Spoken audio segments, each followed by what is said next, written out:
Boys. Morning. How are we? It's the latest I've got on stream in a sec. Almost feels weird. You know what I mean? Leon, Dax, Zatri, Merc, Hoof, Scene, True Noob. Hey, True Noob from New World. Wow, what up? Dusty from New World. Dusty from Ash is a creation, brother. Dusty from Ash is a creation. Do not associate that with my name. Motherfucker's late. Motherfucker doesn't read my Discord and acts like it ain't no thing.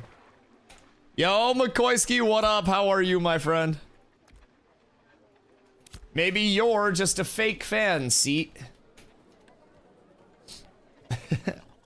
I want an island. Hoofs. I don't know.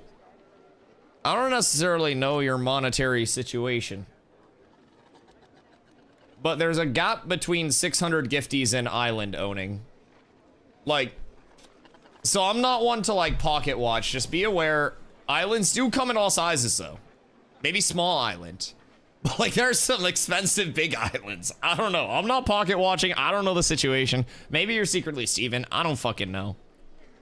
But islands get expensive, dog. I too want an island. Ain't no thing but a chicken wang on a string. You had to commit to the A's there, Hoofs. Wait. According to a friend who just moved to the Philippines to marry someone. Okay, first of all, why are we using this guy as a resource? Second of all, there isn't a big gap between six... Really? You get an island for that? Wait, hold on. What if you buy an island in the Philippines and then build a streamer house for all of the Ashes content creators that you want to like cultivate? Yeah, streamer island! Streamer island!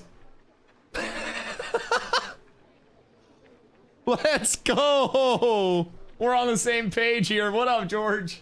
Hello, Cole. What up? Been playing on Linus the Founder stream this week, loving the content. Dude, I appreciate that. Rolled on Vyra today and I'm flying to kitty cats with abs. Let's go. All of our guilds are such in disarray. Cause I was doing just like rolling activity kicks on like people who were AFK for more than like 2 weeks. Because people naturally fall off for alpha testing, right? And then this month I was just like, fuck it.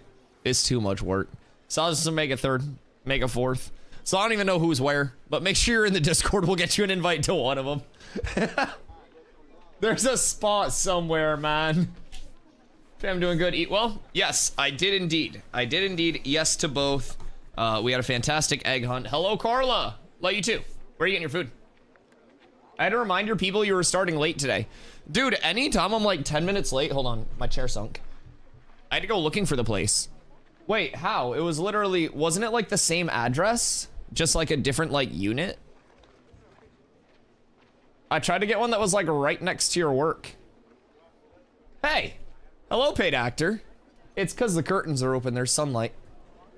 And I've been like, dude, you don't understand, like unironically, memes aside. You do not understand how much less stressed I've been making Ashes content compared to New World content. Like, I physically feel better. I'm not even gonna lie.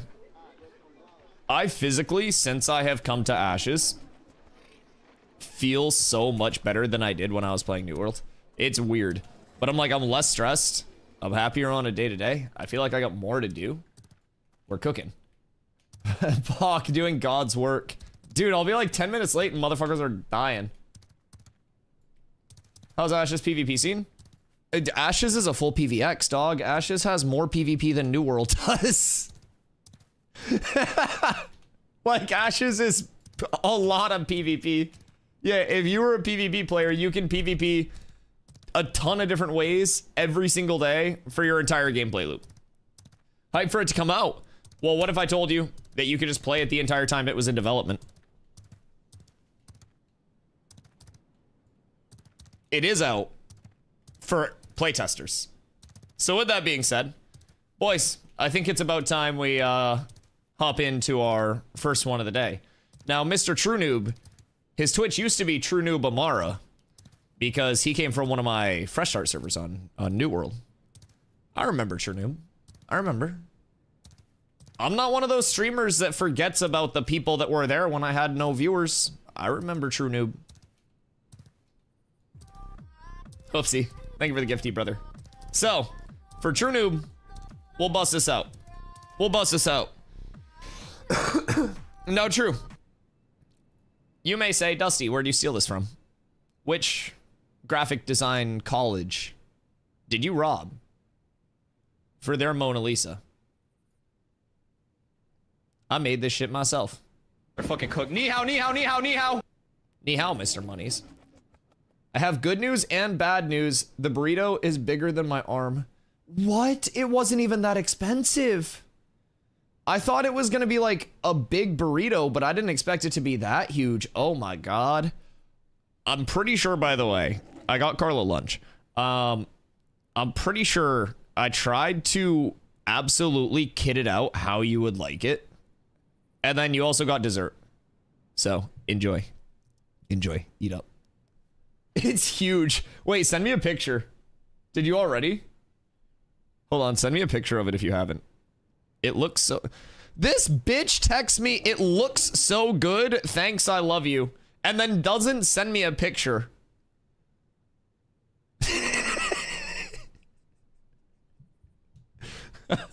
Love you, go eat. Go eat. Unfucking believable. My god. She probably devoured half. Yeah, it was originally as big as both of the arms. So, what we have here is a breakdown of how server structure will be moving forward. And as a New World player, you'll relate to this. So, right now we're in Alpha 2 Phase 2. That's your $110 pack here. That started back in December. It goes till May 1st, and then the servers stay up past that. Their goal is to not wipe this character data that is on Phase 2, which is this character that you see in front of you right now. So with that being said, this character is on a Phase 2 server. That's where the Snorse is. So, right now, we're in Alpha 2 Phase 2.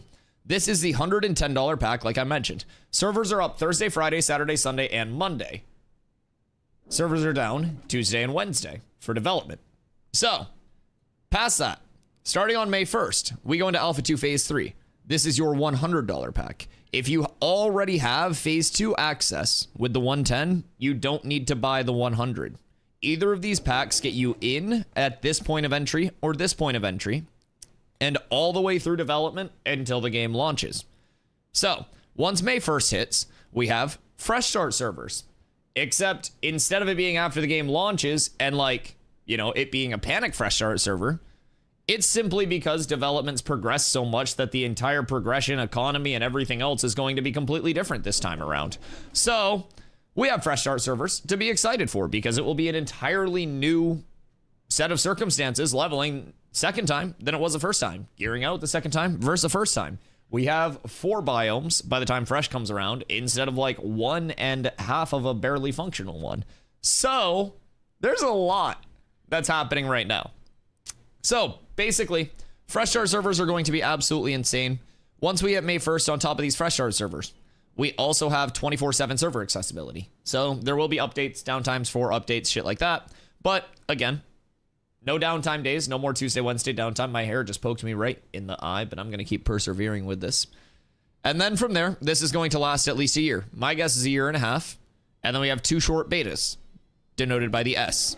So, there will be 2 shorter betas after Alpha 2 Phase 3 ends. And by the time Alpha 2 Phase 3 ends, the game will be feature complete. This will just be polish and basically getting the game ready to launch. And then from there, we launch.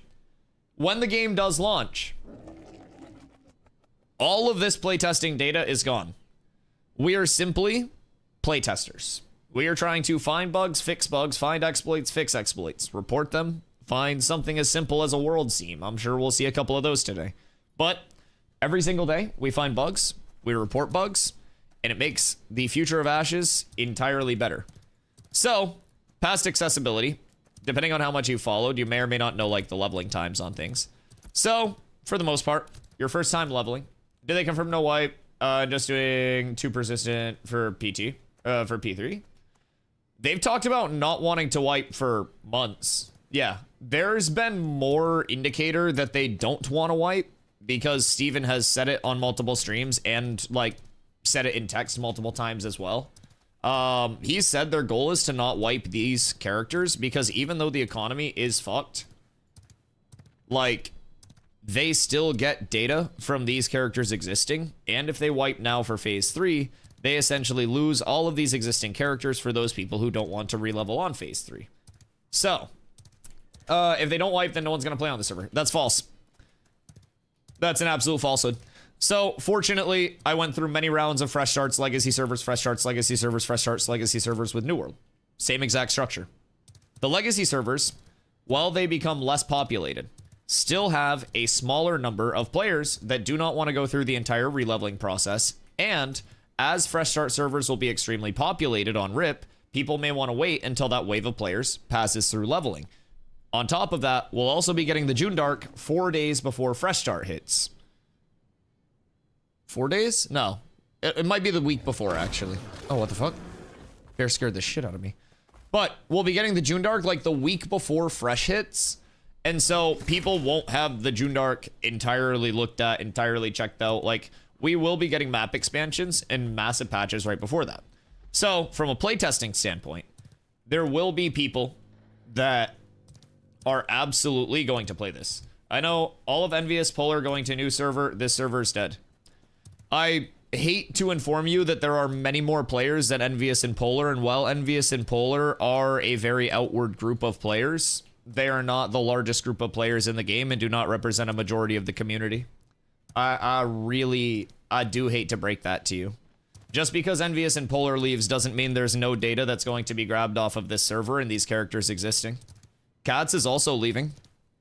Like, that doesn't mean that no data is going to be grabbed. These characters still exist. Even if the most casual of casual players simply go to the endgame and find a bug and report that bug before phase 3 servers hit that point in progression, and the bugs are fixed before that point in progression, it's a net benefit to have these servers.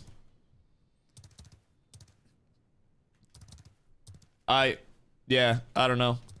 Like, if Envious, Polar, Nova, Barcode, everybody else leaves, there will still be people that log in and putz around on their characters to check it out. I don't know. Huffs. Thank you for the gifty, brother. I appreciate you. Absolute legend. So yeah, basically, like, they will still be able to get a round of bug fixes. Basically data set on the new content from this. So, there's your free one. Hoofs gives one free one and then you owe him. But yeah, like, there are still a lot of data sets that can be gathered from these characters, even if they're played by a much smaller group of people, a much more casual group of people. But you have to think, if everybody shifts over to fresh starts and nobody's in the June Dark, nobody is checking out new content, new pocket dungeons, new bosses that may be put in, whatever it may be, bugs can slip through that make it to the phase 3 levelers. So even if 10% of the people stay on phase 2 servers, which it may even be less, but in terms of people that'll pop back, log in, just check out new content, or yeah, new content on their old character, like, that'll be a non-zero amount of people. So that will give them like a big data set. You should watch Zybak's new video. What's Zybak's new video? I like Zybak. What up, Josh? Hope you're having a good day, dude. Zaytree said, at roughly what point of phase 3 are they going to, hoping to implement Summoner? So Steven has said, and there are a couple of like takes on this. Steven said that it was like shaping up to be the same as the Rogue, roughly 3 to 4 month iteration. Is absolutely True Noob, how the fuck have you not been following me? You've come in here for years. The fuck? How the hell did you end up back here? What? I'm so confused. Cat with abs is absolutely S tier. Yo, Softboy, thank you for the follow. So Saytree, 3 to 4 months was what Steven said recently. I would expect it probably July, August, and then secondaries to start trickling in maybe like October, November. That's based on legitimately nothing other than, what is this? What are you? Cauldron is brimming with Feldstone brew. If you have the right seasoning. Okay. Weird. But yeah, I would expect secondary classes probably like October, November. But we could absolutely hear something different because it is development, as they always say. What's the next big patch? So 0.8.0 is slated to come this week. It's going to bring in inventory systems to ships, which will make ships more valid for caravanning and whatnot. It's going to bring in a potential caravan rework as well to like the ground caravan system. And we have been told that we could even be seeing our tank kind of like update. I don't want to call it a rework, but it's more of like a tank update pass. We don't know what's coming. I haven't personally played it. I'm not on PTR or anything, so anything that does get slapped in is going to be completely surprising to me. But 0.8.0 is going to be very nice for us to get. I'm super excited for that. We could even see another piece of the gathering changes come in over the course of the next month and a half. We are getting essentially a whole new gathering, refining, and crafting system. So gathering was previously static. If I chop down this tree in front of me right here, it would spawn 4 hours later in the same spot as the same tree. So they added in some dynamic respawns already in terms of the timer, where it's like a respawn window now instead of that set 4-hour time. And we've also seen, oddly enough, the start of like different trees respawning as a unique different tree, right? So I will say, like, it seems like we may even have the start of this already being thrown in, but that wasn't posted in patch notes in terms of like anything actually changing. So it'll be intriguing to see what shapes up there. Stop playing New World and follow anything and everything. Jesus Christ, that's so funny. Yeah, New World is less than ideal. I stayed until December. Yo, what up, Nell? How you doing, brother? So the new patch now. Oh, he talking about the new patch? Huge. Is he talking about like the previous things?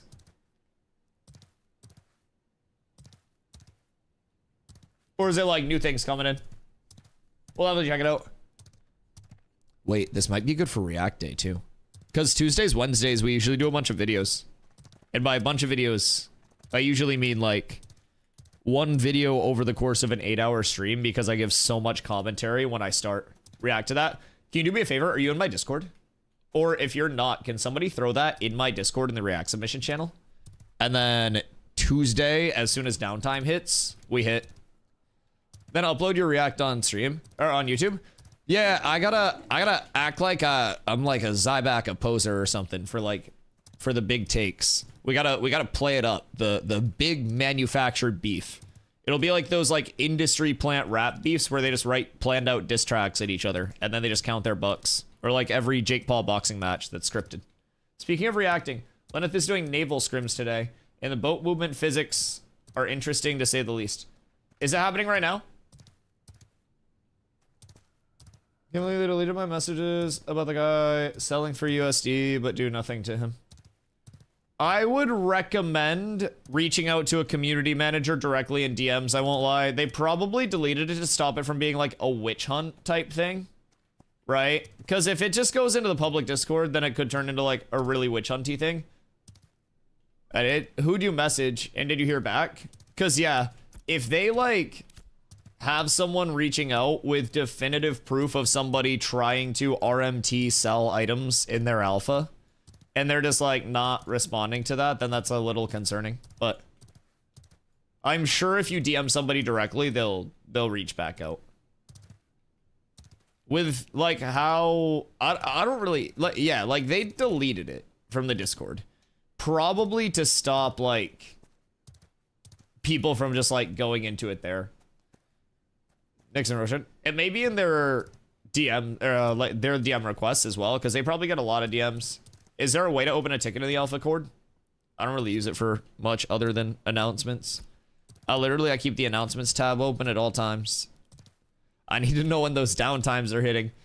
Dude, yesterday threw me for a fucking loop. There was a late night downtime last night, and they said it was a scheduled downtime. I looked in the announcements. There was no schedule.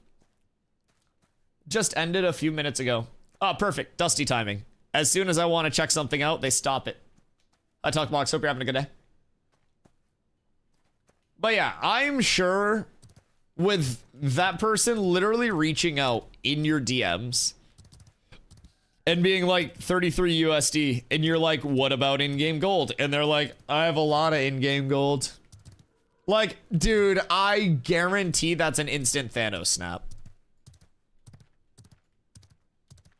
I'm honestly surprised Steven didn't reach out to you like directly, or they have somebody like reach out to you directly after they saw it. Because if they deleted it, then they clearly saw it. The boat physics act like they're hovercraft, not sailing ships. What do you mean by hovercraft? Where you can like whip them sideways? The boat scrims on Lenneth were fun. Were you guys just boat to boating, or were you boarding? So what do you tell me?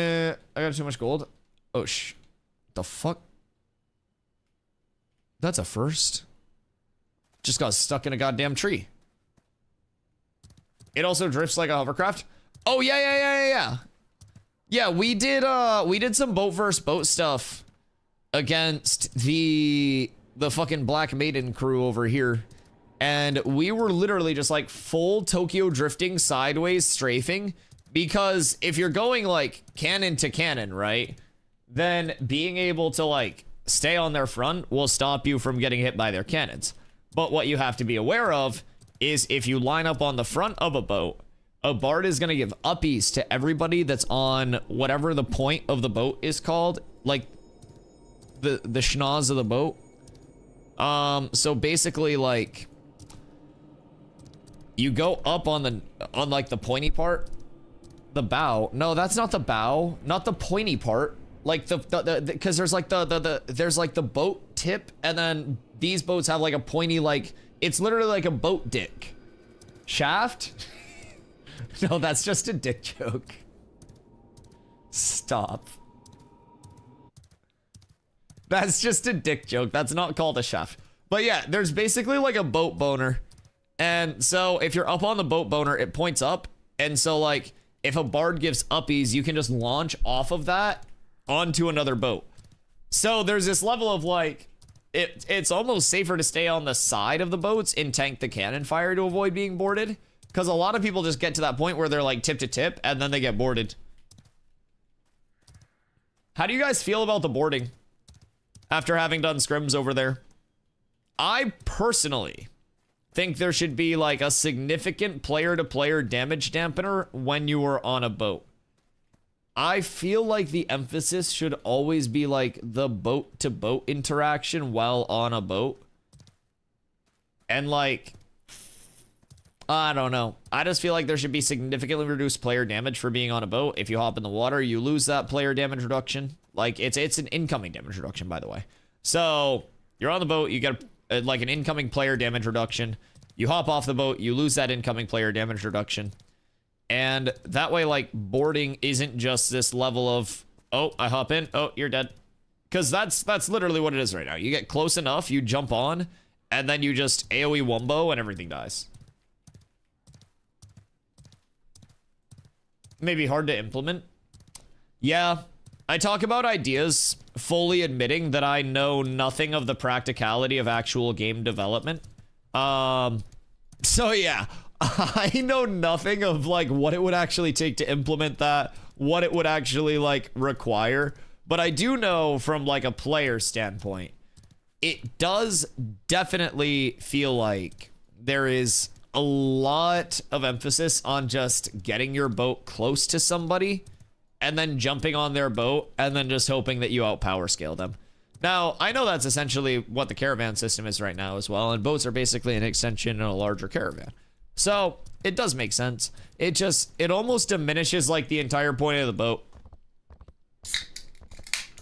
Sorry, that's a Dr. Pepper.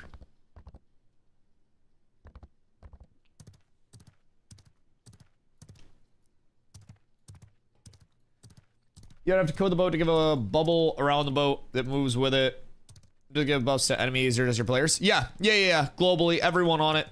So all player damage when boarding is reduced.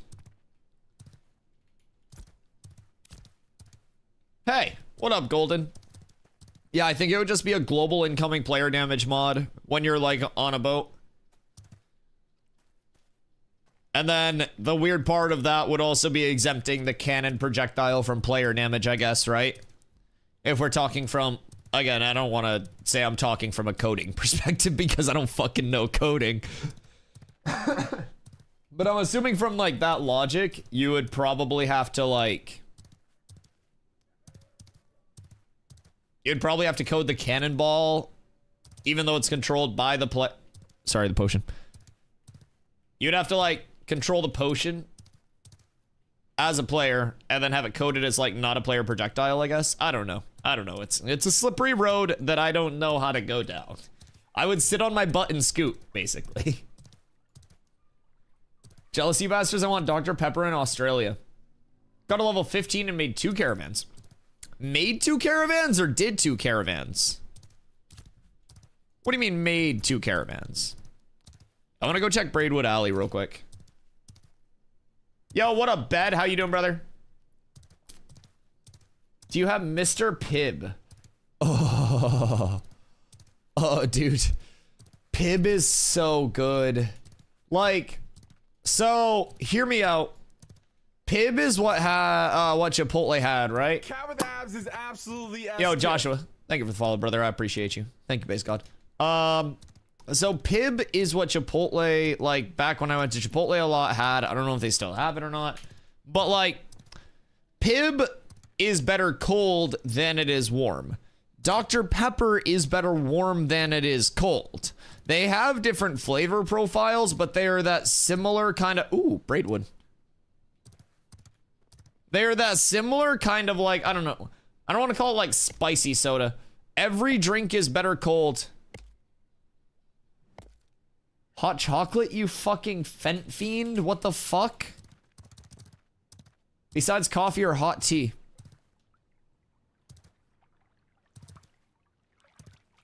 Well, hear me out. Hot tea might actually be worse than cold tea because cold tea is just iced tea.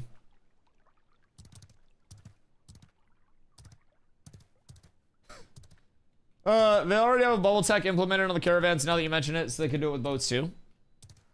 I think that would be a cool way to de-incentivize boarding, like as heavily as it is. Because right now, the entire thing is just like, drive the boat up to somebody, have your entire boat jump on, kill them. Chalky milk may be better than hot chalky.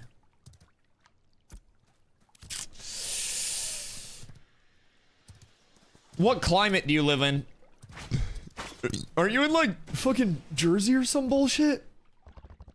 Ain't no way Jersey winters don't call for hot chalky. Ain't no fucking way. Do we know what's in the 0.8 patch? We haven't got full patch notes, but they've talked about a few things that'll be coming up. I'll yap about those in a sec. One sec. Josh said, if you were going to go DPS and wanted an easy class to start, what would you recommend? I think... Oh, hold on. Carla's fucking texting me. She sent me a picture of her burrito, finally. Oh my god. What the fuck? That's a massive burrito.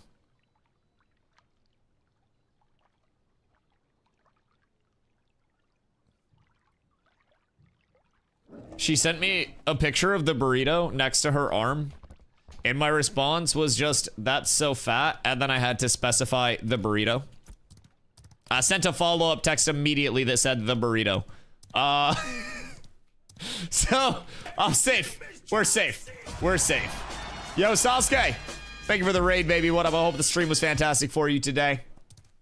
So, Josh asked, like, easy DPS class. I would say across the board, each class has a level of, like, you can play it simply, but there's like a depth to it, right? I feel like very good players on every class show through a lot. It just depends on really like the types of mechanics that you want. Fighter easiest? I don't know, I think a really bad fighter is just gonna like...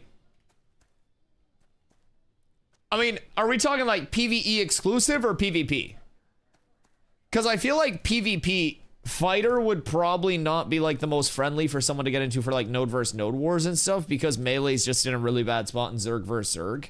So if you're trying to find something that's like all around the board, one of the easiest things to play, I would absolutely say like ranged DPS, if you're PvP minded, is just absurdly easy. You just sit in a clump, you throw out abilities, and you just kill people because time to kill is so fast right now. So ranged DPS, but this is also my personal like opinion on things. I've always thought ranged DPS in games is absolutely fucking brain dead. I've tried to play it a few times, and it just, every time I'm playing ranged DPS, I'm literally just like, dude, it's so fucking sleeper. It's so bad. Oh my god, it's so boring. But like, if you're looking for something that's very easy to play, the biggest thing with mage is like knowing your elemental combos, stuff like that, maintaining distance. And with ranger, you have pretty good single target pop. Not as good like pure DPS burst as mage, although maybe the changes are like bridging it a little bit, but I still think mage still edges it out. But you do have like a decent amount of kind of like area zone control, as well as some pretty solid movement. So like ranger is good, pretty straightforward. You know, makes a lot of sense in terms of its builder spender. Mage is mostly just basic LE combos, shit like that. Fighter, I would say on both ends of it is gonna be like, I don't know, the hardest part of that is probably gonna be like making sure that you're not fucking your combos with abilities and like weaving in your abilities properly to your combos, because hitting your finishers on melee is very important. Anyone know who has journeyman lumber milling off the top of their head? Like person or like town? Because Winstead town. Yeah, Winstead lumber milling, Nuela lumberjacking, and then no, Asmaran lumberjacking, and then Ayla carpentry. Yeah. I'm quite sure that's what it is.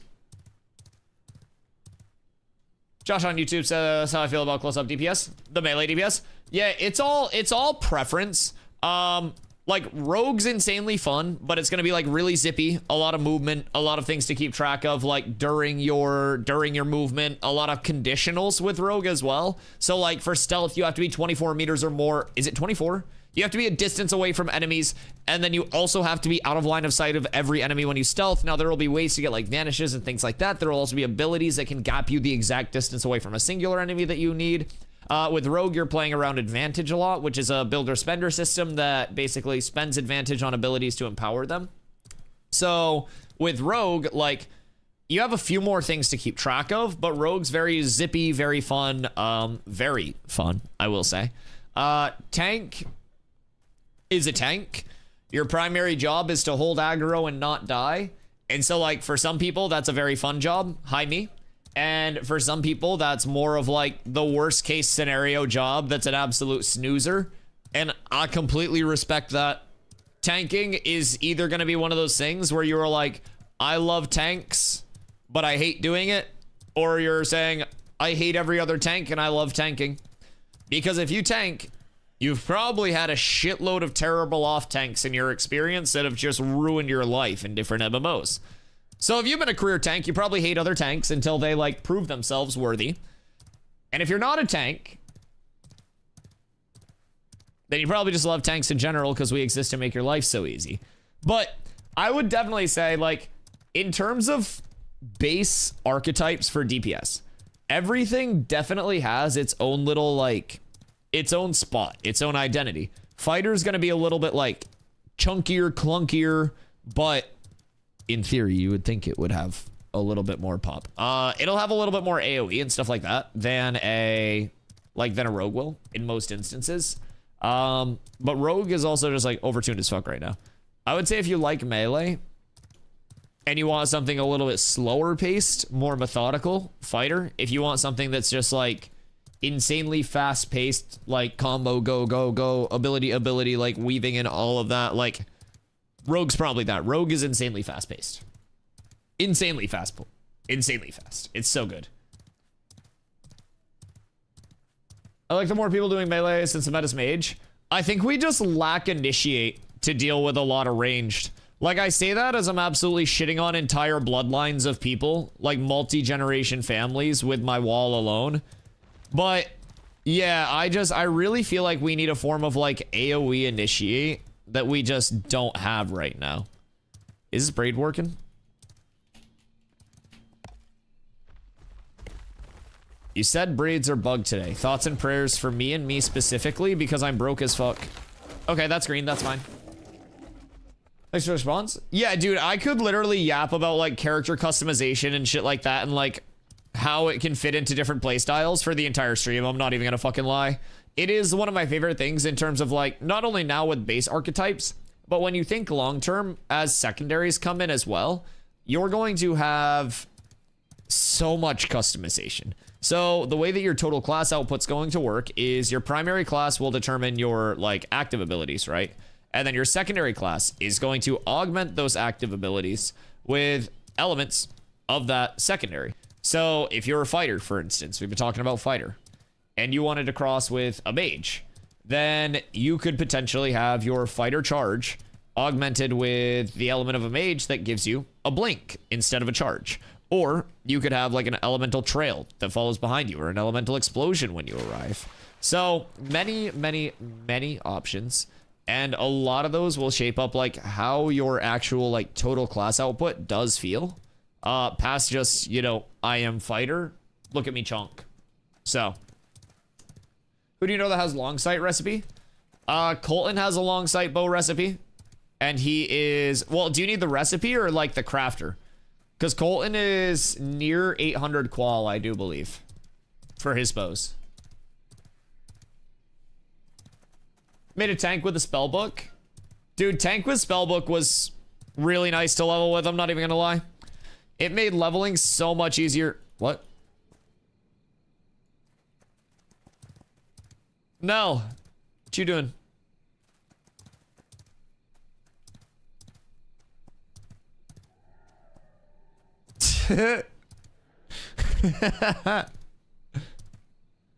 Wait, hey, you're not getting braidwood on that character, are you? I can't continue on. It's pinned. Pinned. Pinned. I'm gonna remember that for the rest of my life. How is it? Was it good?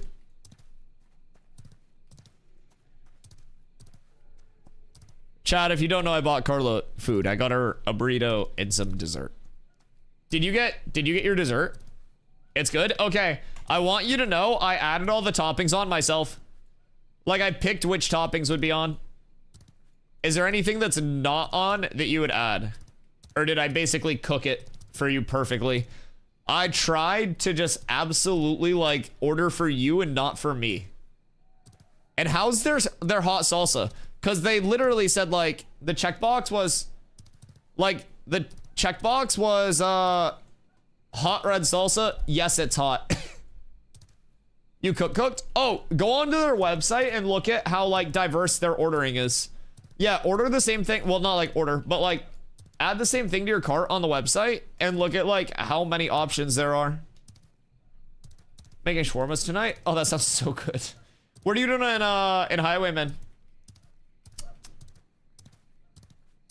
If I buy wave 2 for 110, will I get access to fresh art for wave 3? Yeah, if you buy wave 2 for 110, you get access to every single phase of development until the game launches. You also get your first month of game time included with that when the game does launch. It's going to be no box cost, no DLC cost, $15 a month sub only. And then there will also be an in-game store. Now that in-game store will be no pay for progression, and no pay for convenience, and absolutely no pay to win. It will be Drippington only. Just skins, nothing else. So you get basically $30 worth of kickbacks with that. And you also get 90 days where if you're unhappy with the playtest, bored as fuck, you want to get your money back, you can. It's that easy. 90 days, no hours limit, full refund. Do we want to level alts today, guys? What do we want to do? My rogue is down in Seth. I'd be down to do a little Sephin. My luck with trees has not been best.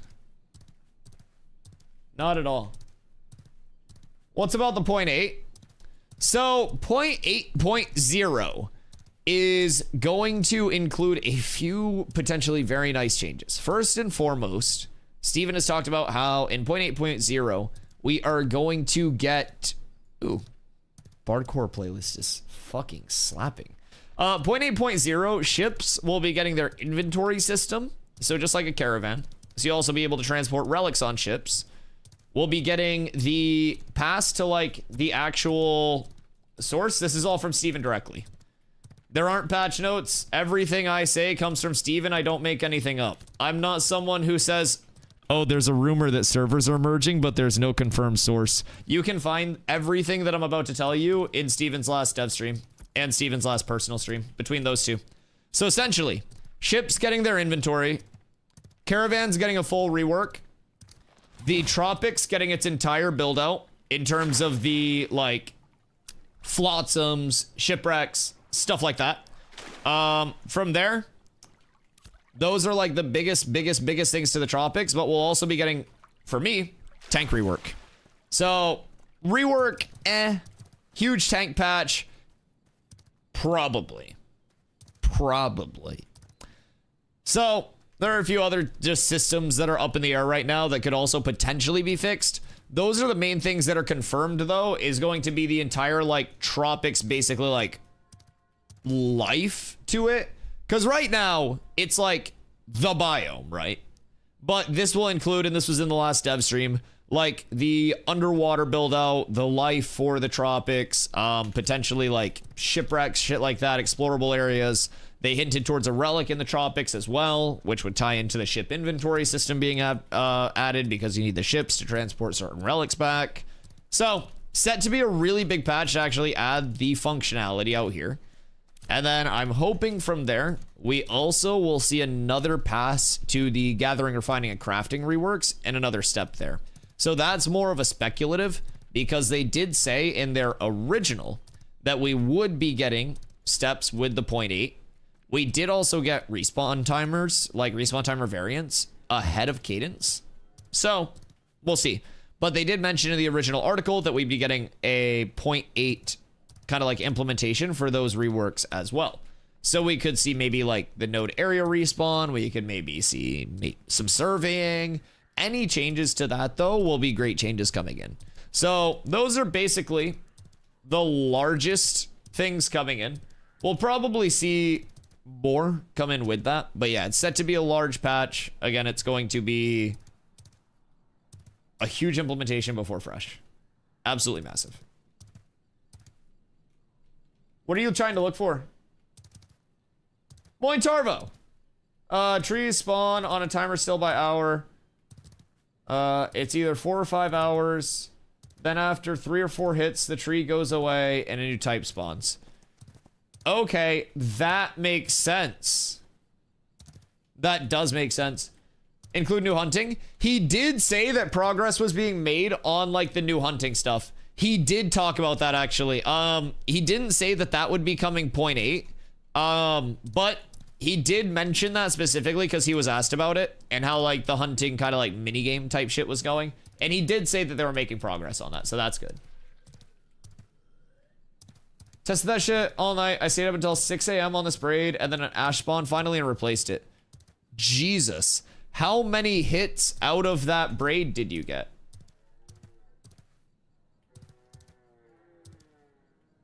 Hey, what up, Jacob? Hit this blunt.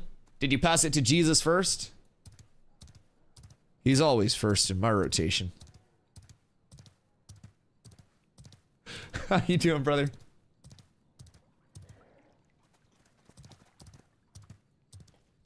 I hit it 3 times, then on the 4th timer, it was ash. Are we still talking about trees or the blunt? Are you chiefing my blunt?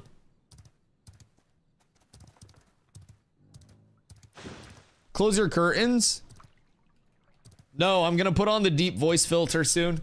It's gonna get worse. My shirt's actually white.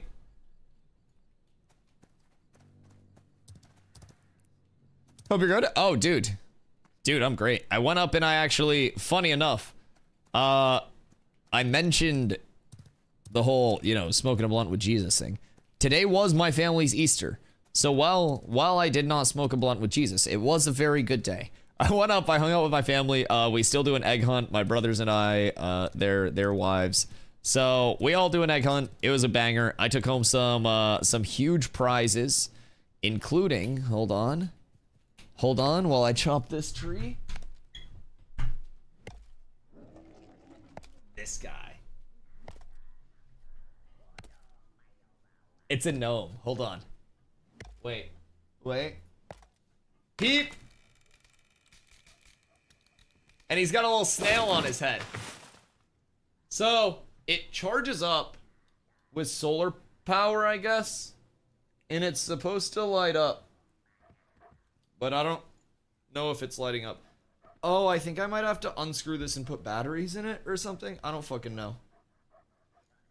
I don't know how this works. But the lights don't. I don't know. Maybe it has to charge. I'm gonna put him in the sun. Yeah,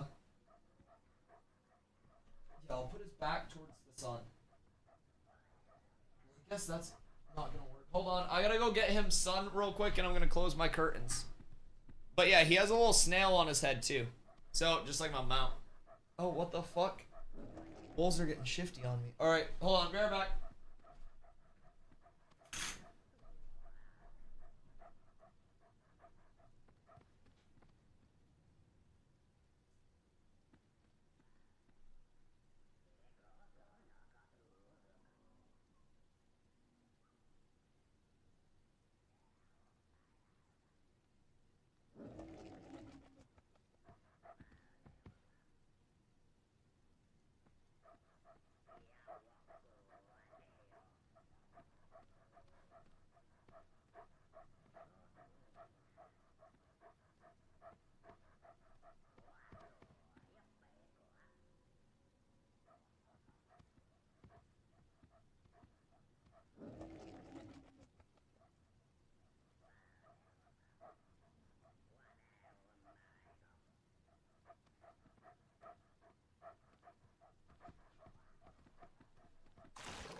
Alright.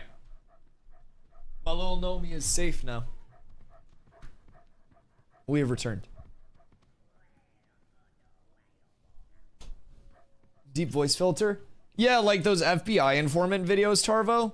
So like, basically when I have my curtains open and the sun shifts to like a certain angle, it makes my background look extremely like different. And it makes me like look like a shadow.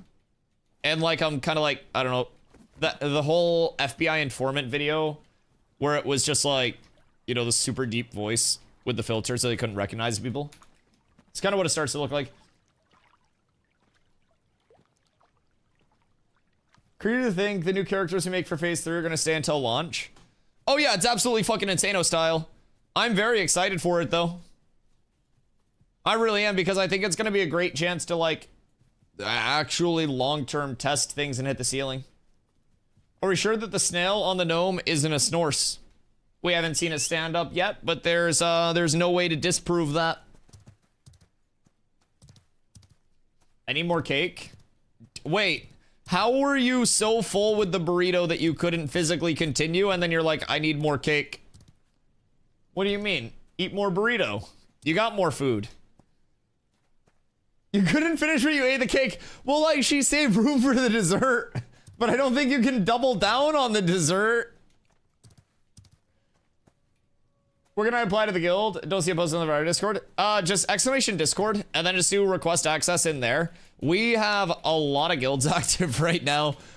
So you'll get an invite to one of them. I think we have 4 up right now. And then we'll be moving to a standalone Discord soon, and then moving into like more organization for phase 3. Wait. Did I just get mount checked? Anyways. We have a lot of people that are joining up, so we're kind of just trying to like throw anyone where they can fit for now. And we will be re-rolling on the phase 3 servers as well. So this is basically just used for people to like shape up, figure out what they want to... Wait, what's this? what they want to play and like figure out if they want to do any crafting, any gathering, anything like that. This is a constellation. Wait, what? It's a big ass constellation. What is that? That's like huge as fuck. What? What is this?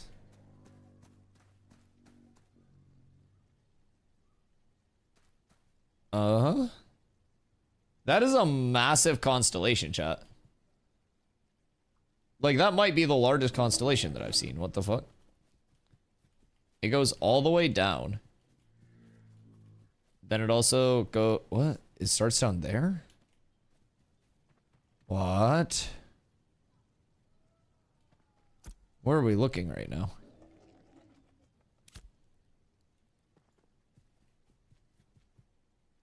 Why is that so large? Anyways. Sorry, I'm out here getting distracted by constellations and shit.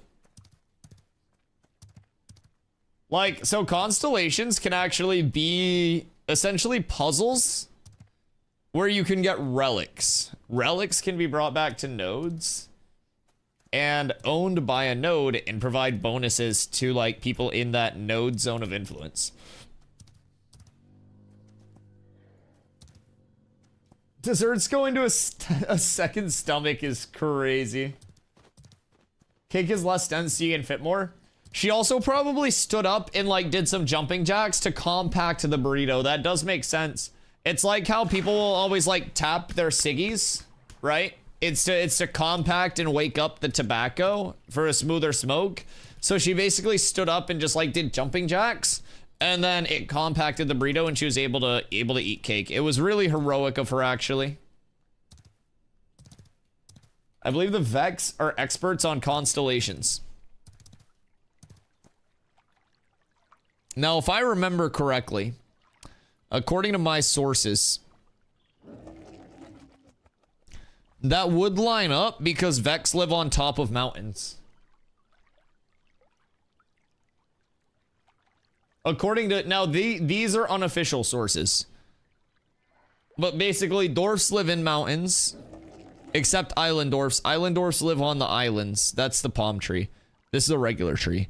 So, then you have Tolnar who live underground. Then you have Vex who live on top of the mountains. I'm a island dwarf. Sorry. Sorry. You guys are gonna be stuck with that now.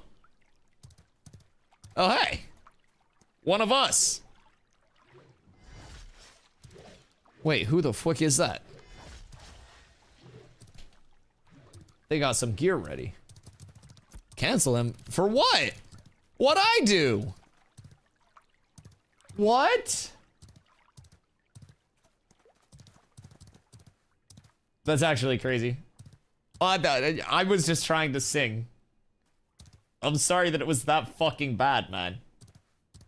Jumping to compact the burrito straight out of the Joey Chestnut playbook. So, I have a theory.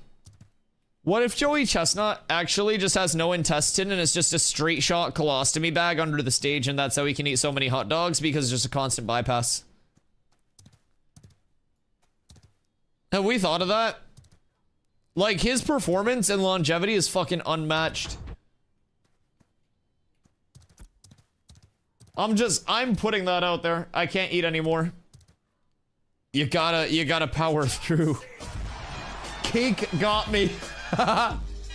Yo, Mystic. Thank you for the raid. Welcome in, Raiders. Hello. My name's Dusty. I start stream pretty much every day at 2 p.m. EST. Today I was late because it was my family Easter, but that means 2 p.m. EST for every day for the future. Woo! I do stream every single day. Like I said, I think today's day 646 in a row. Something like that. Almost 650 in a row.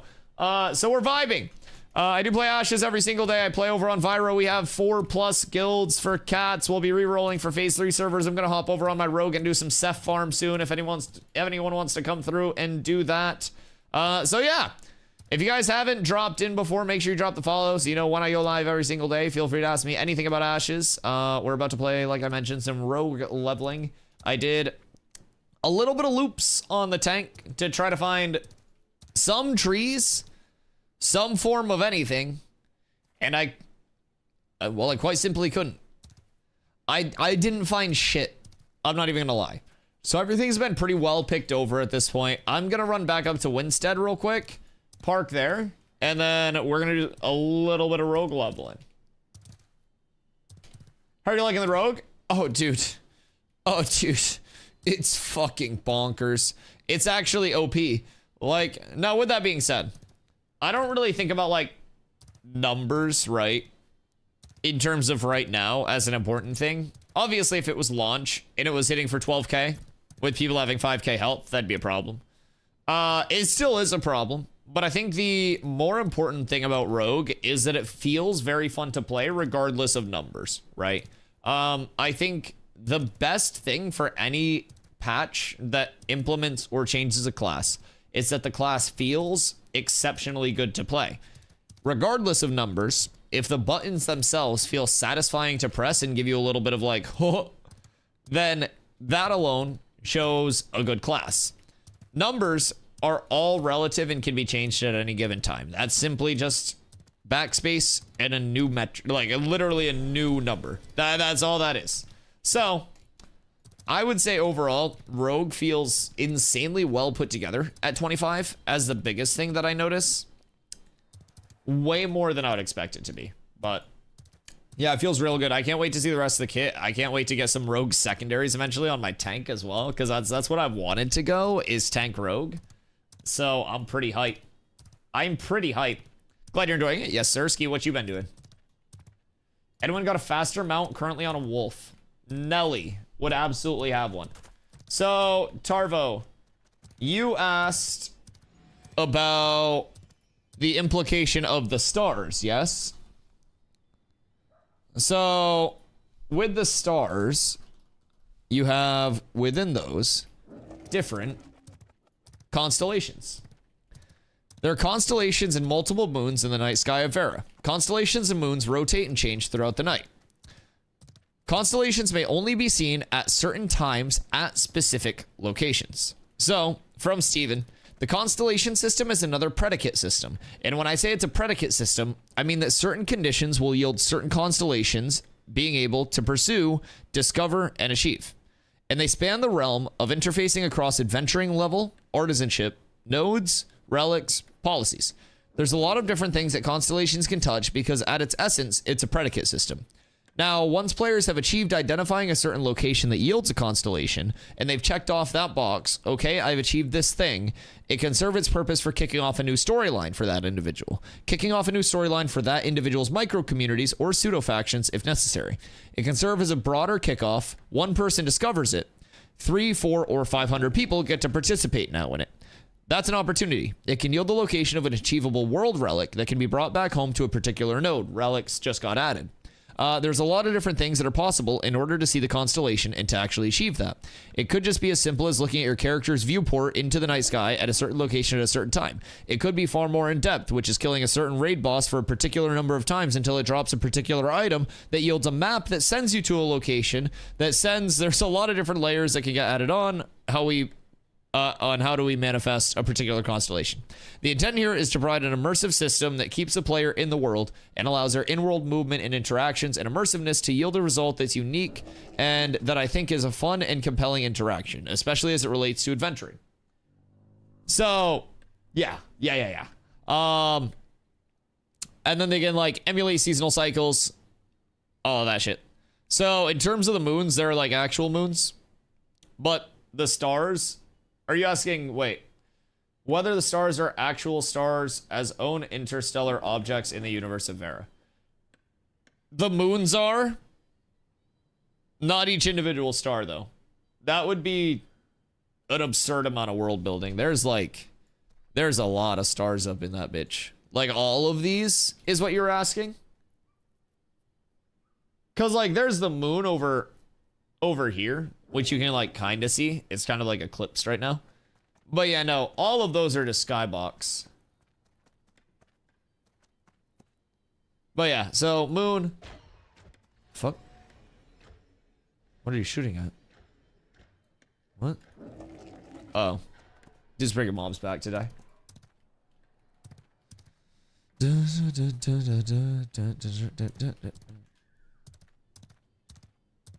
They're just bright lights placed by the gods in the sky.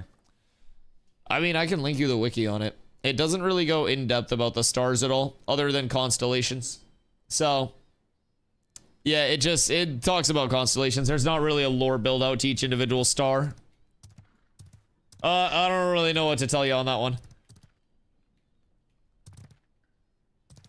Doesn't really matter for the game. Yeah, the functionality of the constellations is the big thing, and then you also have like lore of all of the moons and stuff, right? Like that's talked about in the wiki itself. So Vera has 3 moons that rotate through the sky. The shattered moon was impacted by one of the harbingers on its way to Vera during the apocalypse, causing it to periodically erupt. The Eye of Shoal and Resna are the 2 other moons. So there will be like more lore that's associated with that as things come out, but yeah, as of right now, there's not a ton. Probably confused Steven with such a question. No, I think he would just tell you no. I don't necessarily think there are many questions that would like confuse him. Yeah, I think he would probably just be like, eh. If it was a case, Ashes could receive an expansion on a different planet. I don't think that would ever be within like the... Yeah, I don't really see a Fast and Furious go to space with Ashes of Creation. I'm not gonna lie. Especially since everything is about traversable without any form of fast travel or like instancing off stuff. Like it's a seamless world experience. And like you would have to have some form of fast travel or like automated travel. Like I just don't think like interplanetary stuff is ever gonna be like in Ashes. Yeah, I don't necessarily think this is a space game. I'm not gonna lie. I think that's a different game that you're thinking about, Tarv. I don't think that's like viable at all here. That'd be like going into Call of Duty and be like, hey man, so where are the world bosses? We send dwarves to space with catapult and certain terrain seams. My mind created a lot of stuff. Yeah, that was like a fucking fentanyl question. Yeah, that one was out there. That was one of your, like, more random ones. Because it's like, sometimes you have intrusive thoughts about games where you, like, stop considering the entire game build-out as a whole. And you're like, well, what if it had this? And I'm always like, Tarvo, wrong game for this. And then you're always like, wait, yeah, you're right. It's like these fent-infused ideas. Like, you're cooking. It's just like, if we could connect the dots. You know what it reminds me of? It's like the prefix suffix like quizzes that you did when you were a kid that were like prefixes up here and then suffixes down here and you had to combine the two, but they were in like mixed up orders. So if we could take like Tarvo ideas and then genre of game and then de-scramble the logic of it to like the right one, it's like, all right, we gotta cook here. But man will just pull up into like a fucking Hello Kitty Island adventure and be like, yo, this shit got rocket launchers. Which, hear me out, I agree with. I do think Hello Kitty Island Adventure is game of the year. Anyone in Winstead? I'm in Winstead, Merc. What do you need? How do you feel with carrying all your mats to get bow crafted all the way to Nuela just to clinch your butt cheeks and hope for the best? Like a normal person that like doesn't have their entire inventory visible like all the time, or like their location all the time. 0 to like maybe 5 if you go, hey, looking for somebody to make my bow, also I need a second, I'm traveling from Winstead to Nuela via this route. Like I think there you might get hit, but like, or sorry, Winstead to Nuela, yeah, but you know what I mean. Like I think if you were advertising it like that, you'd probably get hit and be like, I am 300 physical power transporting all of my bow materials along the southern road of Winstead to Nuela at 14 kilometers per hour. Like, someone's gonna calculate your shit. Me, if I pull 20 legendary braidwood out of my storage, I am going to be clenched the entire fucking time. I am legitimately going to be ass cheeks, like, in my fucking throat. Absolutely in my throat. So yeah, I'd be terrified. I'd be terrified. So the 0.8 patch? Shit, I'm gonna be answering this a lot tonight if we don't clip it or get like a write-up for it. I wish somebody would have done a patch note write-up.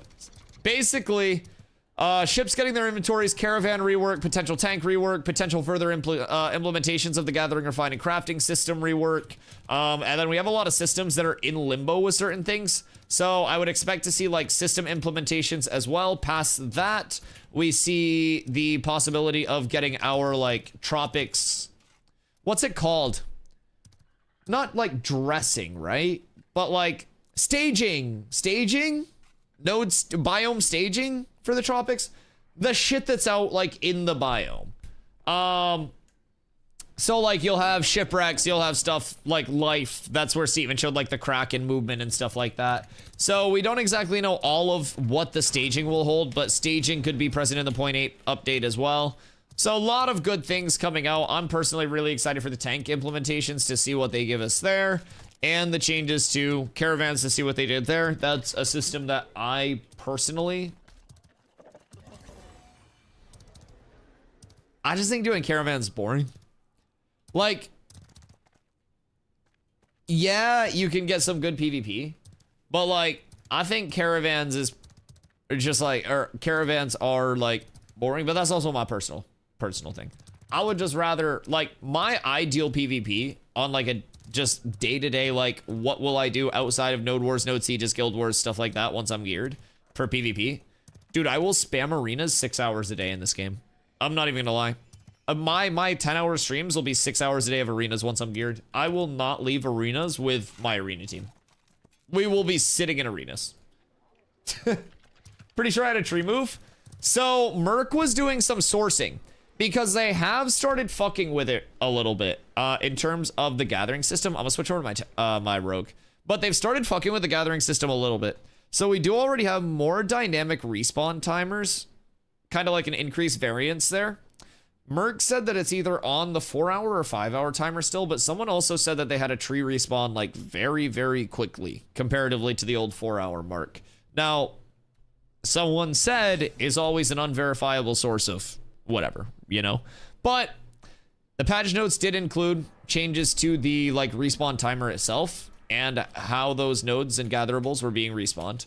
And past that, what we've seen so far since those changes may have also been another shadow change, but we've seen a certain number of like lives to trees, if that makes sense. So the other day, I ran by a braidwood. I cut that braidwood. I ran back by a few hours later, and that braidwood had respawned as a different tree. So we're seeing like a certain lifespan to like maybe higher tier nodes before they like D-level. So with that, we may also see a different form of like lower level nodes eventually respawning as higher level nodes. I don't really know, but it's definitely changing. So hopefully we get more decisive things about that. Tank rework? Yeah, so Steven said, and I don't want to say like full rework in the sense that like they are stripping tanks. Almost to Winstead. Oh wait, I can help you on Winstead still. Yeah, I can help you on Winstead. But yeah, so like with the tank rework, it's going to be a tank update. I don't know how heavily it will be like rework based, right? Or just like patches on what we have. But Steven phrased it as a rework that's based on community feedback heavily that they had gathered over the course of the last couple months at this point. So I'm optimistic we'll see some good changes. Yo, what up, Lucan?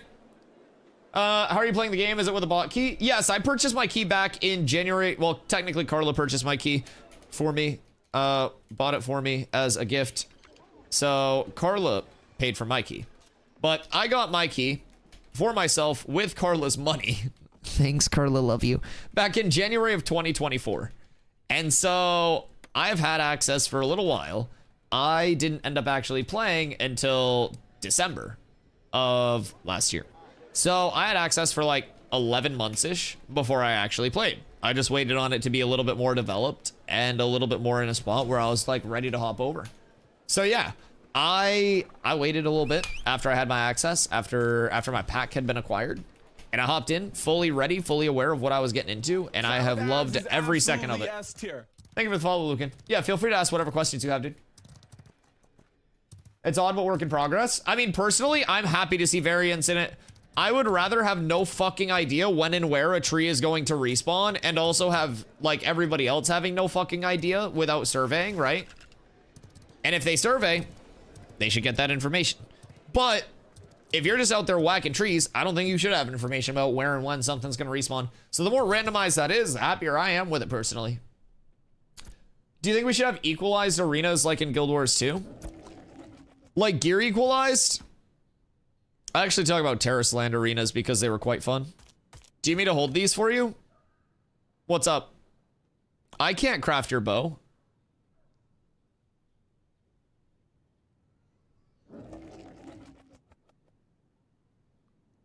Need to transfer to my fighter. Oh, okay.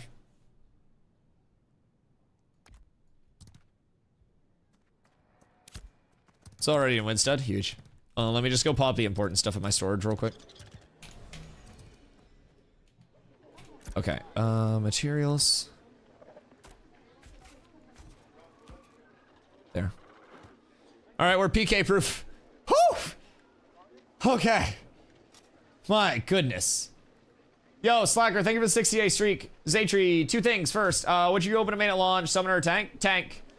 Second, how do you do the dodge roll? Dodge roll jump is just gonna be like basically a momentum carry at the end of your dodge. So your dodge is a half-second duration. You can find that out basically here. So, well, you gain a half-second of evasion, I should say. But yeah, so basically the timing on it, if you're a visual learner, you want to wait for your character's back to be on the ground, kind of like this area, shoulders and back, and then you just jump.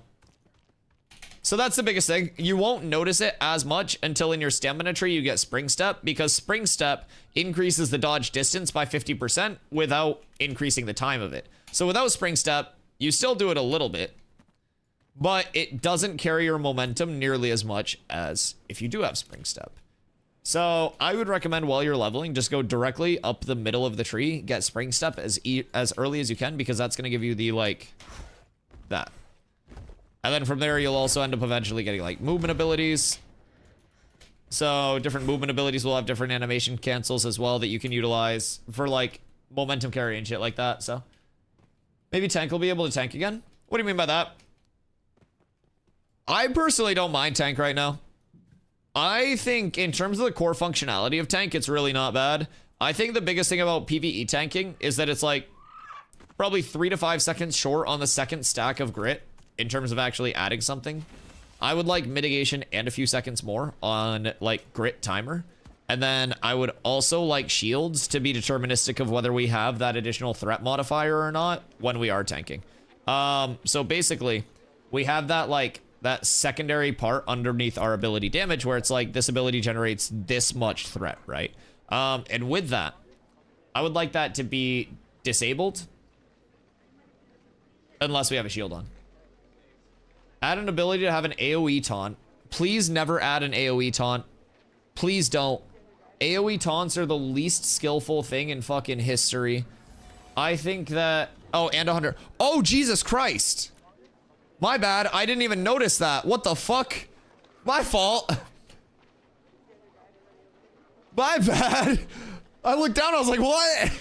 You slipped that in my pocket there. Trying to scam me? No, I didn't even know you gave it to me. I wasn't even paying attention. Holy shit. That's crazy. You know what's funny? The 100 gold wasn't even the most expensive thing you traded me. The wood would have sold for way more than that. Jesus, double refined braid planks? Ooh. Ooh, that's a few hundy there. Okay. But yeah. So, I think AoE taunts are just like bad for tanks, especially if there's something spammable. It's what ruined all of New World tanking because New World taunts were AoE taunts. So, certain abilities were just kind of given the ability to taunt when you had a certain gem socketed into your weapon. It was a little bit of a different system, but you activated the taunts on the abilities, which is kind of where I got the idea of shield activating the additional threat from.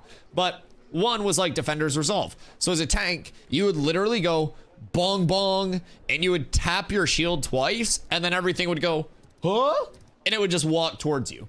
And dude, it was so fucking bad that I never, like, I tanked for a tiny bit of time in New World and hated it. It was so bad. It was so boring. It was all just an instant taunt. And I think it's also important to remember, if you're asking for an AoE taunt, you do have a different taunt setup in Ashes than you do a traditional MMO as well. So in a normal MMO, if we're both hitting a mob and you're ahead of me on threat, I taunt and it puts me a certain percentage ahead of you to give me a threat buffer and move me up to the top of threat, thus taunting the mob.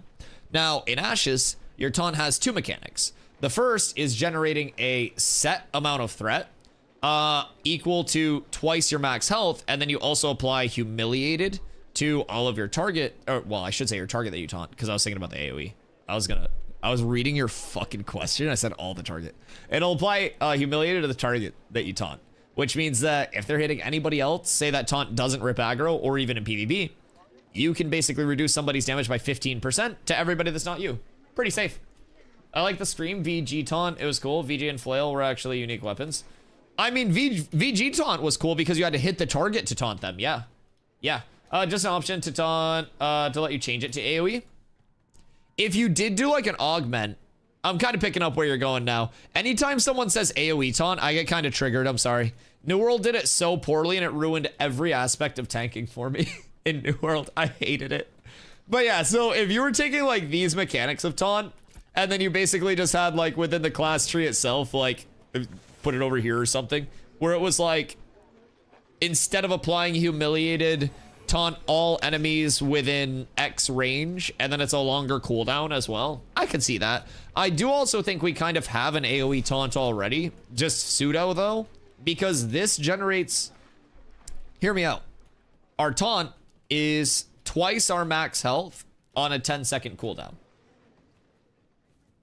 In Timora is AoE that pulses twice a second for 30% of our max health every second.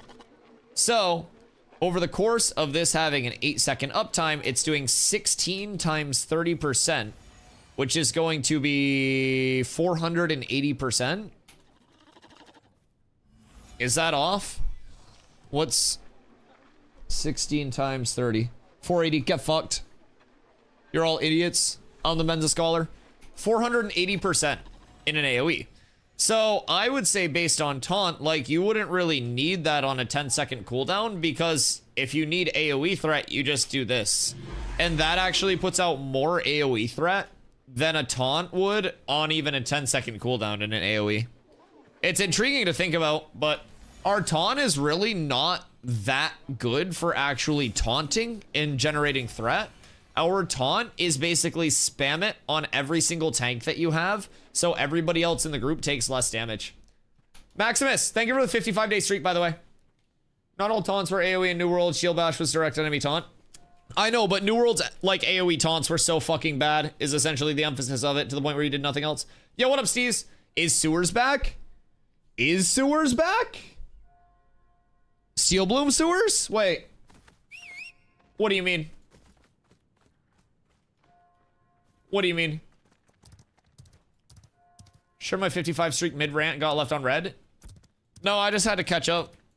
I just been going on those yaps today. It's like a little binge. And I have Dr. Peppy, so I'm turned up. Also, on the thought of a shield weapon tree, I don't necessarily think a shield weapon tree, like, does enough. You have to remember, weapon trees aren't really impactful. Like, they're impactful, but they're not like the main emphasis of what you're even using the weapon for. A lot of the reason that people are using two-handers is because of the power distribution, right? So it's just like, even as a tank, you put out more threat, you put out more damage, you put out more everything, because with all of your damaging abilities, that's a percentage of your threat directly scaled off of the multiplier of your power, right? So that's like a double dip on power multiplier into threat multiplier, which makes you just absurdly hard to catch as a tank generating threat once you do have that power scaling. So one thing that I recommended to make like shield actually feel necessary on tank to start is, in addition to like making shield feel better, I mentioned this before, but like these additional threat modifiers underneath. So like slam generates 300% additional threat while having a shield equipped. Generates 200 additional while having a shield equipped. So that way you can actually have main tank off tank scenarios again too. Because even though I'm using a greatsword, if you're the same level tank and you're using your abilities with a sword and board, you would be generating multiplicatively more threat than I would, allowing main tank off tank to coexist again. That's how I would go about it. And then from there, I would just buff shields. Personally, I would just make shields feel better because shields just feel bad right now. The passive block chance is too low. Guard isn't good enough to actively use over dodging. Like, there's no incentivization for it. So I think step one is definitely making sure that like something is being facilitated by a shield past a 3% chance to block. Yo, what up, Vex? What up, Shade? Hope you're doing well. I don't play this game, but I love seeing your passion. Hey, I appreciate that, dude. I hope if the times are hard right now, you realize that they are temporary and it's simply an opportunity for times to get better and shit will not stay hard. The times won't stay hard. It wasn't a dick thing. It wasn't a dick thing. Your dick will stay hard, the times won't. I'm such a bad motivational speaker, dude. I appreciate you, Shade. Things are better, dude. Ability with a shield in its name should require you to have a shield. I also wouldn't be opposed. Unless you take Blue Chew. No, dude, stop. I make so many dick jokes that I got Blue Chew ads. Keep in mind, I have, like, relatively no problem getting a boner. Like, it's nothing spectacular when it does happen, but, like, it's pretty straightforward. But, like, I was up at the family Easter, and this is gonna be a really weird start to this, but just stick with me past, like, the first 5 words. My brother asked my mom for ibuprofen. You had to stay with me. And basically, my mom takes out these, like, this, like, I don't know, it's like capsule ibuprofen because like 800 milligram or some shit. And like, it's alternating in the capsules, like white pill, blue pill, white pill, blue pill. And my mom's like, I don't really know what the difference is or if there is one or not. And it's probably just like to make sure that you're not taking too much because 800 milligram ibuprofens are fucking beastly. But, yeah, I told my mom to give my brother a blue pill to fuck with him. So, I had a blue pill run in today. I hope it was straightforward. It curves a little to the left, but, like, it ain't got much room to curve in all fairness. Hey, how you can zoom out so much makes it feel less engaging? I think not being able to see shit makes it less engaging personally. I think first-person games, like, I don't know, I'd rather just play IRL than a first-person game.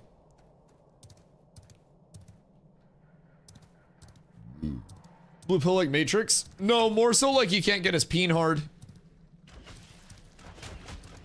Yeah, more like boner pills. Especially you deserve. So do you, dude. Would you tip the guy to make the bow? Me? My bow's blue, dog. What do you mean? I just know Colton Crafts because, like, he's a friend. Yeah. He ain't make shit for me. Yeah, he's a friend that's always kicking around. I thought you got one too? No, I spent all my money on everything except the goddamn bow. It's the one piece I don't have. I got everything except that, though. I think at this point, I'm gonna probably try to save up, like, 50-ish gold. What about the skin stripper? It's not bad. It's an alright rolled epic. Like, it's only 2 strength, so it's nothing, like, crazy. But keep in mind, I got this bitch for 40 gold. Like, I'm happy with that. I paid 40 gold for this. So that I consider a steal. And there were also... I actually kind of want to check long sight bows. Because I was seeing a lot of high heroics for, like, 40 to 50 gold. I enjoy first-person games. Okay, I think certain games can be good first-person, but like with the nature of Ashes, right? And especially Ashes PvP, like there's so much you gain from just like information, right? And you guys will notice a lot of the time when I'm fighting, like I run around in like kind of the cinematic angle, right? But when I'm fighting a lot of the time, I'm like this fighting, especially in PvP. Like I will literally top down, target people, and like use the top down. And I did this in New World too. Because top down, you don't just see a wave of people or a wall of people, you see mass movement of clumps. So you can essentially go top down, and instead of being like, oh, there are 6 people here, you look and you see a group of 4, a group of 2 with a separation, and you know which way each group's moving instantly instead of being like at a weird angle, and then you react to that. So I personally think third-person camera just gives so much to games. I enjoyed it with New World as well. New World added a setting called tilt-based zoom, that instead of making your zoom like that even angle like this, where it's kind of like the smooth curve, it made it like a longer, kind of like a lamppost, right? Where it was like up, up, up, and then started to curve. Oh, she couldn't zoom out so much. Yeah, it'll all be preference. I mean, there's no reason saying that you have to zoom out that much. Personally, I'll zoom out further if I could. I would play with the furthest possible zoom out that this world has ever seen. Oh wait, I came over here to check sewers. I gotta see if sewers are up. If you got a really well-paying sponsorship from an enema brand like Dolcolax, see what your ad break pitch would be. Today's stream sponsored by Dolcolax. Honestly, I feel like the ad break would, if I was like sponsored by Dolcolax, would probably be used to shit my pants, right? Like I'm pretty sure I would just run and hit an Ass Blaster 6000 during the ad break. I feel like that would be the worst sponsorship. I will say though, in terms of sponsorships, I brought some smacking seeds up to the family Easter today. They were a hit. Dude, I sent both of my brothers home with a bunch of seeds. Those shits slap. What is that guy drinking? Who said sewers were open? Sewers are not open, I can confirm that.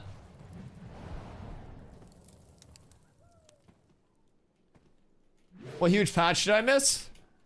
Well, there's not a patch yet. Yet. But 0.8, 0.0. Hopefully with this downtime. And with it, oh god, I don't have charge or anything.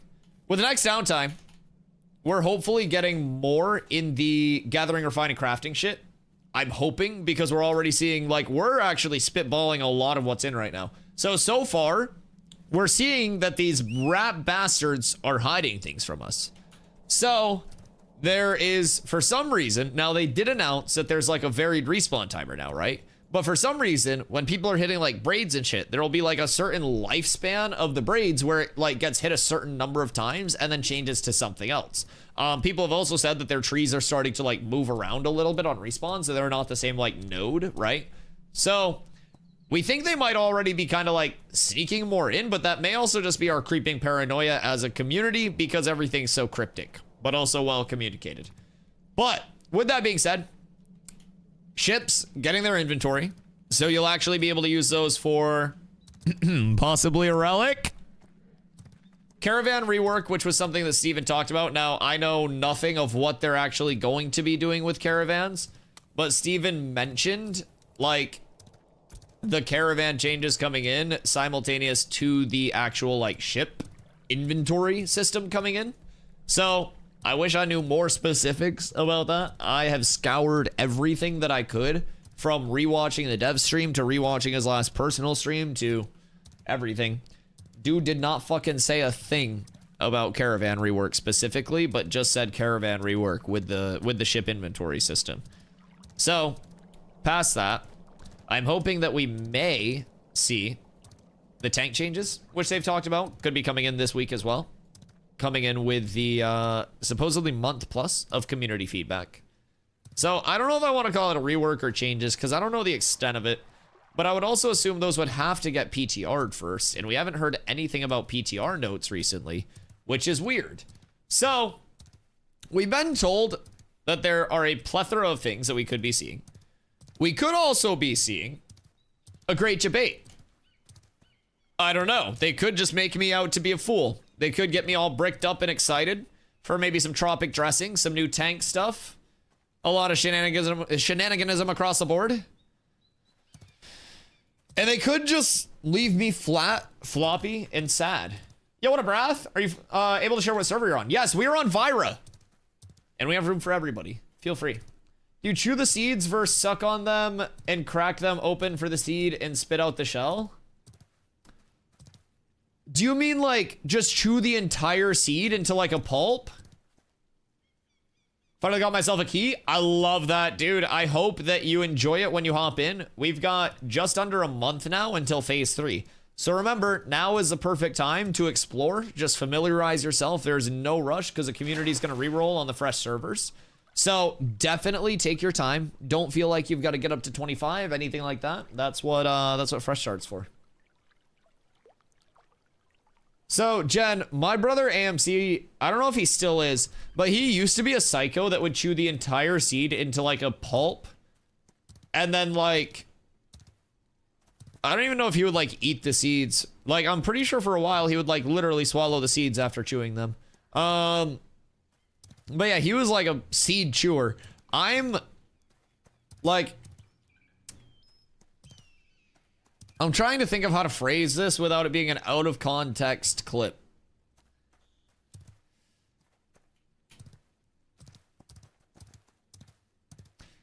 Basically, I suck the flavoring off, crack it open, get the seed out, and then enjoy the seed. There's not a way that I can say that without it sounding sus.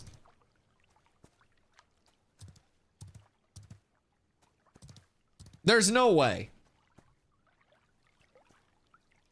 There's literally no way that I can just, like,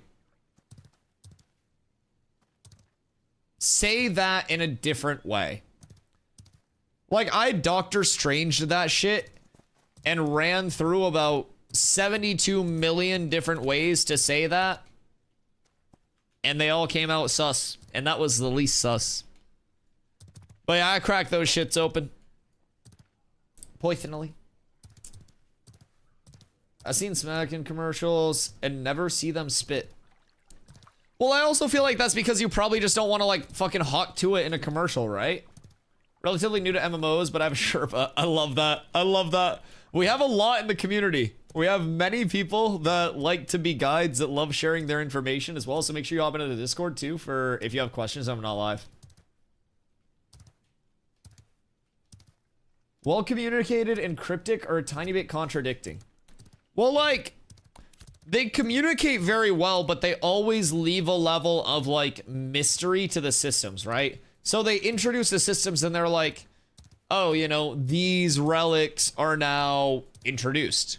You could see relics from killing mobs, killing bosses. You could see relics from constellations. There may be certain puzzles throughout the world that could give you a relic.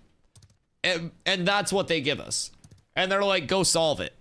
So that's the level of cryptic, right? Like, that's why, as a server, we've probably had 100+ people spend 10 or more hours worrying about the Desert Mama statue. Just in terms of the ones that we can verify. Actually, through stream, we've probably had a lot of people thinking about the Desert Mama statue puzzle. That shit's fucked up. Like, that literally consumes my, like, free memory space constantly. Speaking of which, I kind of want to go back there. I won't even lie.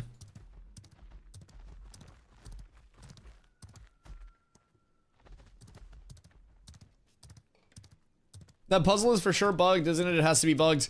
Has it been bothering you too? Dude, I'm not even gonna lie.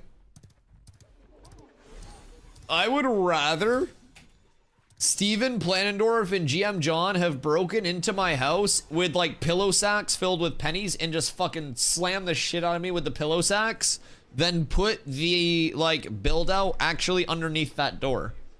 I would have had less lasting trauma on my mind if they kicked the shit out of me with penny pillow sacks than if they actually let me exploit in past a door into a build out area that has 6 coffins. It's been bothering me. I just want to know if it's bugged. You know what's crazy? I haven't seen Planendorf in, like, how long has it been since we've had a confirmed Planendorf sighting, chat? Because I feel like we have not seen the dwarf in a minute. I don't know if he's, like, locked up or what, but long sight. The ship stream? Was that a dwarf ship? Heroic long sight 328.52. 60? Meh. Epic long sight 360. It's a low epic. 7-7 is the highest epic you can get. 7 strength, 7 dex. Over a week? You had to run in with dwarf ship? Yeah, maybe him getting exposed as the inferior captain of the ship vessel was what did him in. Maybe that was it. He couldn't live with the shame. He relocated. Works for Amazon Games now. Just living an inferior life. Booba dwarves are the meta. Chat, who's farming stuff with me? Smile. Anyone wanna rogue farm and stuff? Getting the bow crafted now. Dude, you're so up. I should have given you the 100 gold and then scammed you the rest of it. God damn it. How many hits of that tree did you get last night, Merc? Like, was it an adult tree every time? 3? So you got 15 legendary braidwood from that one tree. Fuck me. So chat, this is what I'm saying. Like, Merc just changed his entire existence, right? Like, off of that one braidwood tree. Just the whole existence. That's crazy. Kept 10 and sold 5. Yeah, you sell for 20 or 25? You went down with the ship. A good captain always goes down with the ship. Oh, so you're gonna be healing for us, my friend. We do need a clerk. Shing shing. 20. Easy 100 gold. Spent probably what, 50 on epics. I enjoy the new PoE 2 class. Is that the Huntress bitch or whatever? In about 20 minutes again? Bet. I spent 20, Slacker hooked it up. Slacker the legend. Jesus Christ. Yes, you're up tremendous. The spear lady? I've seen a few people talking about how it's supposedly very underwhelming. I don't know. I don't know if it's like a later point in progression or what, but I have heard quite a few people say that it's like very in a bad spot, but tends to be more like, I don't know. I don't necessarily consider Neversinkk a content creator. Neversink's like the loot filter guy. So yeah, like he is a content creator, of course, but he's not like a streamer, right? I guess he streams making his loot filters too. I just know him as a loot filter guy. Yeah, he's a streamer. But I don't follow him for his streamer takes, basically. I follow him because he's a fucking genius of a human being, is what I'm getting at. But he was basically tweeting a breakdown, like a very long thread about how the entire class felt kind of like poo-poo. Unfortunately, you need a quite good build, otherwise the class is a bit meh. Well, so that's always a thing with PoE. Like, anything feels insane with a good build, right? It's just league starter viability across classes being, like, non-parodied. In, like, some classes just physically being unplayable in a league starter format is a little bit rough. But looking for more Ceph farm, probably like 15 plus. Chat, anybody want to come through and farm some Ceph? Any alt havers potentially?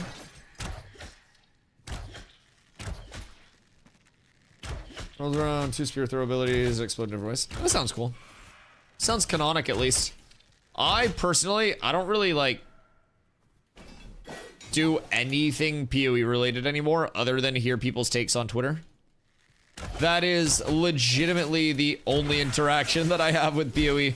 I don't watch PoE content. I don't really find it to be like a watchable game, like a fun game to actually view. So yeah, I basically just like listen for people's takes. I see it while I'm scrolling. And then other than that, that game literally takes up no space in my memory anymore. And it almost killed my channel. If I would have stayed in PoE, I would have been fucked.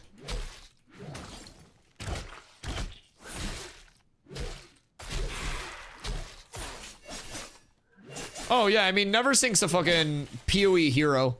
Like, Path of Exile would be significantly worse if it were not for Neversink's loot filters. It would be borderline unplayable. Now, somebody else probably would have, like, come out with loot filters, right? But, yeah, it most definitely would have changed the existence of all of Path of Exile if he did not exist. Okay, maybe I shouldn't be. What's the leash range on this guy?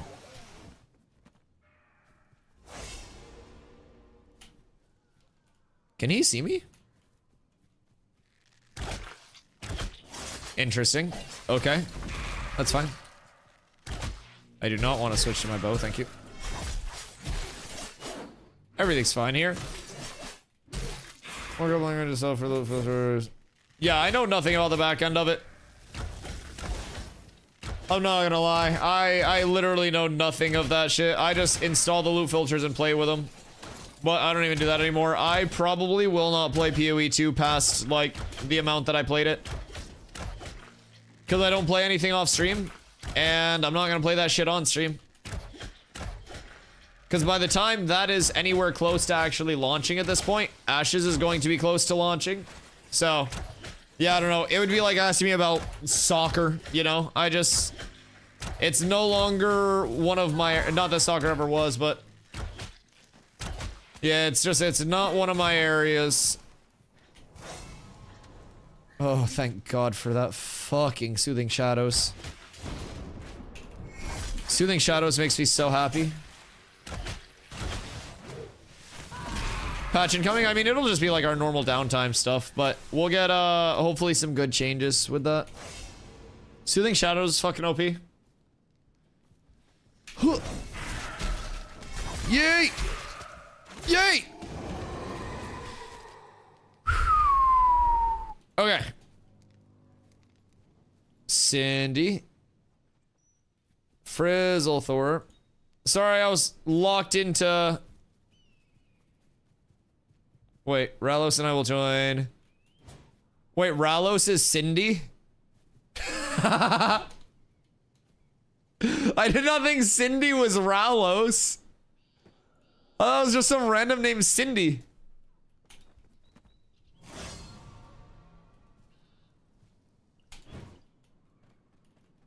Shit. Well, you mean football? What, football? No, football is not football. Football is football. Football is like football. Pigskin. Grappling. Tackling.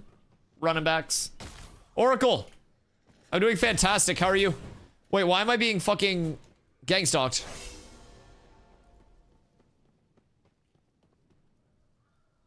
What? What? Don't what me? Football is football. Football is football. It's straightforward. Sammy, thank you for the 45-day streak. I appreciate you. No, I just need to find a horn hexer bone. Isn't that a farmable drop? Where do you get one of those? Because I'm sure we could very easily farm one for you, right? But a pussy cleric is camping the spawn. Who is it? And how much are the horn hexer bones normally, if you just buy one?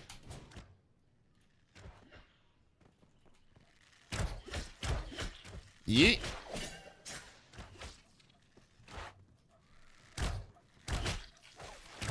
Tarvo, did you just make the connection of like football versus football? Yeah, football is soccer. And like football is American football. Foosball. No, not foosball. No. Like football. Like football. Like F-U-T-B-O-L. Like football. That's soccer. Football is American football. Life from mildly threatening. Oh, just take their spawn. Yeah, someone from mildly threatening was mob training on us yesterday. Yo, what up, Kid Trey? When's the game drop? We're in Alpha 2 Phase 2 right now. Phase 3 begins on May 1st. That'll last probably like a year and a half in my opinion. And then we have 2 shorter betas. So overall, we're thinking probably like 2.5 years, somewhere in there. It could go past that as well. My guess is late 2027, early 2028, if everything kind of like continues how it's going. Football is football in Spanish. Exactly. So football is American. Football is soccer. Yeah, we're on the same page now. Exactly. Football is soccer and football is American. Right. That's the difference. That's exactly it. How do we get into the alpha? Here. Oh.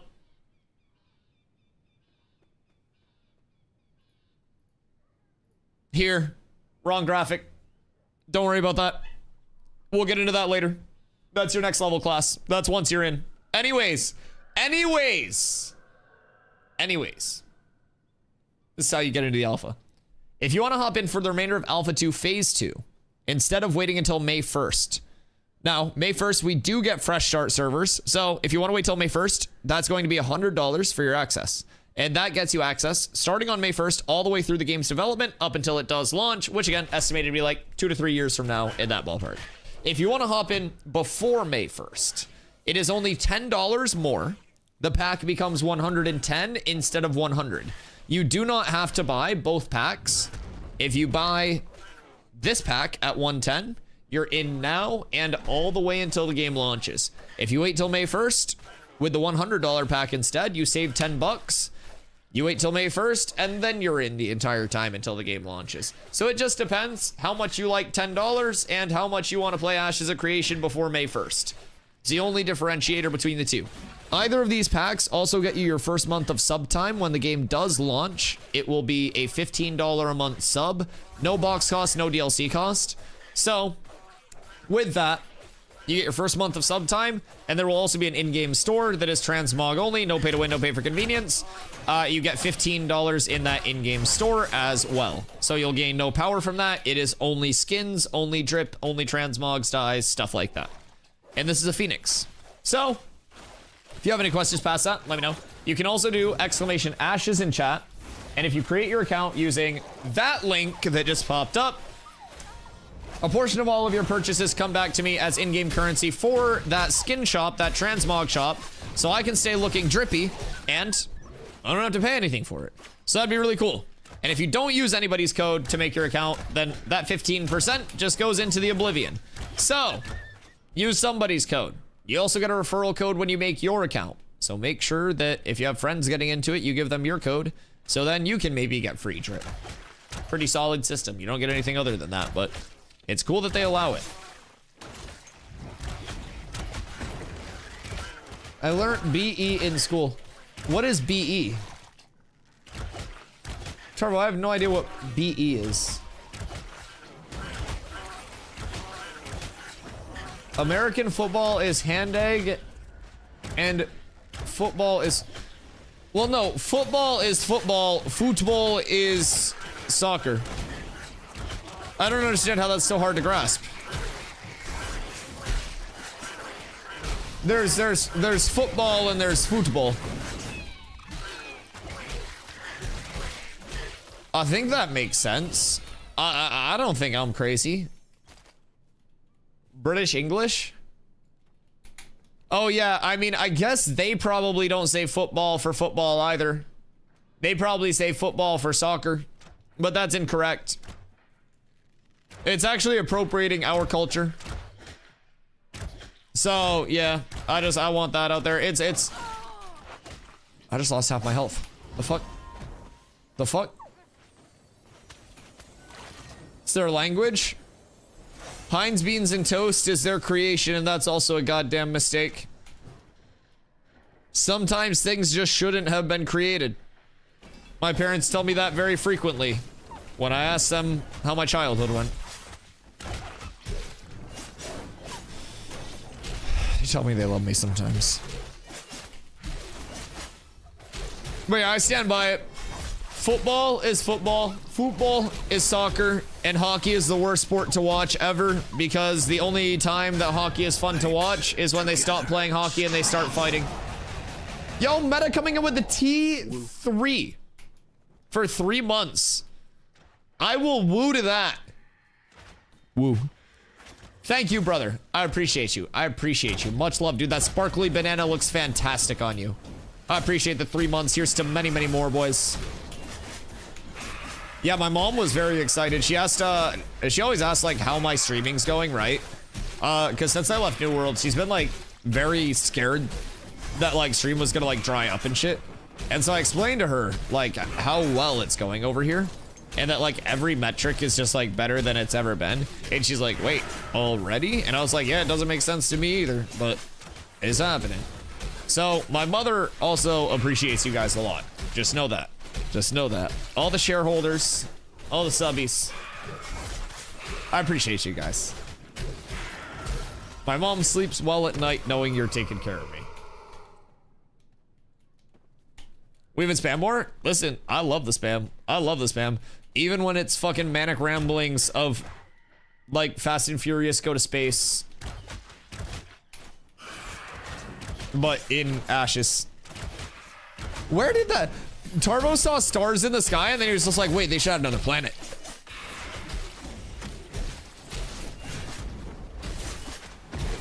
Tarbo's so fucking funny. We just gotta sort out the ideas to the genres, man. I like that idea. No Man's Sky, great idea. Ashes, maybe. Who knows? Maybe Steven just goes, wait, fuck yeah, I like that. What are the new jellyfish mounts called? Maelstrom's Crown. It's just Carla with all different accounts supporting you. No, Carla doesn't gift subs. If only.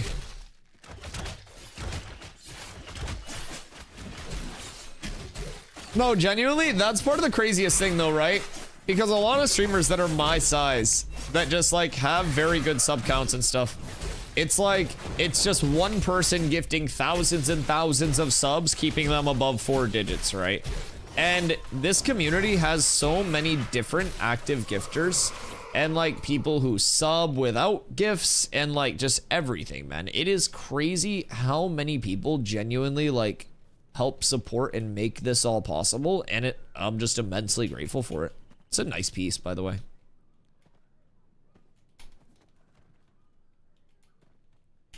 How do you change HP bars for party? Game options, gameplay, party and raid. Show party as raid frames, check that, and then make sure you have hover target enabled as well, so that way if you're trying to use a friendly ability on a, like on an ally, you can just hover over their nameplate, and then you can use that friendly. So, I don't know if it works for, yeah, so like Shadow Step, all I had to do was hover. So it's very nice, especially if you play something like a clerk. Who's the 16 mage, what?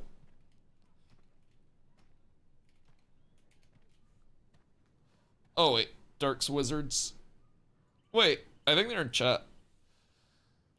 If you get any blue Ceph shard rings while you're there, let me know. Blue Ceph shard rings. Is that a ring? Oh, wait. We gotta save Hoofsy a spot. Hoofsy's getting on in like 15. Probably like 10 now.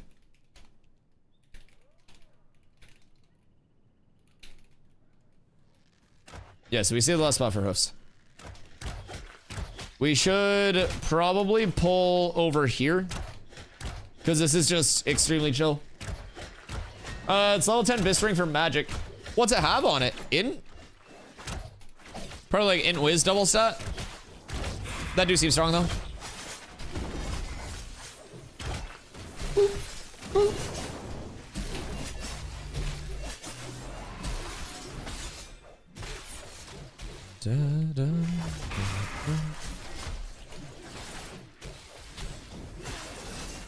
I want PTR patch notes. I can't believe that they're like, hasn't been a set of PTR patch notes go out in a while.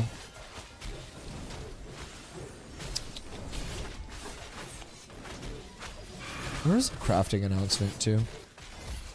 That's the ships. Trying to find the old crafting announcement. This.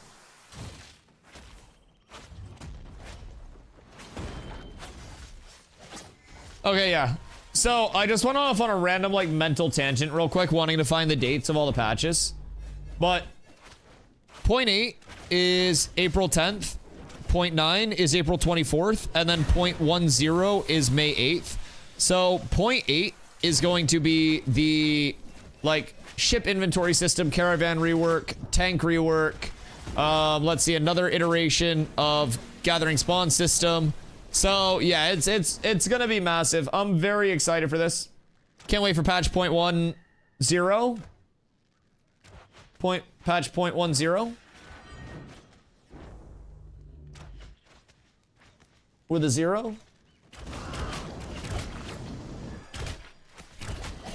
It's not the same as math. This 0 matters, man. It's not the same.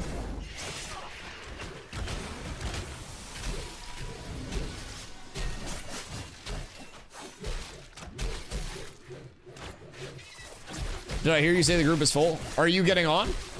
We can get you in and then just kick a random. Actually, I don't think we have any randoms. Uh-oh. I can get you in, though. We'll just rotate people in. Surely someone has to go at some point. I'll get you in, and then when Hosey gets on, we'll get Hosey in eventually. And then, yeah, we'll ball. If you want to hop on, you want to hop in, come get your XP. Are you on right now? I was going to? Yeah, pull up. Because it's also your main, right? You just are trying to pump out these levels. It can be tough when there are a lot of people doing the content. I remember coming here multiple times and just having this entire fucking area full farmed and locked down. Like, we had to fight many times for this. Yeah, huge. Yeah, pull up. We'll get you some XP. Boop. Boop. I kind of hate that this bow that I'm using is like probably better than my... It's actually definitely better than my tank's bow, but it makes me slightly sad. It's okay though.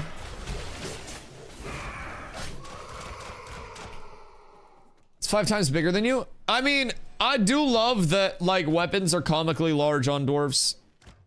I hope that I get one-handed axes that are legitimately like counterweights for me. Most groups didn't need a ranger. Oh yeah, because it's just gonna be like all rogues right now. I wouldn't be shocked if every group had like 10 DPS that were reaching out. These mobs have been weird. Thoughts and prayers that we also get like a mob behavior fix with 0.8, because these guys have been wacky lately. Like actually on Fent. Shing shing. Boop. Oh, my longbow's level 20. Wait. Have I put in any points? Oh, I have. Nice. We're up tremendous. We'll go crit. We'll go crit. We'll go here, here. We'll go with the wound, and then we'll go finisher. And then let's go with crit. Oh wait, I can't do all those. It's there, there, and then we go here, here, here. Dope. All right, we're almost there. Can't wait for Summoner. I too am extremely excited for Summoner. I'm not even gonna lie. I like definitely, it won't be my main, right? Tank will always be my main. But I have played so many different summoners over the course of my life that I'm very intrigued on how they're actually going to do it. Deltas are merging. Wait, how are you merging deltas? Was there a downtime? There should have been a patch since the last time you logged in. How are you merging your deltas? Which should I be using? Strength scrolls or Constitution? While you're leveling, Con if you feel like you're dying a lot. Strength if you want more damage. I use strength personally. I'm merging deltas. Last night's late patch? Oh, mine must have auto-updated then or something. Oh, never mind. I got on after the patch. Yup, that makes sense. Yeah, it was honestly, it was probably the fumes from my RV. I was playing Schedule 1 during the downtime, and I probably just got high off the fumes. I was packaging a lot. I was cooking up a lot. Technically, I was just growing, but it was rough. Yeah, it makes sense now. Speaking of which, actually, you give me 1 sec before we start pulling.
Good day, I'm back. I'm ready to take on the world. These mobs are bugged. What's going on with them? Are none of them like functioning properly? Ow. This piece of shit is. Okay. So we've got to sort this out. Do we have anybody that's not here yet, or is everybody here already?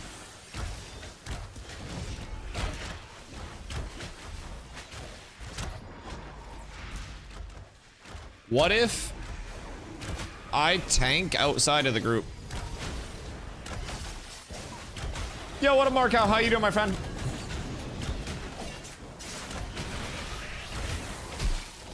Hope you are having a fantastic day. Your game's updating? You're merging deltas! It just sounds like something that they would say, like, I don't know, in either some, like, Inception type movie or in like space travel. I don't know if you like merging deltas would be something associated with like going into like warp drive or some bullshit, right? I'm still shocked that I knew what it meant simply based off knowing what a delta meant. Knowing that delta was changed made me look so smart for a second to chat. For one day and one day only. And I loved it. How long has it been since you played, Nelly? Because you're feeling like shit for a while, right?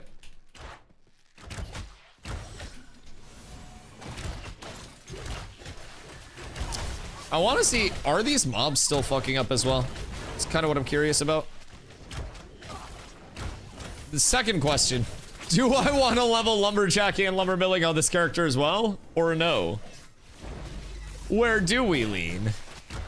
I think I lean towards fuck no. Absolutely the fuck not. Not on this character as well. I do need to do more on my tank though. I need to make more money. I honestly... I should probably hit trees on my tank.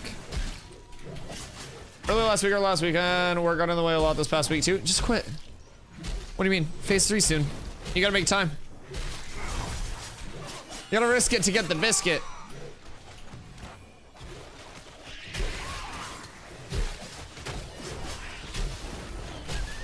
Great news that Mrs. Stomiak, you got the phase 3. Let's go. What class are you excited for, Hunters? Chat, if you're new, by the way, and you are wondering what classes, and archetype combinations will eventually become available to you in Ashes of Creation throughout Phase 3. You can do exclamation classes in chat for a handy little resource. You can also do exclamation crafting for a nice little crafting resource that'll tell you exactly how many of your skills you can have leveled up through the lifestyle skill system. Phase 3 comes out on your birthday. Ooh, wait, no, that's like the best birthday gift. What the fuck? And I'll be streaming that day. So you get like a 2-for-1 on birthday gifts. You know what I mean? It's like 2 super awesome things that you definitely look forward to both days. Wait, not both days, but on the same day.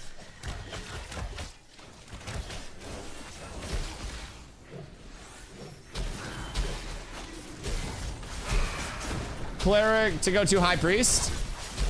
And just that straight healy. I hope High Priest gets an AoE res.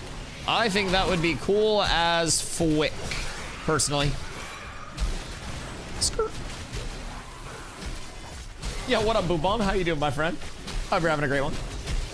Doing research on what I want to tank with. Okay, just kind of like going into the secondaries and stuff. Good resource. I did not make that one myself. The Phoenix I made myself. These graphics I do steal from other people shamelessly. Exclamation crafting is also a really good one because I can do like a story with it. Watch, ready? I can do like a narration type shit. Hold on. It'll soothe you guys to sleep. Peep this. There are 22 Fuck! I said it wrong. There are 22 professions in total.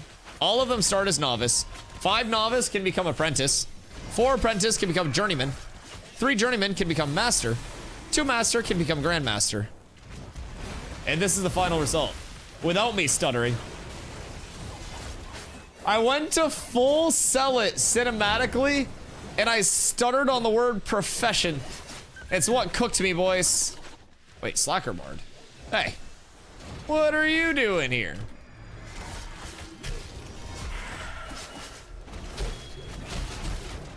Now, if I got on my tank, Nelly and Hoofs could both join, and then I could come power level this group.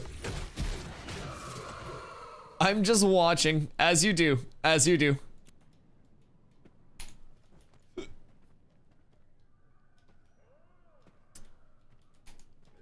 If you need an AoE res as a cleric, you're doing something wrong. Okay, but I will say, there are sometimes raid mechanics that just cook shit. You know what I mean? Like, there are sometimes just moments where you're like, oh fucking hell. We're inviting Host and Pumpin. Well, now we need to get Host and Nell in from guild. Because I think we went a little hard on the ASAP recruitment.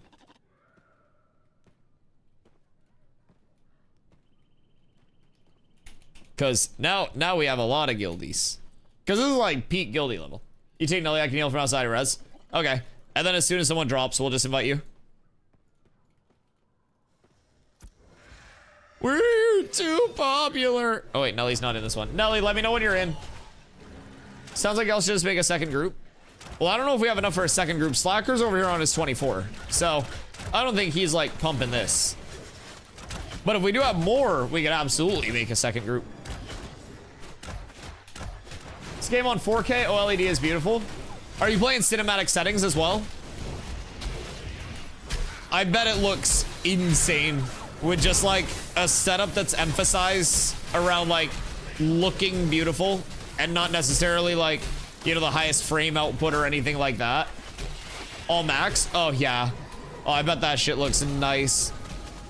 Uh-oh.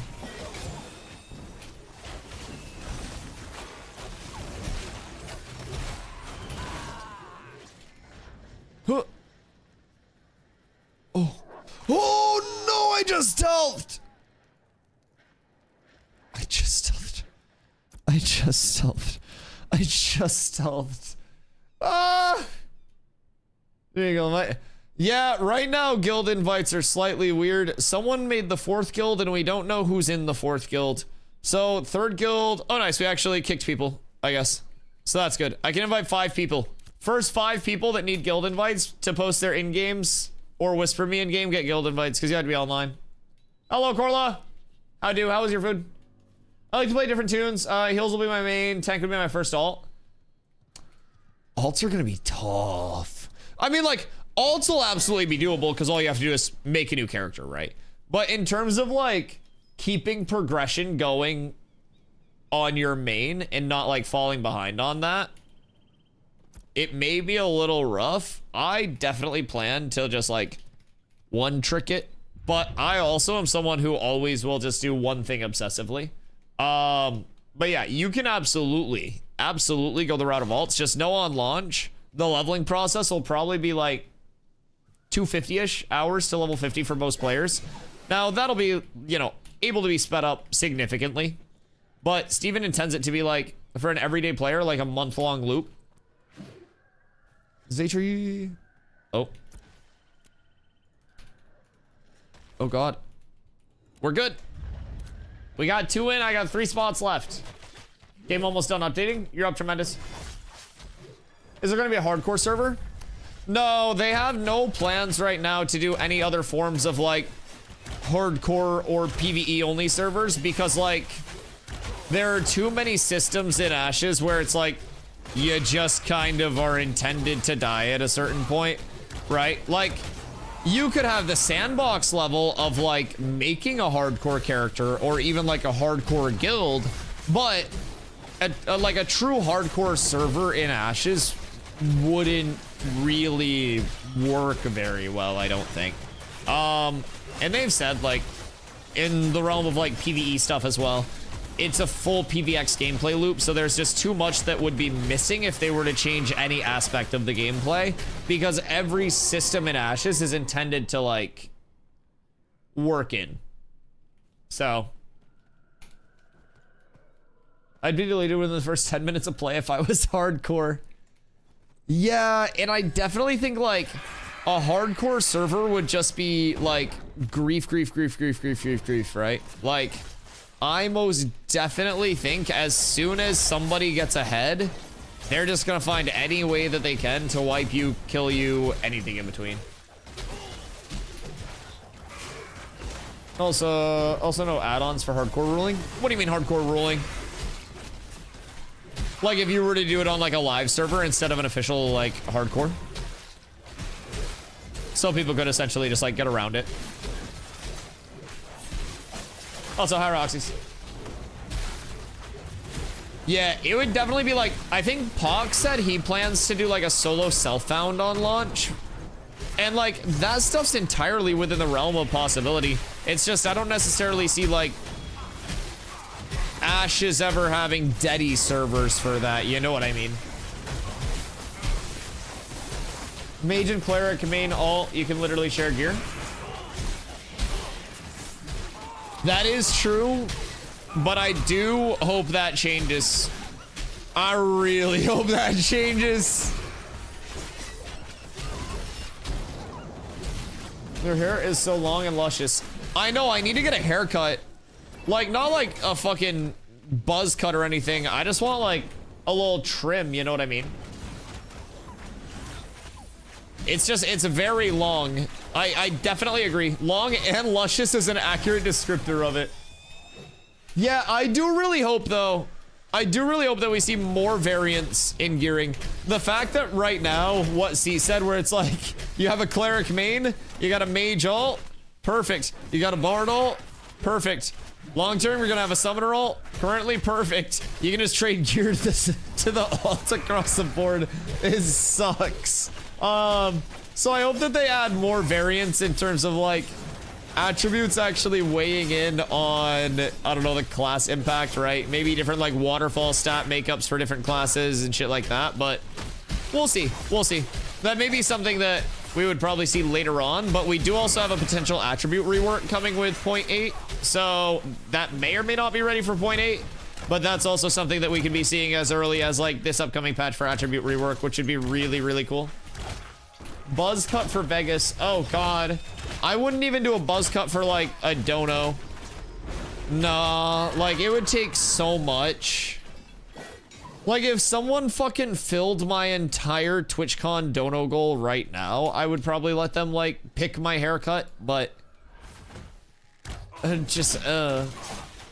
You're not about the money? No, because nobody will watch stream if I look like a fucking egg. What do you mean? There's gotta be a level of appeal to this. I would buzz cut for $100. Curly, you work in sales. Just upsell somebody. Sell a hustle box. What do you mean? And then you get to keep your hair. Are there any real life sources to find what gather craft is best per type of role? So what do you mean like gather or craft per type of role? In terms of like which lifestyle skills you want to focus on? How much for an IRL stream of the buzz cut? I mean, I would go to my barber for it. He'll do it for 5K. Yeah, Carla handles negotiations in these parts. She knows numbers. Just wear a hat until it grows back. I do have a pretty good hat collection. I won't lie. I don't wear hats frequently because I like to, you know, just let the hair fly around and flow around and shit, right? But I don't know. I have some nice hats. I don't know. I wouldn't wear a hat on stream though. I don't know. I don't think you have to have really good lighting to be able to wear a hat on stream and not have it look weird. I feel like I don't think I have the lighting for that. I would need way different setup. I don't actually know what I would need. I feel like it would. Oh, why are there lyrics in my bardcore? What the fuck's happening here? I don't want to listen to that. Fuck you. Wait, we go here. Bandana gang? Wait, unironically, I don't even know where this came from. But I found, I was cleaning my stream room the other day. Because I like to clean during my downtime. And I found a styled basics, easy to personalize, one-piece red bandana. And it shows like, I think this is photoshopped onto this chick. But yeah, so unironically, yeah, I knew it, put it on. You can wear a shiesty? Wait.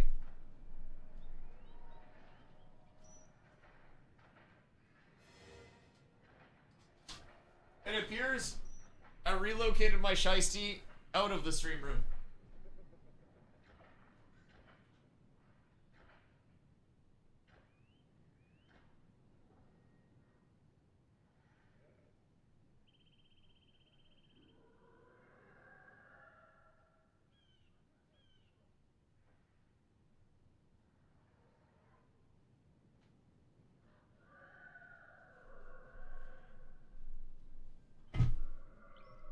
I look like Lil Mabu. I told you I had a shiesty. Shiesty streams? Yo? What up, Ragnar? What? What are you stealing? Your heart? Your hair's sticking out? It's so they can't see my eyes. Ready for him. So you may think this is for stealing, but it's actually for the brutal Maine winters. I used to snowmobile a lot. So back in my day, this wasn't a sign of tomfoolery. This was a sign of it being cold as fuck. Unironically, you look cool and hip. What if I put the bandana on too? Should I have like the bandana with like the model chick has like the Tupac knot? So I can put on like the Pac bandana with the shiesty.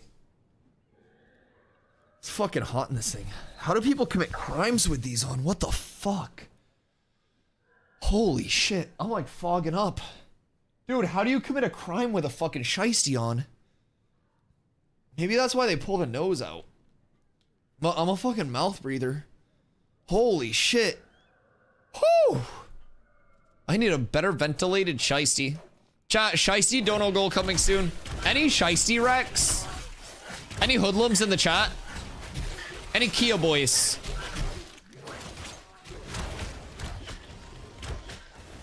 Hey, what about Zito? It's this huge patch. Dusty shiesty patch. Kia boys. My brother AMC drove a Kia for a little while, and I used to always tell him about the Kia boys. Dude, the Kia boys were so great. They're still active, you know. The Kia boys go crazy. So, Elzito, the 0.8.0 patch is going to be on the 10th, which will be our next uptime, right? So, what we're going to come up to is ship inventories being added, according to what Steven's told us. Ship inventories being added, caravan rework, tank rework, potentially some of the like setting and staging for the tropics. You have like some of the shipwrecks, some of like the underwater like life there and shit like that. Potentially on that one. Then we also have another iteration for the new gathering, refining, crafting changes that are coming up. So 0.8 is going to be a pretty hefty one, especially if you're a tank enjoyer. Also, someone in chat was asking about a Maelstrom's Crown earlier.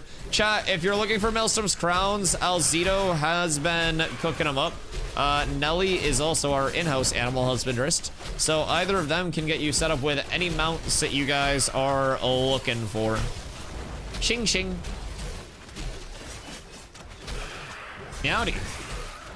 Shiesty's got hot as fuck really fast. Wait, why do you call me old man, Ragnar? I don't even think... Aren't you older than me?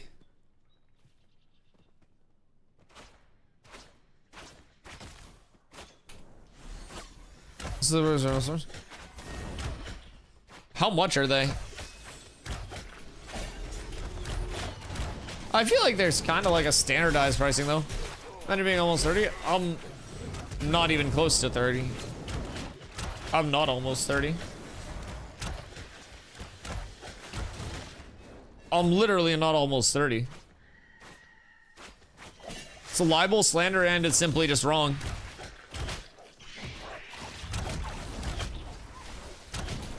It's like saying that 60 is almost 100. Like, am I closer to 30 than I am to 0? Yes. Am I almost 30? No.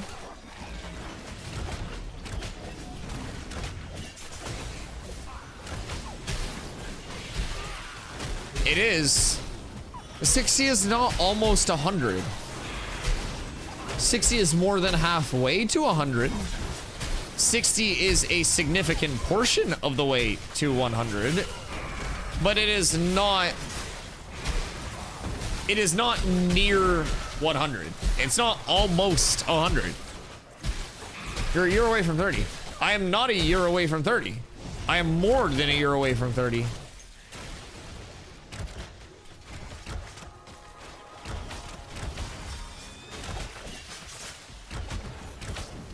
Yeah, you literally don't even know what you're talking about. I have plenty of time. There are so many ways that I could still secure a legacy and die a tragic death in my 20s with a legacy that will like live on. I could get a statue in game if I play it right by that time. I have so much time to like get in, get done, and get out. Never rule it out.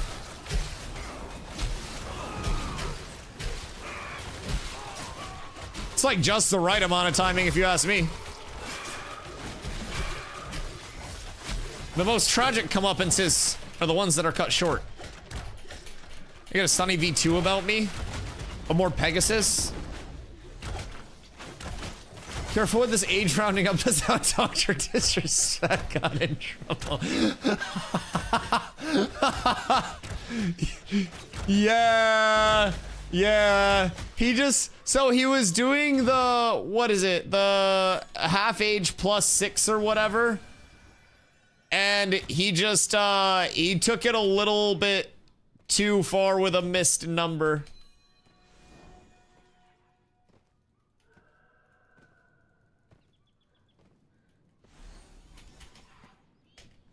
Or is it plus 8? Wait. No, I think the formula is plus 8 or something. I don't know. There's some formula that's like your minimum dating range. Cause it's at like 100, it's like under the 60s. What kind of formula? Yeah, it's just deterministic of like the minimum accessible dating range, which if you think about it, it would be half plus 8 because then at 20 it would be 18 and anything less than that would be weird. So it has to be that. It has to be half plus 8. Just through deduction. It's half plus 7. Did I split the difference? Or are you just, or so Google says.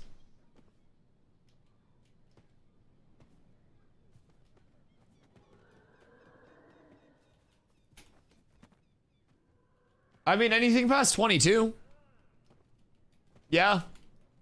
I would say that's fine. It's just a couple of years where it gets hairy, but. Dual, often defensive target lock is actually useful when outside of the group. It's useful when inside the group too. What do you mean, silly goose? Dylan, if I try to level my friend who is lower level, will it affect his XP?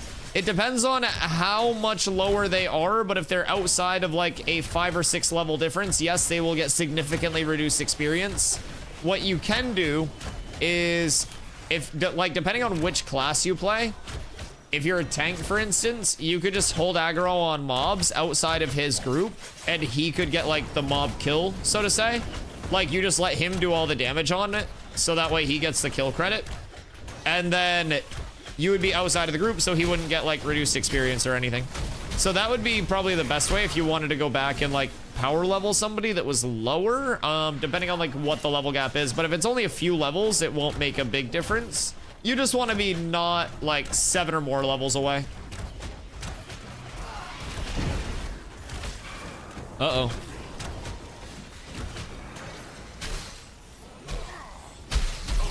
It's getting hairy in this bitch. I'm working on him.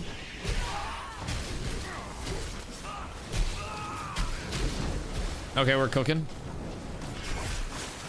Everything's fine. Get a little flip. I gotta get out of here for a sec. Oh god, we're gonna get out. We're gonna stealth.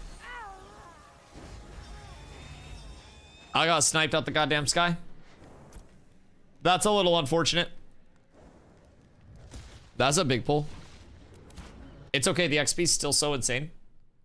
I have no raid frames to heal on. Oh fuck, that does make even more sense, yeah, if you don't have raid frames. I can imagine that being actually extremely useful in that scenario. So for phase 3, do we buy through Ash's website? What happens after purchase?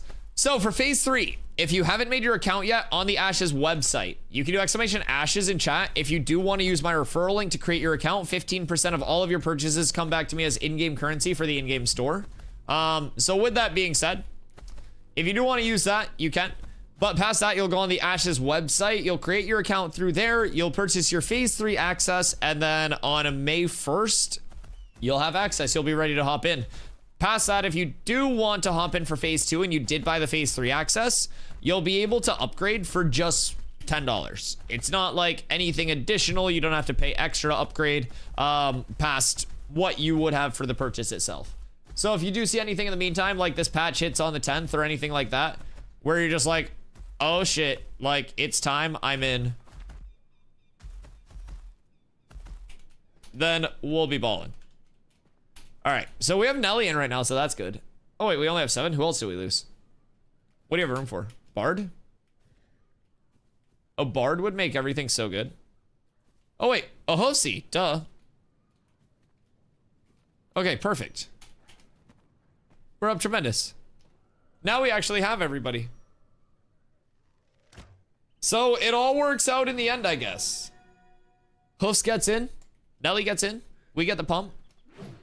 I personally, I feel like there's Braidwood out in them there hills, chat. I won't lie. You don't have me? Listen, every time I have you, you always talk about how you standing in mechanics is my fault. Is Savo our only jewelry person, or do we have someone else? We do have Rug as like an informal cats jewelry person, right? Like he's not technically in cats, but he's cats adjacent. So Rug does do jeweling. He's who I got my Halcyon rings through, depending on what you're looking for. I don't know what his qual is or anything like that, but he does at the very least have jeweling.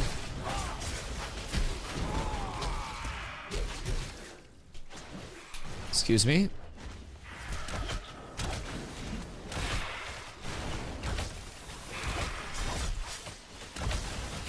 This is the worst spot I've seen to pull in Seth. Too much LOS for healing.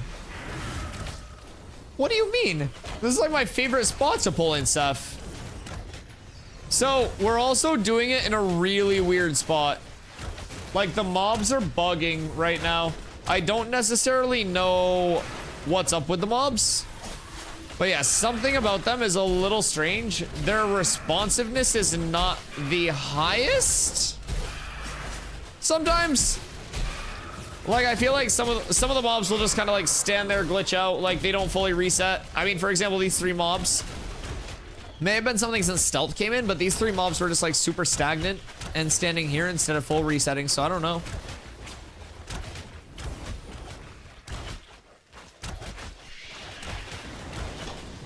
Looking at Steph Shardbrinks crafted at Heroic. I have the recipe. If he doesn't, I think Sav was off for the day. Rug usually pops in. I don't know. Message Rug. I think his tank is 2 or 3 Gs. But I don't know if he's on right now or not, but I would definitely shoot him a message. Just processing the mats on my Ranger since I got metal working on him. True. Yeah, that makes sense. Excuse me.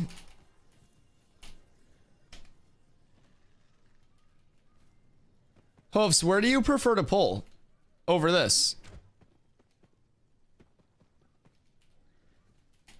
Because, like, typically what we do here is somebody will pull, and then the tank will aggro, like, here, and then the DPS just stands back here, and, like, we all just stand here and pew-pew. Balcony's always best. Do you think we can do balcony at this level?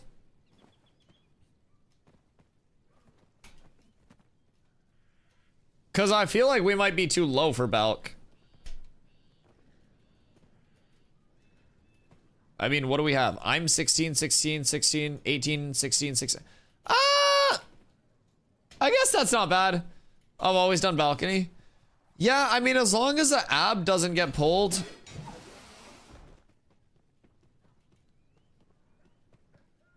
The problem here is the mobs also spawn where we're standing. Well, that's why we use the corner. In an ideal set of circumstances, like, we would essentially just tank, yeah. And then we just pull, like, around the corner. But if you watch this pull, like, have Jen come stand here. Yeah, so that's what I was just gonna show. So, like, if I pull this...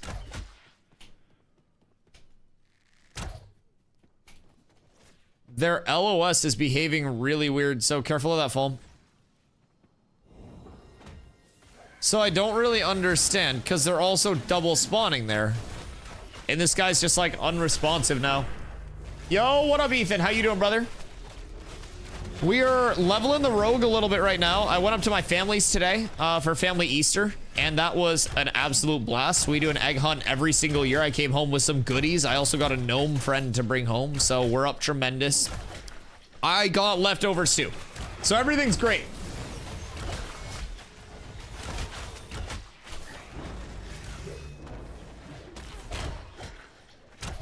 Egg hunt. Look at this rich ass fucker. It's plastic eggs. We scrambled them after to celebrate. It's egg substitute. Yeet.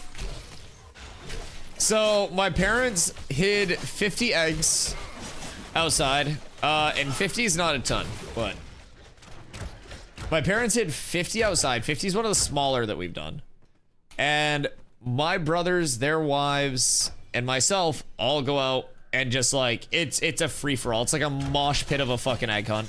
It is an absolute blast.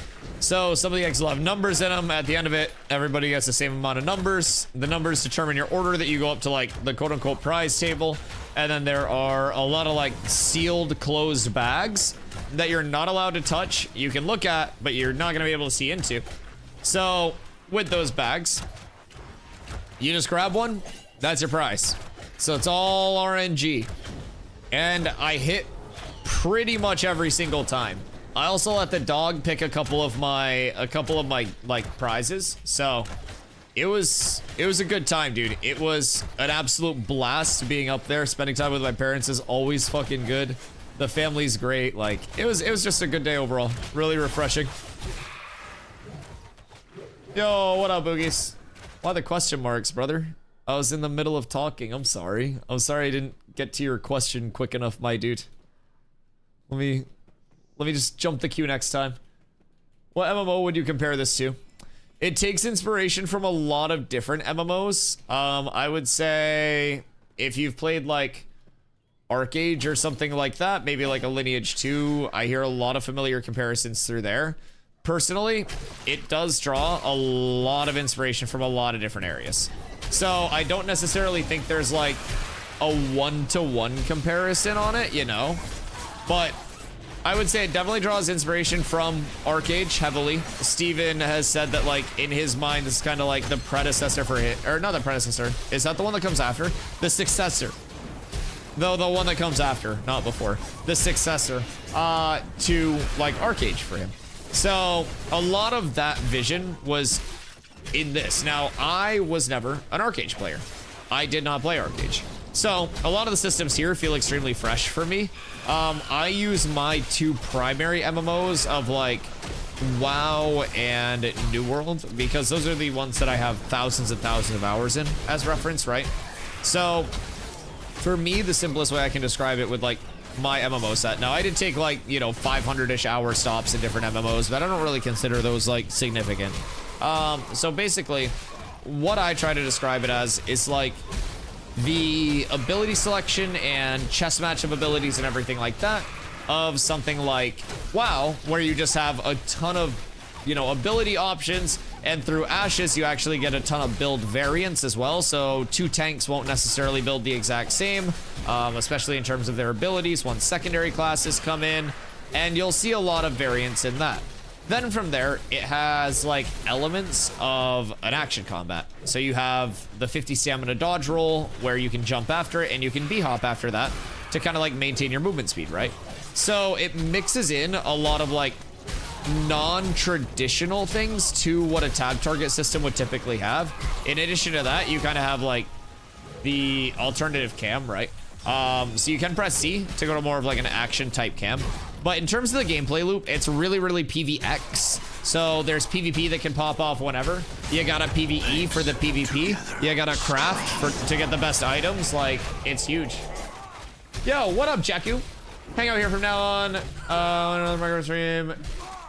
Give a sub. Simply ask. I don't know if it feels like that. I'm sorry, dude. Yeah, that doesn't feel too good. Well, I appreciate you. Thank you for the T1. Wait, were you gifting subs over there and people like weren't even thanking for gifties and shit? That's always crazy to me. I mean, I know like some streamers get like massive amounts of like subs so they can't keep up or anything, but I don't know, dude. I try to like, I'm not like massive by any means, but I think every follow, I think every sub, like all of that shit. Huh. As you recall, for me, it's not even about like calling out the viewer to like give them a fucking spotlight. It's because I genuinely appreciate it. Like, you spend money on that shit. You work for that money. You could spend that money on like fucking titties. That's a month of a mid OnlyFans sub. So like, genuinely, I appreciate that. That's why I call it out. Jose with the 6 gifties. Jose, thank you. Thank you. I appreciate that, brother. And genuinely, I don't call out people gifting subs because I want to fucking give you your like fucking moment to shine. I do it because I appreciate you, because you work for that money, and that is money that you could choose to do anything else with and support any other content creator with, and you choose to support me with it. And I greatly appreciate that. And genuinely, if other content creators aren't thanking you for that, I apologize on their behalf, because that sucks. I think as a contributing member to a community, you shouldn't even have to spend money to be thanked and feel welcome in that community. And some content creators may not necessarily be able to like keep up with stuff like that. But for me, I always tell people you're important here, whether you gift subs, whether you donate, whether you tier with bits, whether you follow, whether you lurk and forget to follow for 3 months because I always stream at the same time. So everyone matters in a community, man. It's not about gifting subs. It's not about flexing the wallet.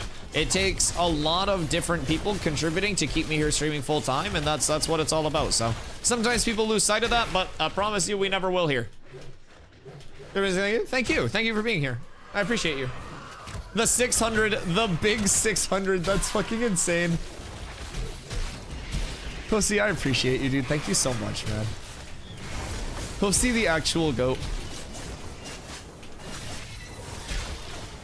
Levels of support that I legitimately cannot comprehend, but keep in mind, man, like I was just saying, everyone, from people that can gift a lot to people that gift a little, like, people gift, you know, what they can afford, people sub what they can afford, and it's all like everybody's support adds up, and everybody's pockets are different, everybody's situation's different. I don't know Hoofsy's situation, I don't know anybody's situation. And so I'm just thankful for every single person that gifts 1, gifts 10, gifts 100, gifts 1,000. We haven't had anybody gift 1,000 yet, technically. That's the all-time leaderboard. But like anybody that subs, primes, takes time out of their day, like you work for your money and you only have a finite amount of time. So it's like those two things mean the world to me, that people choose to share those and especially be so generous with that. So I think everybody here, like I said, contributes a lot, and just because somebody gifts less doesn't diminish the thought of gifting subs, whether it's 1, 10, 100, anything in between. It's the thought of gifting subs, raiding another channel, doing anything like that, that should be the impact of it, dude. Should be. In this stream, I got cat ears. Hey, wait until you realize if you guys hit the sub goal, you get 1 week straight of cat ears that I can't say no to. You just get full cat ears. 7 days. Oh, see, thank you again for the subs, Jackie. Thank you again for the 2-1. I appreciate you. So, before the gifties. Oh, Jakku. Thank you for a gifty too. That is extremely kind of you. I appreciate you. Thank you, thank you, thank you. So, I believe the question was asked, if you could, if you wanted to, play very PvE oriented in Ashes. Yes, absolutely. And PvE is extremely, extremely important in Ashes. So with that being said, like you've got a PvE to get the best gear for PvP to be able to secure better PvE spots, because say you want to PvE and do world bosses, but like you're super, super weak and low power scaling. So anytime you go to a world boss, other people can just PvP you off of the world boss and you can't defend yourself and you don't have a raid and stuff like that, right? So you've got to be in a spot where you PvE and gather and refine materials and get them to a crafter to craft your best in slot gear in high rarity versions. And then from there, that makes it so you're better at PvP and you can kind of like do a little bit of everything more. So it's what's called like a true PvX gameplay loop, where everything is really intertwined with it. So it is absolutely sick to be a part of, I will say. It's been so long since there has been a game that has held me in terms of something as simple as going around and hitting trees. And in Ashes, I will legitimately start every single stream and I go out and I farm trees because it is fucking wild. You're saying the game is gear-based PvP? Gear absolutely impacts PvP, but it's also like a skill-based PvP system where you do have a lot of like player input on it. Right now, current game modes are a bit zergy. Like I'm fully non-biased, except towards this random lyrical that's sneaking in. Anyways, wait, what's up with my Q? Why is my Q tweaking? What? The fuck?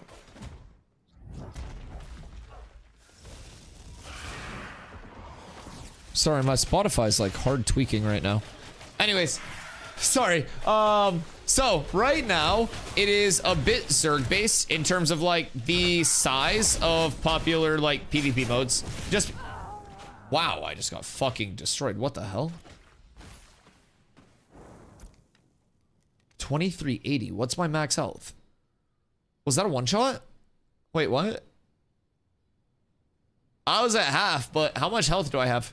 I have 2587. Jesus Christ. That hit hard. Okay. So with that being said, like gear is very important because gear is power scaling, right?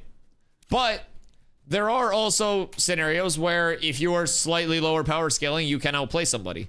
So modes right now, guild versus guild, node versus node, node sieges, stuff like that, they can be a little bit zergy. And I think Zerg is definitely where like the least like player personality shows through and like the least mechanical skill tends to show through. They will be adding arenas, which are going to be those smaller numbers match. They've talked about 1v1, 3v3, 5v5, 8v8, and up to 20v20 arenas throughout phase 3. So we'll see how those are added in. I will very much love those either way. I'm a huge arena enjoyer because of the numbers match. But yeah, your gear definitely matters. It's not like a direct you PvP to get PvP exclusive gear. It's you PvE to get your gear to PvP. So it's definitely linked up. Again, gear is power, but there's a lot you can do as a player to kind of like outplay people too. Do you think the game will be pay to win or not that much on launch? Oh, 0 pay to win. 0 pay to win, 0 pay to progress, 0 pay for convenience or anything like that. Has the dev team ever talked about a PvP mode like arenas? Oh, hey, Diaper, I didn't even read your message before that. Where gear doesn't matter would be nice for casual like Lost Ark Arena. So they haven't talked about like specificities of how gearing will work for arenas, if it'll be like, and I don't think they'll do like a gear match like Equalized Gear or anything similar to, I think Guild Wars 2 does theirs that way. Terrace Land actually did theirs that way and it was really fun. So there have definitely been games to approach their arenas that way. I don't necessarily think Ashes has it in the plans to go that way from what we've heard. Everything leans in towards like open world and utilizing like what you've got. And through that, different arenas will also have different kind of brackets to it. So in a heavily populated area from one of the most competitive communities, like say you have like all of the sweaty guilds, quote unquote, in one area. So you have all of your super high power scalers, the people who are playing the game and sitting in the arena all day. There will be a leaderboard outside of every arena that keeps track of like player wins, losses, and shit like that. And there may also be like MMRs and rewards on a seasonal reset cycle of about 6 months per season. So you'd be able to go over to certain arenas and expect like more competition or like more casual competition in a less populated area with that. So I think it adds another level of like the decision making, which is really just one of the core like things that Ashes is all about, which is just making the player calculate the decisions that they're making. And I really do think it works into that. They've talked about spectator modes being possible through maybe a spectator client system. So we don't know, again, all of the details of it. That's more of a phase 3 thing, so we won't even be getting that. I don't think at the start of phase 3. That'll probably be a bit into phase 3 after classes are out, I'd say. But who knows? It could come out at any point in phase 3. We don't really know the specifics. It's supposed to be tied to military nodes, though. So if it is, we could expect to see that as they do node type expansions. Host, what are we doing? Are there raids? Yes. So right now, there is one that would be like considered a raid. It's kind of like a hybrid of a grand dungeon and a raid. If you are like lower gear scaling, you would most definitely want to go in with a couple of groups to do any of the bosses. And like the final bosses or the harder bosses could take multiple groups if you don't have really high gear scaling. So there will be many more raid buildouts in different biomes as the map continues to expand. Currently, we only have like grand dungeons that are discovered in this area, which is the Riverlands. So we also have the desert, which we haven't found any of the big dungeons in or access those yet. We've got the tropics, which we haven't found any of the big dungeons in yet. And then we're going to have the June Dark, which is going to be the jungle down here at the end of this month. And then we're going to have the anvils, which will be up here at the end of next month. So the map will continue to expand. Right now, there are 8 ownable player nodes. There will be over 80 for the final map. So it's going to expand a lot. There will be a ton of different options for like PvE. And one cool thing about PvE is that not all PvE like POIs, points of interest, are open as soon as a server launches or goes live. So there will be certain facilitators that are required for like dungeons to open or certain points of interest to open or certain areas to open.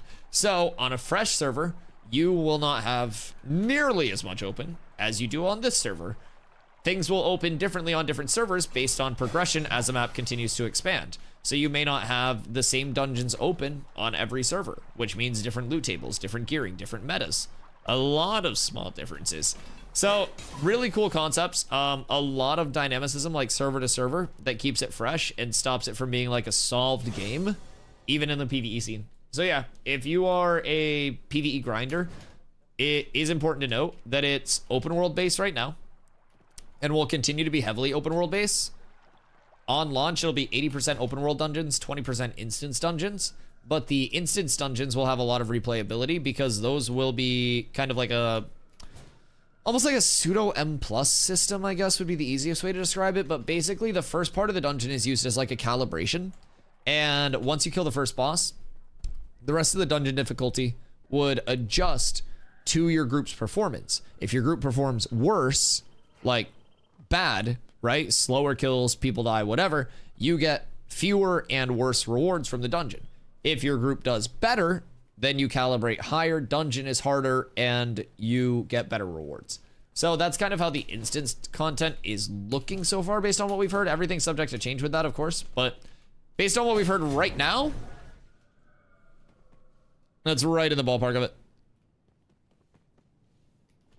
I made a good plan for next alpha phase, but after walking, I'm thinking about making mounts and stuff. After walking? Wait, what do you mean? You get a mount at level 2? What do you mean walking?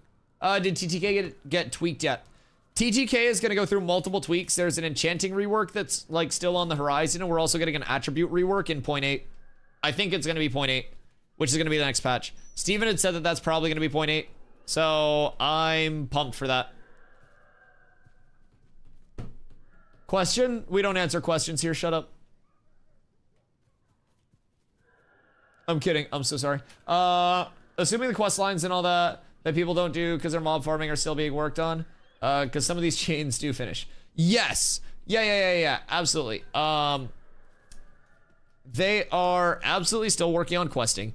Questing is never going to be like in a one-to-one setting as efficient as like group-based static mob grinding, because with respawns being very fast in Ashes, it just becomes a point of like, we can sit here, we can kill consistently, we can kill safely, and then we don't have to worry about, you know, XP debt, we don't have to worry about repairs, we don't have to worry about running place to place.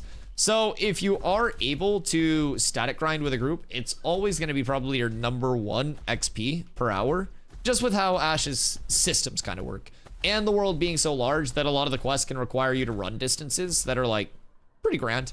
I will say though, questing is far from where it's going to be.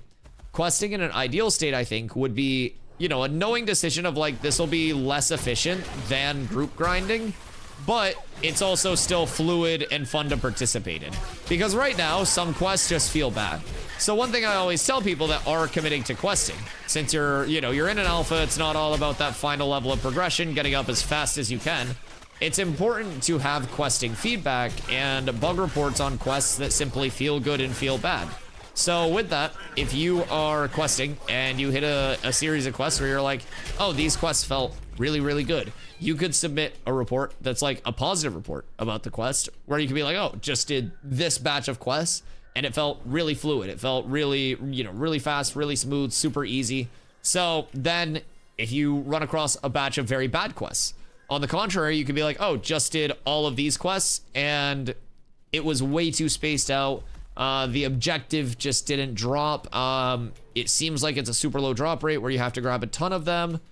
So I definitely think that questing feedback is incredibly important right now to shape the future of questing. And there are still accessory systems that are not implemented yet. One of those being combat pets. Combat pets will be huntable, same way that you hunt like mounts, right? They'll be trainable through animal husbandry. You get your combat pet, and that combat pet can level. It can have gear equipped, but you have to, when you summon that combat pet out, lose a little bit of your character power to actually have that combat pet out. So it's a little bit of a balance. You don't just gain power the second you get your combat pet. It may give you effective power and effective gain, because you as a DPS could have like a tank combat pet, but it won't necessarily just like juice you all of those stats. So really cool systems. Those are a couple. The combat pets are one of my favorite systems actually that aren't implemented yet, past like arenas, duels, shit like that. Like if I had to say probably top 3 things I'm excited for, arenas #1.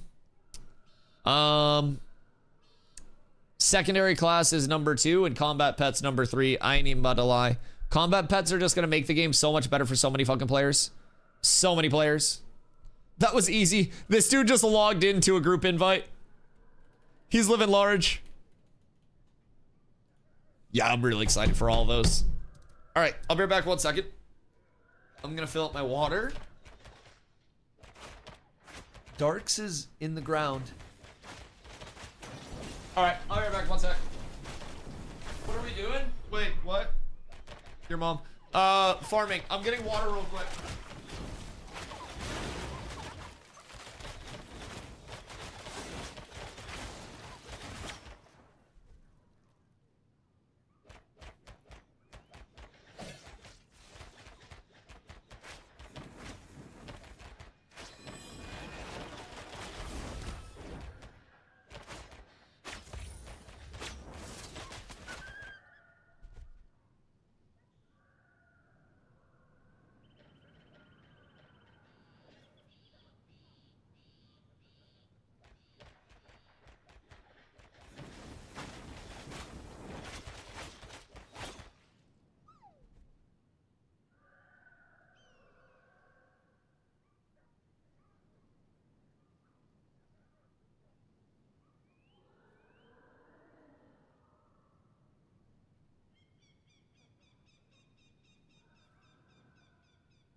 DJ Khaled loves you. Like I love you, chat. Exclamation key. Nobody's AFK. What's up? Who's AFK? How far out is the tank? I need good daggers. I don't know. Guess what? Chicken butt. I fucking got you. Gold asked, to have a better bag for gathering loot is by leather crafting. So, in terms of, like, hey. Again? Thank you. I refunded that other guy's sub. That means an extra for you. Yo, thank you. I appreciate that. It's so funny. I was telling a story to Hoofsy. Hoofsy, I was telling this story to you, right? How I had one time in New World, this one time at band camp, I basically had a really good day where like a lot of people had subbed, right? And I was all hyped up about it. So I went to like go check my stream summary and I saw one singular sub charge back and I was like, what the fuck? Who gifted me one sub and then charged it back? Like, what the fuck did I do? Like, it was such a good stream. I didn't piss anybody off. I was just living life and somebody gifted one and then just charged it back to get in on the hype train or something. It was rude. It's okay though. I never found out who it was. I looked and I was like, you motherfucker. It was one of those moments. Jackie, thank you for another gifty. I appreciate you. Guess who? Well, Simply Oofs. All right, so I don't know why, but I'm just feeling Braidwood. Chat, have you ever just had a premonition that you're gonna hit Braidwood today? I know I've been saying that for the past like fucking week and a half, right? But I feel like today's the day. Been hunting for making mounts, challenging profession, but I think it's highly profitable. Oh yeah, absolutely. In terms of bags, by the way, leveling your professions, you'll be able to purchase them from like the profession vendor. So different towns will have different levels of vendors and you can see a lot of the basics just from hovering over. If you hit N in the node menu, you can hover over these that you can see and that will tell you kind of like what levels of things are accessible there. So in Jova, you can find apprentice armorsmithing, weaponsmithing, metalworking. You could also go and hover over these. So hunting station, cooking station.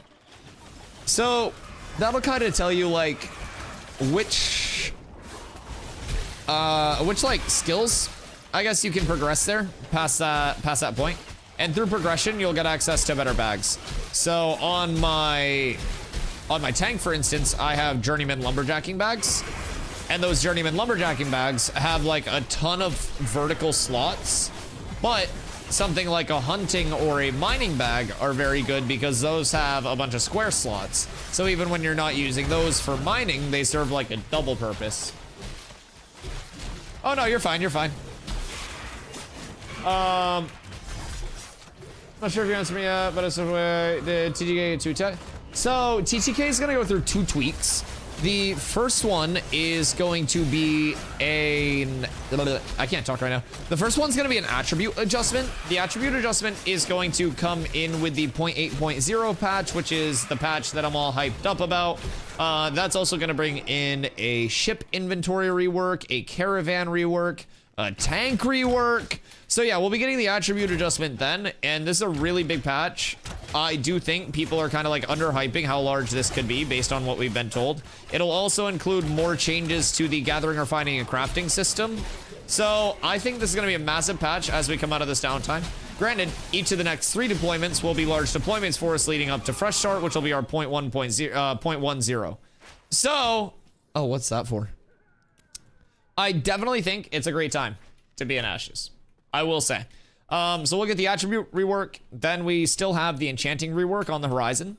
So that's another like adjustment to TTK. So it may still be fast while enchanting scaling is around, but it is something that they're definitely working on. Chris, the big one. Ones are wild. Yo, what up, Yusuf? How are you, my friend? Is it worth paying $100 for the alpha version? Worth is always kind of like a relative thing to everyone, right? So I always start out with, hey, thank you for the follow, dude. I appreciate you. I always start out just by saying like $100 to each person is going to be different, right? So I just always tell people first thing first, I came over here from New World where I had 7,000 plus hours. I had my access for 11 months before I started playing because I waited to see something until I was like ready to send it with Ashes. I finally started playing. Again, I got my access in January 2024, in December of 2024, after having my access that entire year and not playing. Since I hopped in, I have played over 600 hours, again, since late December. I stream, today I hopped on late because I had my family Easter. I know, inexcusable. But I typically stream 70 plus hours a week, all Ashes, all the time. On May 1st, we're going to 24/7 server accessibility other than downtimes for like updates and stuff. And I personally have had more fun in this alpha playtest than I have had in many fully finished and polished titles. And I will say, some of the fun that I have is even because of the bugs that we run into during the alpha, because it's fun to run into shit when it knows, when you know it's not going to break like the long-term game. In New World, we would have things that were broken after 3 years of the game being out, and we're just like, oh, this is bad for this entire future of the server. So over here, something breaks and you're just like, oh, cool. Well, it's supposed to break. We found it. We fixed it. GG, we go next. So I personally have had a lot of fun, not only like the obvious playtesting of the alpha, right? But I also feel as though, like, for an alpha, it's way more fluid and put together than I would expect an alpha to be in today's, like, age of games. It feels very nice to play. It is a very good PvX, like, integrated Ouroboros gameplay loop where each aspect of the gameplay benefits other aspects of gameplay. Communities require every single type of player, from the gatherers to the crafters to the PvPers to the people that play 10 hours a day, 2 hours a day, a few hours every other day, like everything. Communities here are truly built around that. So I think the actual gameplay loop is, especially if you are someone who enjoys a community aspect, very fun, and there is a ton to do. An actual ton. So, with that being said, I have absolutely got, like, the money's worth out of the pack. And you also get a 90-day refund period with either of your pack purchases. So, I will show you this real quick. Hold on. Okay. I don't show everybody this, so don't tell. With either of these pack purchases, whether you wait until May 1st and spend the 100 or hop in now and spend the 110, you get access to that phase of the alpha and every phase of development until the game launches. But you also end up with a 90-day period where you can get a full refund if you're unhappy with the playtesting. Just keep that in mind.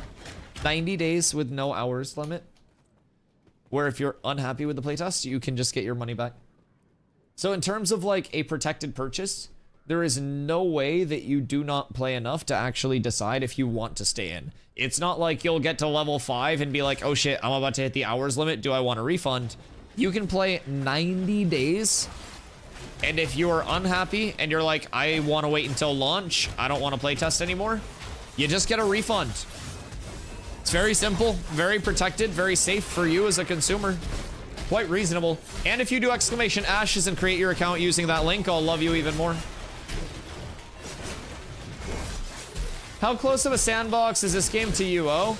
I did not play UO Wood, so I wouldn't be the best source there. I think Hoofs has a good idea maybe though. Thinking about playing this game in phase 3. Same thing I said, either of the alpha pack purchases have a 90-day refund period where if you're unhappy, you just get your money back. Phase 3 on May 1st is going to be a fucking hoot to level. Like, it's gonna, dude, it's gonna be fun. Any fresh start experience on an MMO, regardless of testing phase or anything, is a blast. And there is a lot of PvP that'll be breaking out. You'll try to do world bosses, group farms, you'll PvP for those areas, you'll try to get the best drops that you can, you'll try to get ahead so you can PvP better.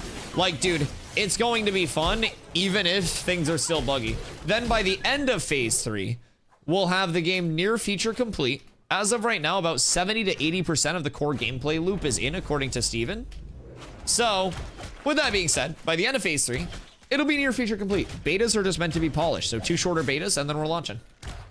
If I buy Alpha 2, do I get access to Alpha 3 as well? You get access to all future phases of development. Yep.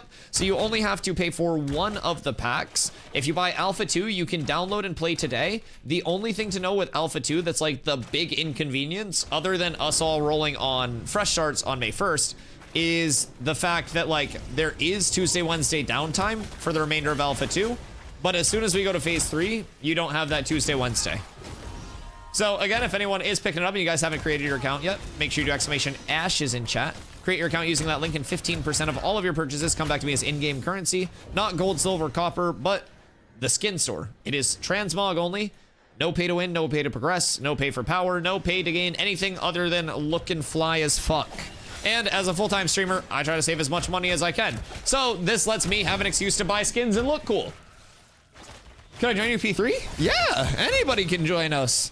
Yeah, that's part of the joy of ashes, man. Absolutely, absolutely. We have room for everybody from competitive players to casual players to absolutely everything. So we will be learning more about like where we're going for phase 3 as we get more information on like when servers will be launching, what server names will be and shit like that. Because then people will really start planning, and I'll kind of like keep tabs on where every guild is planning to go, and we'll get some good content somewhere. So what server are you gonna play? We have no idea even like what server names are yet, but we'll be on NA, so we know that much. I live in Maine, so, but as soon as we know, I'll be letting y'all know. So I am in like it's a PvP guild Discord summit basically with a lot of the mayors, or they were called a lot of not mayors, but like I guess a lot of the GMs like of big PvP guilds, right? I don't know why I'm in there. I'm just kind of chilling. I'm kicking my feet up. But yeah, so that's for them to essentially plan out like where they are all going. Oh my fucking god. The Ashen are hitting hard as fuck. Oh wait, that was a Sanguine Bolt. Good god. But yeah, so I'll be keeping tabs through there. Basically getting us into the best spot to get like really good content as a community. So we'll go to a server that is definitely going to be fun. That is the biggest focus. now that we know kind of like what we know about the game too, I also think that we'll be able to help people get way more ahead than we were early on in phase 2. Like, I started playing days after the phase 2 servers actually went live, so I was never technically ahead of progression. And then because I made the community, I spent so much time like tanking leveling groups for people and shit that I never really like focused on progressing my tank's gear at all until legitimately like this last week. I was like, oh shit, if I'm gonna do this, I'm running out of time. I gotta get geared up. So I spent like a week making gear that I should have made months ago that would have taken me a week months ago. So there's just so much to do. But going into phase 3, we have a lot more of like a baseline knowledge. So we'll be able to get geared up a lot quicker. We'll be able to help people level a lot more efficiently. And with the community like already being in the spot that it's in at the start of phase 3, we'll be able to get way more people set up earlier instead of being all like fragmented and coming in at different times. We'll just have leveling groups out the ass. So it'll be really fun. Yeah, what class are you thinking about playing? Chaku, thank you for another gifty. I appreciate you so much. Thank you. That is extremely kind. Thank you, thank you, thank you. So, as of right now, we have 4 guilds on Vyra, and we've also cleared out, like, quite a few people who aren't playing actively anymore, right? Just to, like, keep space going. I feel like we are going to have a ton of guilds for Fresh. I'm not gonna lie. I'm not gonna lie. We're about to have a lot. I'm almost concerned. We're gonna need a lot of people just making guilds and inviting on Fresh. We all farm up 10 silver and then just run to a town and start inviting and we're good. And then we'll just sort from there. Uh-huh. You okay, Nelly?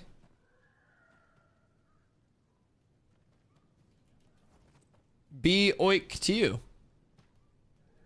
I don't know what that means, but I need that week of cat ears. The week of cat ears tests my sanity sometimes, but I do it for you guys.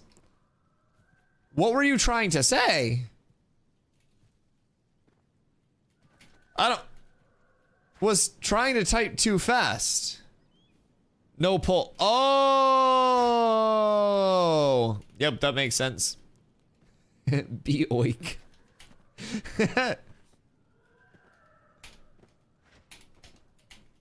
Chris, you didn't understand shit. All right, I'm probably gonna finish out this level and then I want to pop back over to my tank because I really feel like I can make some shmoolah off Braidwood today, chat. I'm feeling lucky. So I've got 4% more and then we're 17. And then if you guys want to keep pumping, feel free because I'm just gonna do Braidwood for like a few minutes, mix it up. What are your thoughts on Rogue so far? Rogue is fucking nuts. I'm not even gonna lie. Rogue is so ungodly good. Like, with that being said, Rogue being ungodly good is temporary because its numbers are a little wacky. I'm pretty confident that its numbers will get tweaked over time and it'll get brought down to more like a realistic state. But the class itself feels extremely good to play. It feels very, very fun to press the buttons of the class, which means that numbers tweaking is just going to be an easy thing for them to do long term, right? So Rogue is extremely fun. I think Rogue secondaries will have a lot of kind of like variants to them as well in terms of like what we know about secondaries impacting, / invite war healer. So like primaries and secondaries. Your primary class or archetype will basically determine your active abilities. So if you're a rogue, you'll always have rogue abilities. Your secondary will augment those abilities with like elements of that second class to kind of like mix it up, keep it fresh, give you a lot of options. So you will have so many little tweaks that you can make to your class to kind of like make it yours, have the total output that you want. If you want a rogue with a little bit of like self-healing, you may go like a rogue cleric. If you want a rogue that has maybe more, let's see, maybe more CC, you may go like a fighter type beat. Or what would fighter give to rogue? Could be an interesting combo. I wonder what fighter would give to rogue. Probably buffs. I don't know, maybe like temporary stances. That could be cool. What's your favorite class so far?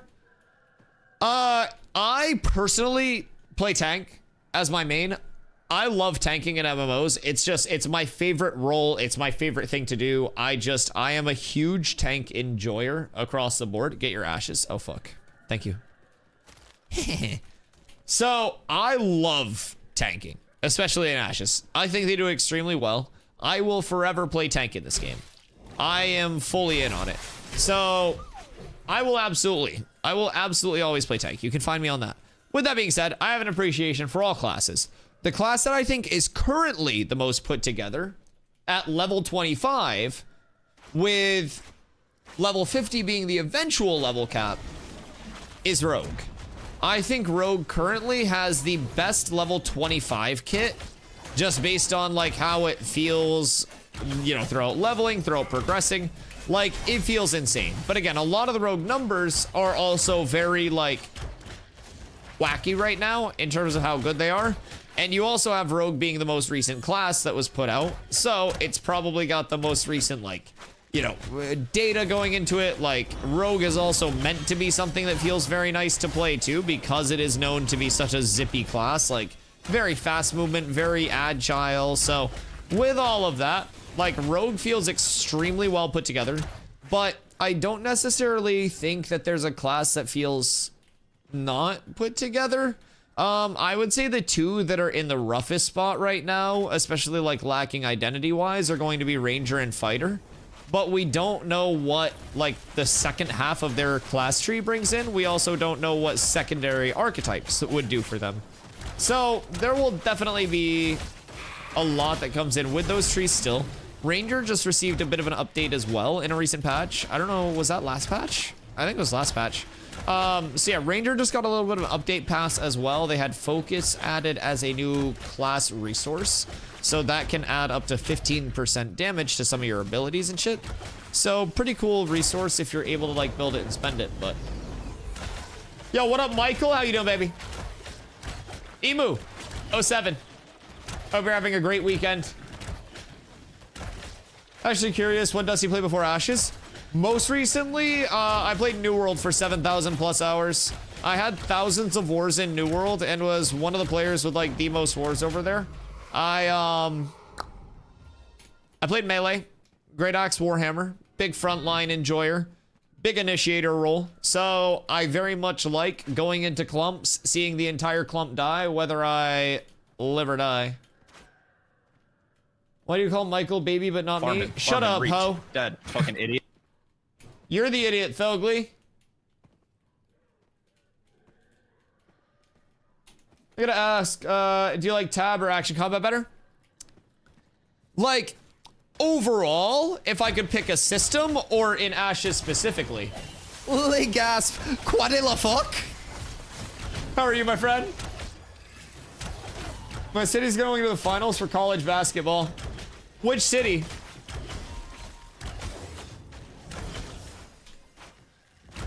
Cause Houston, you made my boy Coop sad. I live in Maine, and god damn it, Cooper Flag is a national treasure. It should be cherished.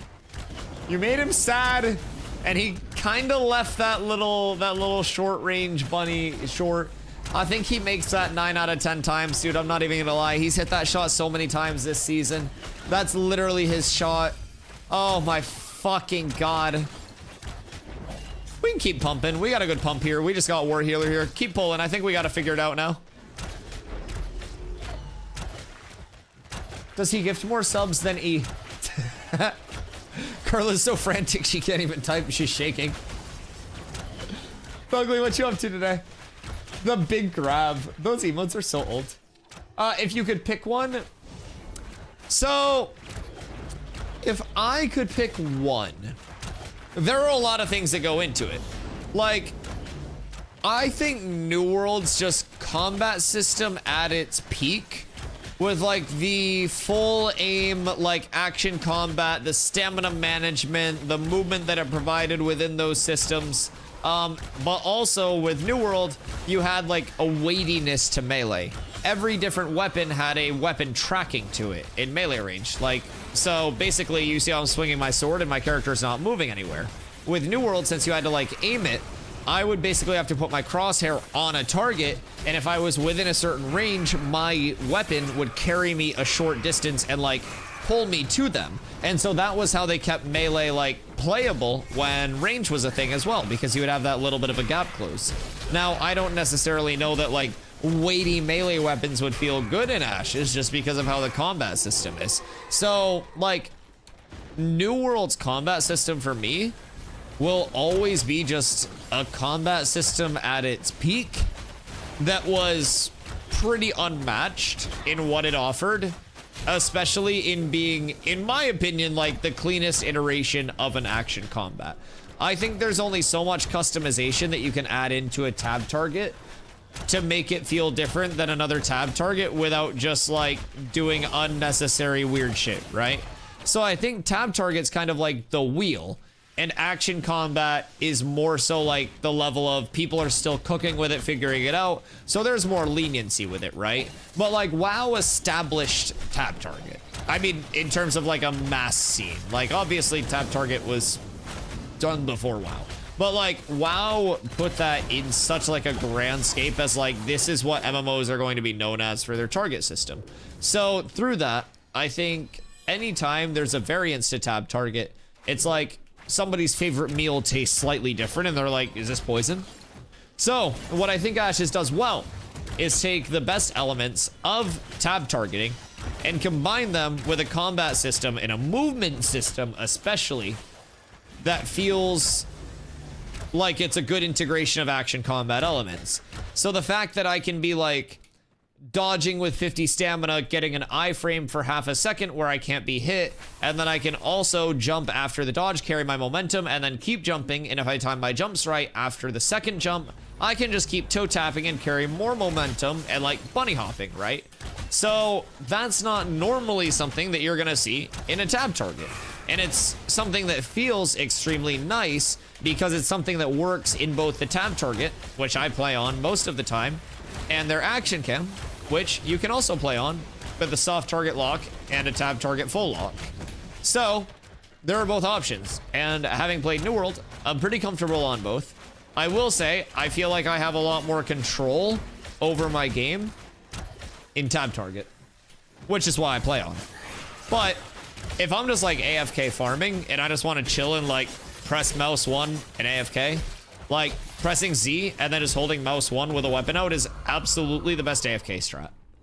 But I definitely just feel like tab target gives me more control over like who I'm targeting. So as a tank, as my primary, like I have a grapple, so I can target this guy, grapple him over to me. In PvP, if I have precise targeting because of tab and like cursor targeting, right? I can then click on who I want to grapple. I throw my grapple, pull them over, trip them, they die, right? So, Kenko, what up? How about for PvP instances?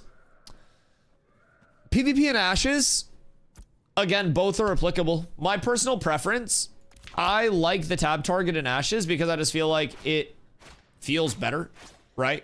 Again, precision around who I'm targeting, my inputs. Oh, it's okay, tank. All of that stuff, I just feel like tab target gives me a lot more control on my end. And I like having more control on my end. Panda, thank you for the hydrate. I still have a little bit of Dr. Peppy. What up, Hayes? Our Rust players be looking on shooting bows. I played one day of Rust. It was actually around this time. Years ago. Kenko, what you getting up to today, my friend? Years ago, young Dusto, on a Saturday night, living with his parents. I think I was still in high school. I'm quite certain I was still in high school, actually. So, I'm just chilling, and it's a Saturday night, and I usually stayed up late doing hood rat shit, you know, raids, not of the panty variety. Typically, at that point, it was 10 or 25 mans, I do believe. Actually, no, that was way past WoW. I was actually... No, yeah, that was still WoW time, probably. That was probably still WoW time. That's probably like end of WoW for me. Either way, it's not the point. I'm distracted. So Saturday, Hood rat shit? Yeah, so by hood rat shit, I mean that I would stay up playing video games so late. And I grew up in a trailer. So like, if I was talking at this volume, and keep in mind, even when I wasn't streaming, I would yap to myself. I'm fucking psychotic. I'm not mentally stable. Like, even if the camera was off, I would just be yapping to myself. My thoughts would be out loud. I walked through the house just talking to myself. I probably need to be institutionalized. Either way. So, I'd always be up gaming at like midnight. And like, I'd see my fucking door crack open. And my mom would poke her head in. And she'd be like tired as fuck because she'd be waking up from sleep. And she'd go, "It's fucking midnight. Go the fuck to bed." And I'd be like, all right, I'm gonna go to bed. And I'd go. And then I'd keep gaming. And I would just have the light off. And so I'd still be talking. And like an hour later, she'd be like, "I told you to go the fuck to bed." So that's the hood rat shit that I was talking about. I'll just stay up late playing video games. But basically, this particular Saturday. I miss the good days. That's supposed to be ironic. Back when a bruiser was a bruiser. Clumps were clumps. Everything was simple. I saw my parents today. I saw my whole family today. We did our family Easter today, which is kind of where the story ties in, right? So we did our family Easter today, but so this is a Saturday, and it was a Saturday before Easter. So I'm chilling, and one of my friends finally convinced me to check out Rust. And we go in as a duo. And basically we're exploring. We're checking shit out. And this dude pulls up on us that's just way more kidded than we are. Like, nowhere near a level of like, we're able to fuck with that, right? Is this lyrical? If this is lyrical, I'm gonna shit my pants. It's lyrical. We're skipping that. So basically, this dude was just like, "Yo, I will bring you guys to my base. I'll get you all kitted up. I'll show you guys how it's done." Because my friend basically told him I was new, right? And so he was willing to like show us the ropes and shit. So we go over and we're hanging out with this dude. And he's like getting us a bunch of like kits going. We're going out, we're doing a bunch of shit. We're PvPing, we're PvEing, we're fucking slapping dicks and grabbing cocks. And basically, I was having so much fun that I didn't get up, I didn't stop playing, and I was just vibing, living my life. Until I saw a family member's vehicle pulling up to my driveway. And I looked outside, and the sun was up, and it was my aunt and uncle showing up for family Easter. Now, keep in mind, I started playing Saturday night. I did not move. I did not take a break. I did not piss. I did not refill water. I simply played Rust the entire time until my family arrived for Easter. I said, "Oh shit, I have to shower."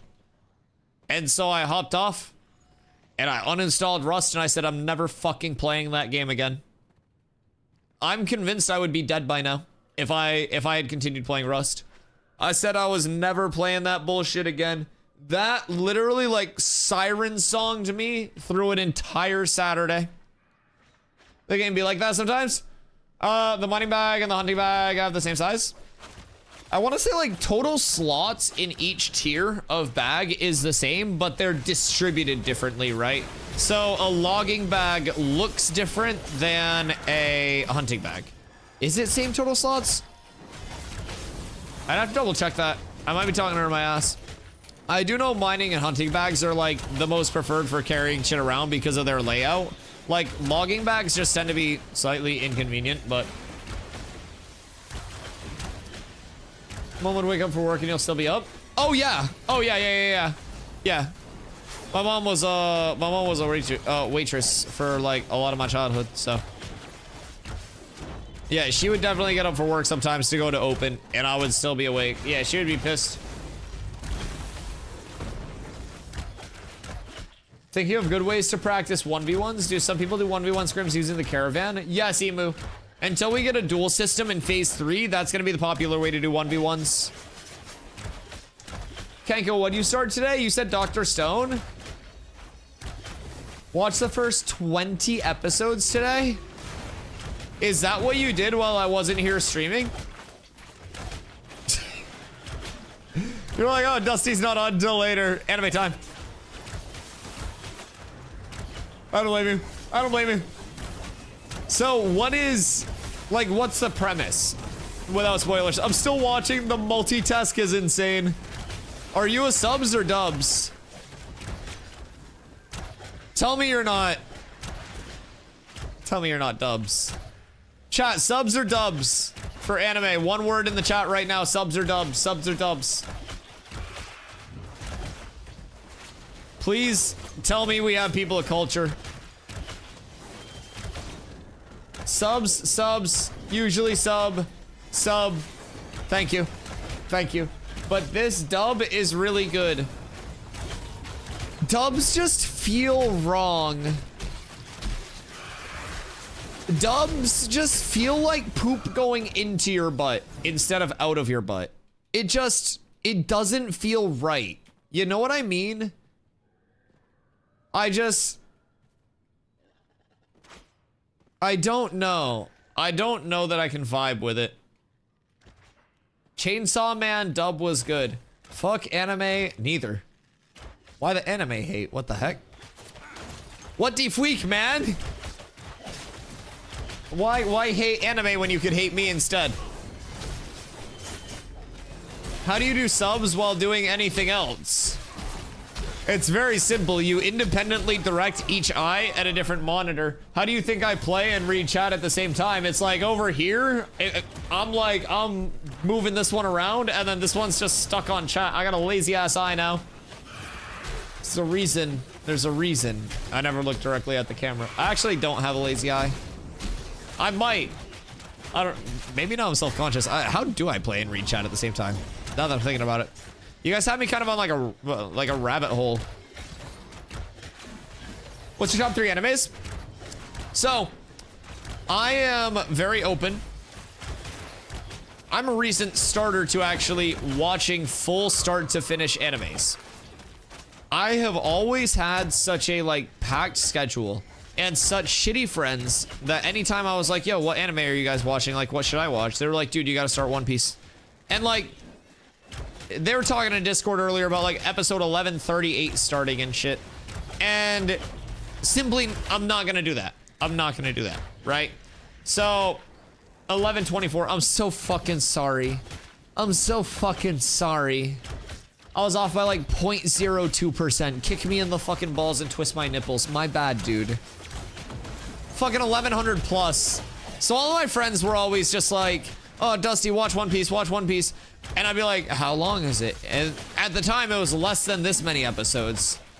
But I'd just be like, that's not gonna fucking happen.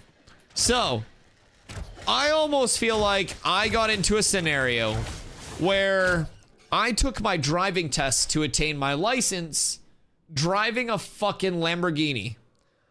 Because the first anime that I took the time, other than like fucking Dragon Ball and Dragon Ball Z and shit, like the obvious, right? But like the first recent that I have sat to like start to finish watch was Solo Leveling based on chat's recommendations, right? Because I was very, very, very far behind in a lot of animes. So I took a lot of just chat recommendations, and it ended up being just consensus. Dusty, you gotta watch One Piece. Like, you are a video game nerd, you're an MMO nerd, you will fucking love this. And I do. I'm so hooked that I literally, after stream, whenever there was a new One Piece episode out, Carla and I would watch Solo Leveling, and I would be just shoveling food into my mouth, watching, like, reading and watching, or Solo Leveling, not One Piece. I'm so sorry, Solo Leveling. You guys have me on One Piece now, and you're talking about the One Piece. Yeah, Carla knows. So we'll watch Solo Leveling when there would be a new Solo Leveling episode out, and I would be shoveling food into my mouth, just nomming, reading, like a hunched over demon time, like mouth breathing, inhaling. Oh my fucking god. But yeah, next topic. As you guys can tell, I wanted to ask about the One Piece. Is that like the One Piece movie that people had talked about? Because I know there was like One Piece was something that people talked about. My brain segued me into One Piece, I'm so sorry. I'm all over the place right now. Holy shit! My brain segued me into One Piece early. But yeah, there's One Piece. There's a Netflix live action One Piece. How is it? Good or bad? Also, this is what happens when I wake up at like 8 a.m. and I didn't get to nap. Yo, Champagne, what up, go? How you doing, baby? I've seen way too many anime. Give me like a couple of your favorites. I won't give you like you have to give me all of your favorites or top 3 or anything. But like, if you had to tell somebody about a couple of animes that you enjoyed the most, what would they be? I've never seen the anime, so I couldn't give a good opinion. Well, did you enjoy the live action? Is that what you watched? Live action One Piece on Netflix is pretty good for live action. So is that one of those scenarios where you like get shot in the arm and you're like, could have got shot in the head? Like it could always be worse? Because that sounds like it's at least I didn't get shot in the head type of scenario. Yup. Okay, yeah. I know you pretty well at this point. You can't spell? It's okay. You can't spell. I can't fucking type. Everybody took stupid juice, and then we went over to fucking dumb bozo town, and we're all huffing galaxy gas while we're trying to converse. Don't worry about it. My brain is just fucking cooked. I woke up on like 5 hours of sleep today. It was like 5.5-ish. I didn't get a nap in. I went light on the coffee. I got too much at McDonald's for breakfast on the way up, so I had to like engorge myself. I did their, in the McDonald's app, like they had a buy any breakfast sandwich, get one for $1. So I was like, oh, I want to try one of their steak, egg and cheese like bagels because it has breakfast sauce on it, it has like diced onions on it. They fucking suck. They're ass. Just get a sausage, egg and cheese or a bacon, egg and cheese. Just don't fucking get the steak. Their steak was so ungodly bad. So yeah, anyways, One Piece. I always miss Dusty whenever I'm away. I miss you when you're away. Glad you're back, dude. I hope work's been well or whatever the fuck you're traveling for. I've got my travel coming up soon, dude. Pop out to Vegas when I go out. That's gonna be end of May for the Kendrick concert. Surely you just pull up. Dr. Stone is on Netflix. Okay, wait. So basically the anime is a scientific lesson. Well, okay, so I understand why you'd like that, Kenko. We do know you have a background in Mendelian genetics. The whole humanity got petrified, and the protagonist, a scientific nerd, gets out of the petrification, and he uses science to discover how to revive more people to bring back the world with more advanced technology. Okay, so it's like the start of Futurama where Fry gets like cryogenically frozen, except instead of just him getting frozen and unfrozen, he has to unfreeze everyone else. Okay, that's cool. Yeah, it's like Futurama with extra steps. I fuck with that. Philip J. Fry. It's a shorter version made by Wit Studios' new animation style. Is that the One Piece that you were talking about? Is a shorter version? New animation style is interesting. Do you think they're gonna go like super high budget flashy like a solo leveling, or does One Piece really have the room for that? New animation style is interesting. Depends on genre. I base my favorites based on their genre. Oh god, you go down the rabbit holes. Okay, so we were actually having a conversation about like anime genre rabbit holes and how it very much relates to like music rabbit holes, where like within rock you have all of your different like subgenres of rock, and then within your subgenre of punk rock you have like Seattle garage punk rock versus like howling skunk punk rock that originated in Missouri versus like fucking cheese curd butterburger punk rock in fucking Wisconsin. Like, so then we were talking about like isekais, how it was like you had your isekai, your reverse isekai, and then we were going into like 7 different types of animes that fit into the overarching but sub. Fuck, dude, it's so much. There's so much. You'll be in Dallas. We've got Dallas DreamHack. Wait, that's huge though. For a science fan myself, loving this anime, it's fun and learning a ton of shit. Yeah, I mean, if you ever have to unpetrify people, that's sick. You're up so tremendous. One Piece moved to super high flashy, but only during the fights like solo leveling. See, that was one of the things where like, hear me out. Carla and I tried to watch SAO, Sword Art Online. after watching One Piece, because chat was like, oh, Dusty, you would also love SAO. And if I hadn't watched One Piece, or I'm solo leveling, I'm so sorry. SAO after solo leveling. You guys have me hooked on One Piece right now. I can't even transition off of solo leveling because now I'm thinking about One Piece. But I started with solo leveling. We're confusing Dusty. It doesn't take much. It doesn't take much. You're talking about two things at once and I have one brain cell. What do you mean? The odds are against me. So I watched solo leveling and then chat was like, oh, Dusty, when you're caught up with solo leveling, watch SAO, right? Season 1. That's what everyone says, right? And if I had watched SAO before solo leveling, I would have been hooked on SAO. But after watching solo leveling, it was like going from a Lamborghini back to my Honda Civic. Like, yeah, I love my Civic, but I was cruising along at 72 to 77 on the interstate today, and it was pretty solid. I got 35 miles a gallon, according to my little gasometer. I don't know how it calculates it, but 35 mpg is always a good push. I was shaking bacon off some people, Ricky Bobby style, so it was a good trip up. So that was nice. But yeah, overall, it just... If I didn't drive the Lambo first, right? If I didn't see solo leveling first, SAO would have had me hooked. But I was watching SAO, and I was like, Aura Farm, do something. Be sick. And the story was good, but the actual, like, I don't know. What is this? The actual, like, SAO watchability was just lower than solo leveling because solo leveling is ungodly good. I think solo leveling is too good. But I may be biased. Season 1 was a one and only okay season for SAO.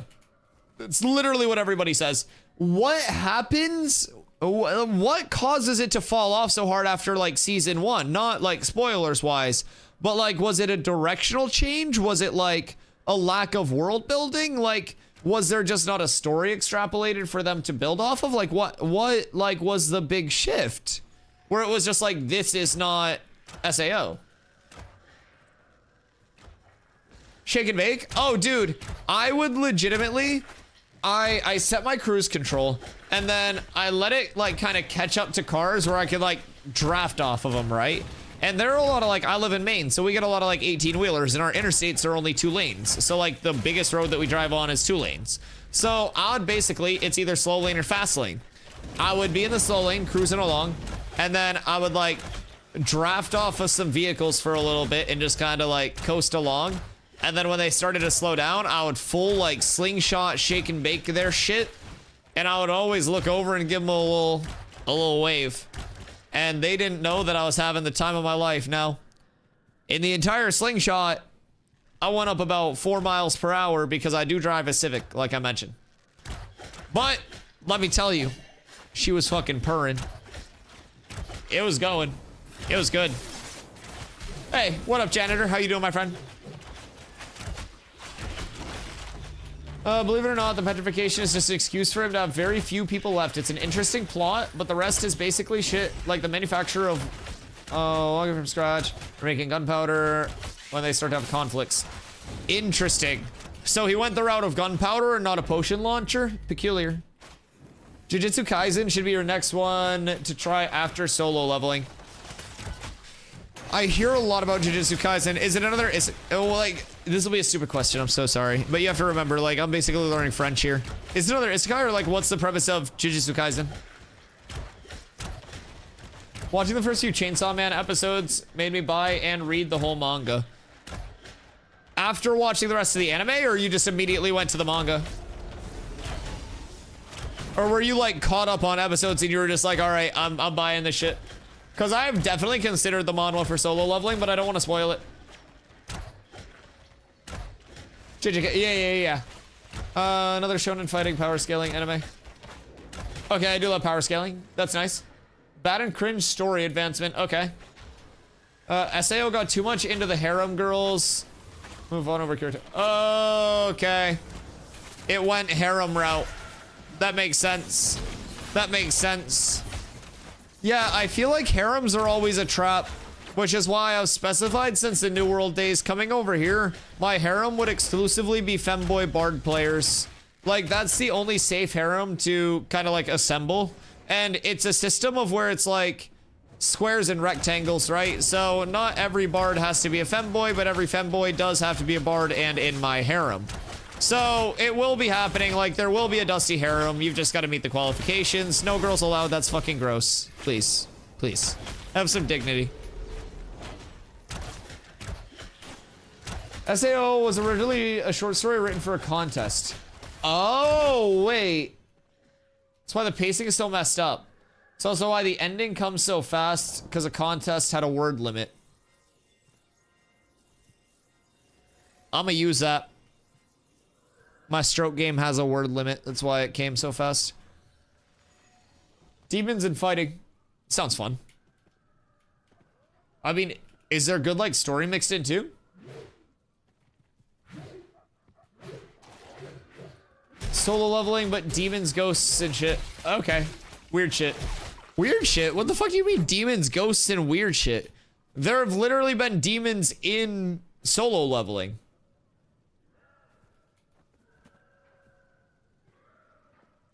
I want to be the one. I want to be able to. Wait. Yeah, you can be. Dwarf bard femboys are femboys too. I, unlike a certain domestic terrorist organization, do not discriminate. Doonhole. Justice for the island dwarves. Screaming, free my island dwarves until it's backwards, dog. Absolutely crazy. Dunir only.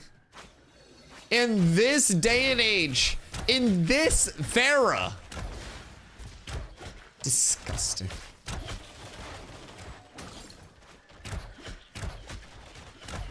Chat, what are your thoughts on this, by the way? We talk about this a lot, but it's kind of crazy how in MMOs, racism is a core gameplay loop and is encouraged by developers, not person to person, but character to character. So we have a guild on Vyra. Well, not us, but there is a guild on Vyra. Thogli has a guild. Doonhold. And they're like a Dunir, like RP, like PVX guild, right? So they're all Dunir all the time, which are the dwarves. So they are exclusively about dwarfs and dwarf things, right? With that being said, there will be Dunir, which are your traditional, you know, inside mountain folk. And then there will be island dwarves. And apparently they don't take very kindly to island dwarves. And what I've tried to establish here is that in any reasonable society, they would be immediately labeled as domestic terrorists. Yet they roam free and everyone says, my God, I love... Wait. What was that? Watch this dagger interaction, chat. I threw it and it bounced like 6 times. Maybe it doesn't do it this time, but watch. It's supposed to hit each target once. Okay, it was normal that time. Weird. Oh, fuck, I pulled that. Anyways, like, it would be at best very frowned upon, at worst prosecuted in most normal societies. But here, they RP walk proudly through the streets of Vera, showing their excellence as dwarves, and we allow it, and we applaud them. I don't know how I feel about that. I do love Doonhold. I love the Doonhold lads. Justice for Doonhold. Beat Dwarf, best dwarf. That's what I'm saying, man. Like, sure, you might be able to smith the finest of armor and weapons with your forges and your anvils. But have you ever surfed a closing in wave completely surrounding you? Absolutely fucking shredding that gnar. No, you haven't. You haven't. Dwarves are dwarves. That's what I'm saying. I'm a big, like, dwarf advocate. I personally think like dwarf inclusion is necessary. If you like goofy power shows, you can take a crack at Mob Psycho. What's Mob Psycho? I'll get back to Dr. Stone to get stoned. Are you getting fried while you're watching Dr. Stone? My pediatrician's name was Dr. Stone. He touched my peen for physicals. Mob Psycho, very good. Interesting. So just another one of those like power farm shows. I'm tweaking. Doodle on top. I think he'd go to One Punch Man before Mob 100. One Punch Man has always looked kind of cool, I won't lie. Log Horizon was good. Chat has said Log Horizon a lot because Log Horizon focuses more on like the guild politics side of it, right?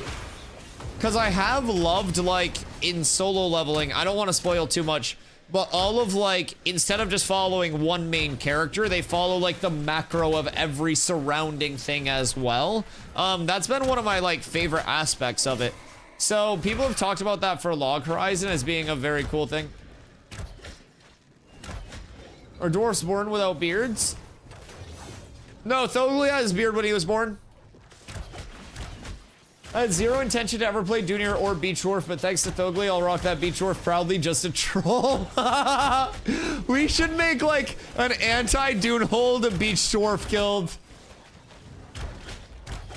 That's crazy. We absolutely must. I may actually roll Beach Dwarf just for that purpose. Dude, lateral strafe B-hops make me so fucking moist between my thighs. Jesus Christ. Anytime I B-hop, an angel comes. Holy shit, this movement system's so good. Whee! Log Horizon is more how you get sent to another world and build a community to survive it. So like the Dune game?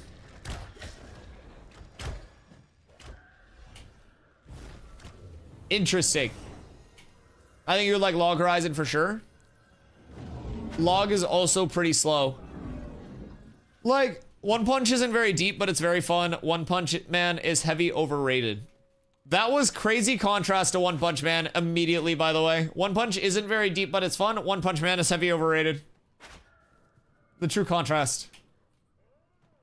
Was Renkai or Pyrai, but you've changed my ways. Plog, that's so good. Yeah, honestly, as soon as Island Doors come out, I'm in. I'm in.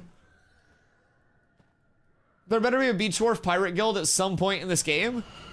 That would be so advantageous as well, because if you were entirely Beach Dwarfs, you could have one slightly taller dwarf whose POV was over the like edge of the ship so they could see, and then you could have every other like island dwarves with the height slider all the way down so they could hide on like the rampart of the ship without like, you know, poking over the wall.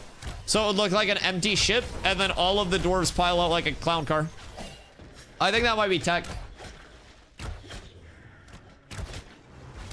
What would be Island Dwarves' best lore-accurate architecture class?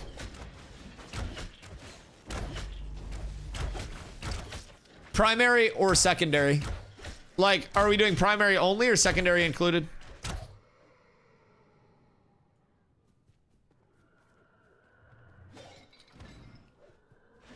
Both? Fighter primary, tank secondary? Whereas I consider Junior to be tank primary.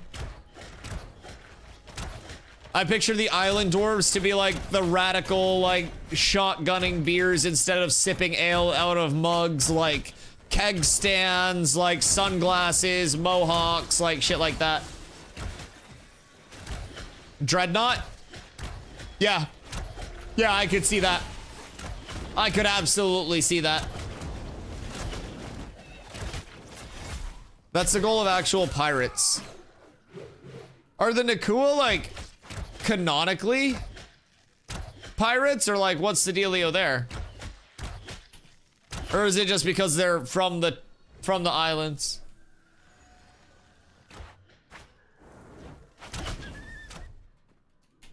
Picture you as to Ash's IRL and had to start from level 1. Okay. Okay. So, like, actually forming up a guild and shit like that. Right. That does sound fun. So, in terms of it being slow, is it like a slower story progression with good action mixed in? Or is it like slow in the sense of SAO where just like the fights aren't necessarily on that big level that they, you know, could be?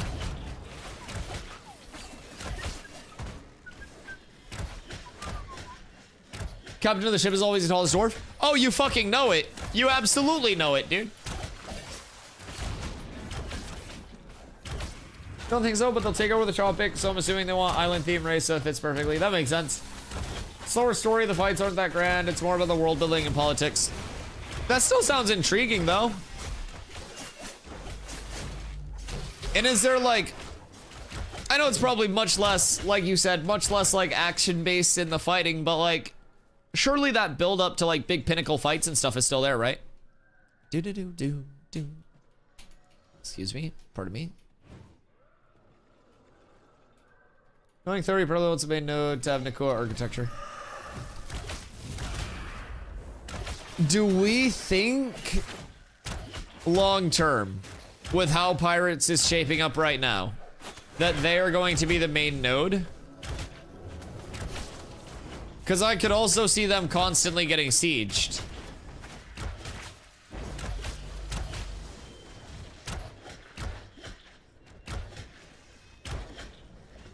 Like a capital node, so to say, on the server.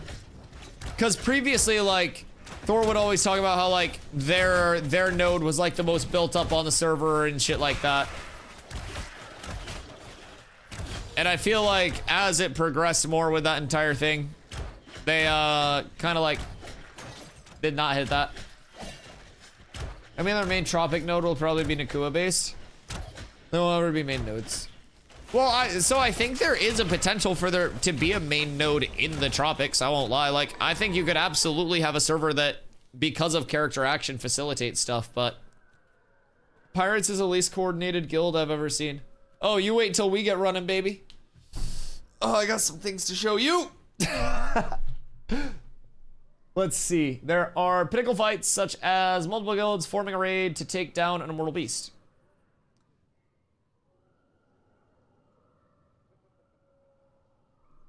Take down a mortal beast.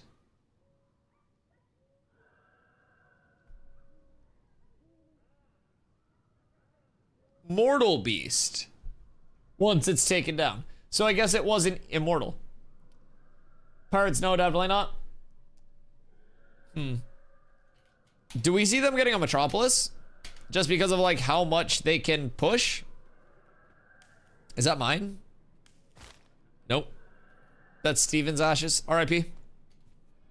R.I.P.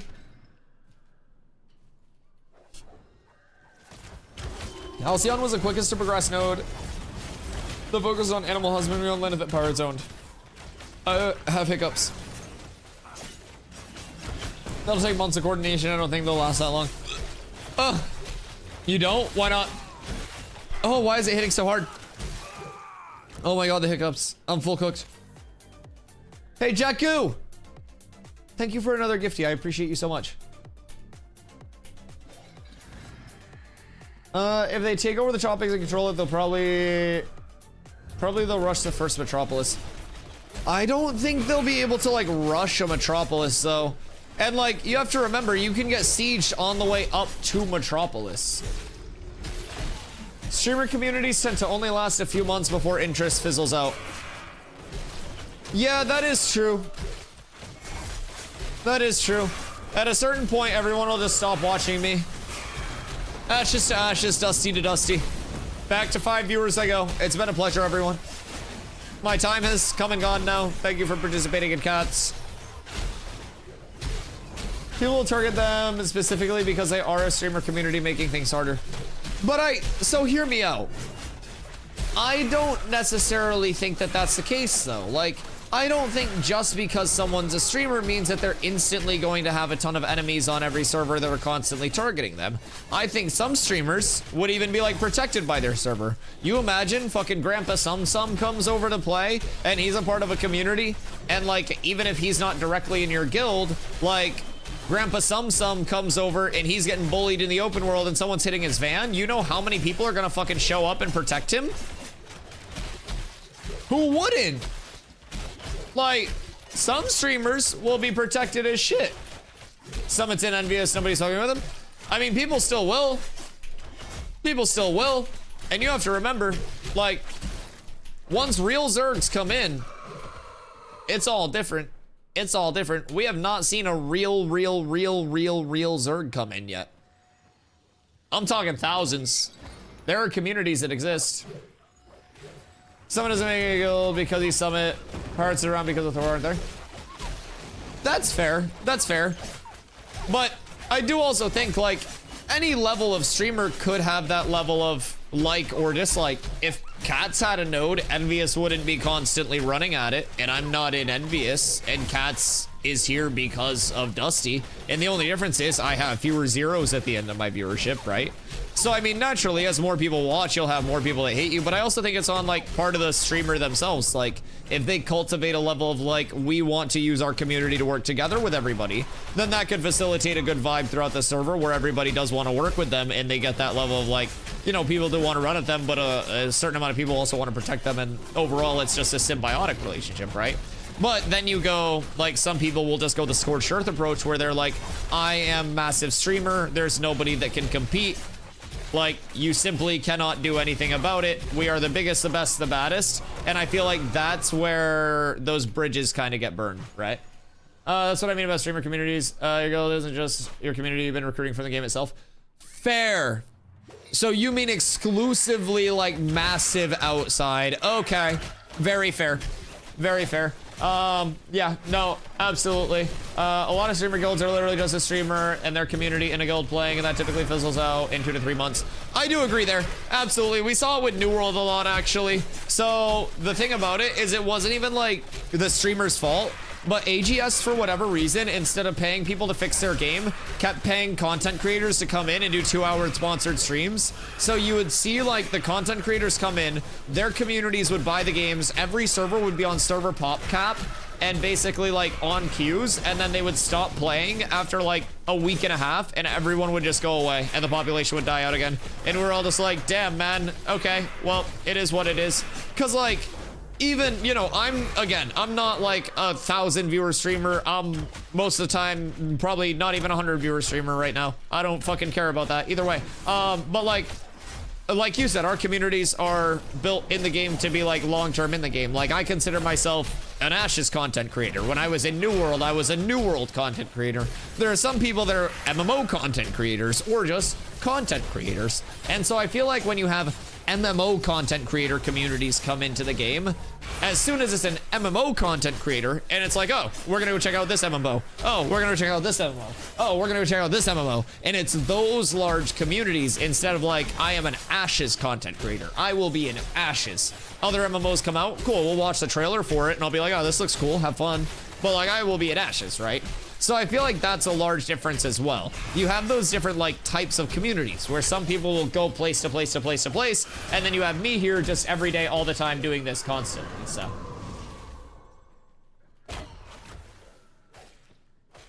Streamer guilds are bad for games. Some can be, some can also be really good for games.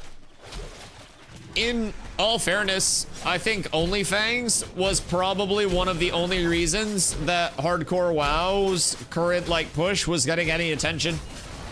Realistically, I think interest in WoW overall and viewership in WoW has never been lower, especially with the botched final boss kill on Race to World First, where the final boss just kind of like fell over on pull 100.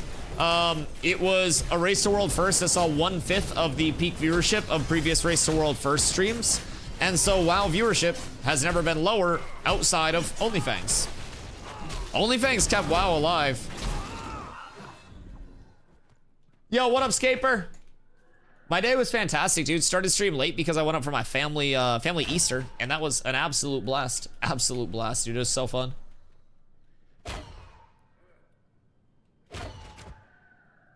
think Thor will be invested for a bit at launch. Oh, I definitely think, I think he's definitely interested in Ashes. He streams it more than any other large content creator. And like, even though they have lost a lot of PvPers and stuff like that, he still does have pirates going. Like, he is absolutely more invested than most content creators would be at this level. Like, I absolutely consider like pirate software to be kind of like as much of a dedicated game content creator as you can be for like a large content creator of that size. Like, he makes a lot of Ashes content for like a macro streamer. Ever see him streaming it? He hasn't as much lately, but he usually hits like morning streams and stuff like that. Got an amazing massage today. Oh, dude, massages are so nice. I haven't had one in fucking years. Getting like an actual massage is so nice. But he's also done things off stream too. So I'm someone who like, I typically stream every single thing that I do video game related. Like if I'm playing a game, I'm streaming it, right? Thor did one of the node sieges where he was there, but he wasn't streaming it.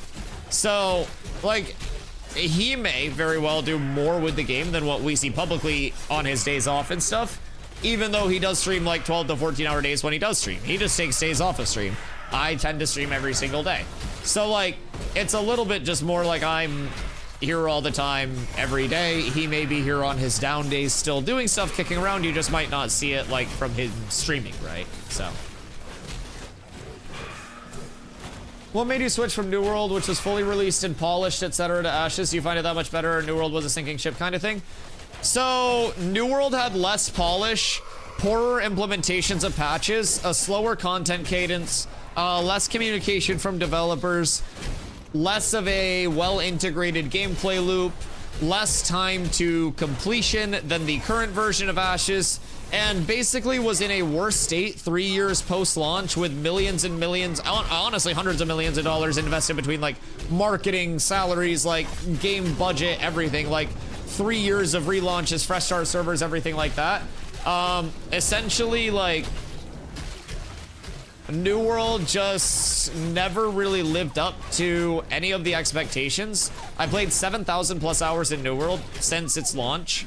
I played thousands of wars over there. And it just like, I think, yeah, Gal said it well, honestly. New World was a mile wide, but only an inch deep. That's extremely accurate. Like, and what Ashes provides, even in its current alpha state, is, in my opinion, I'm not even gonna lie, I would probably get yelled at by Steven for saying this. Not that he like doesn't want me saying anything, but this shit's more polished than New World.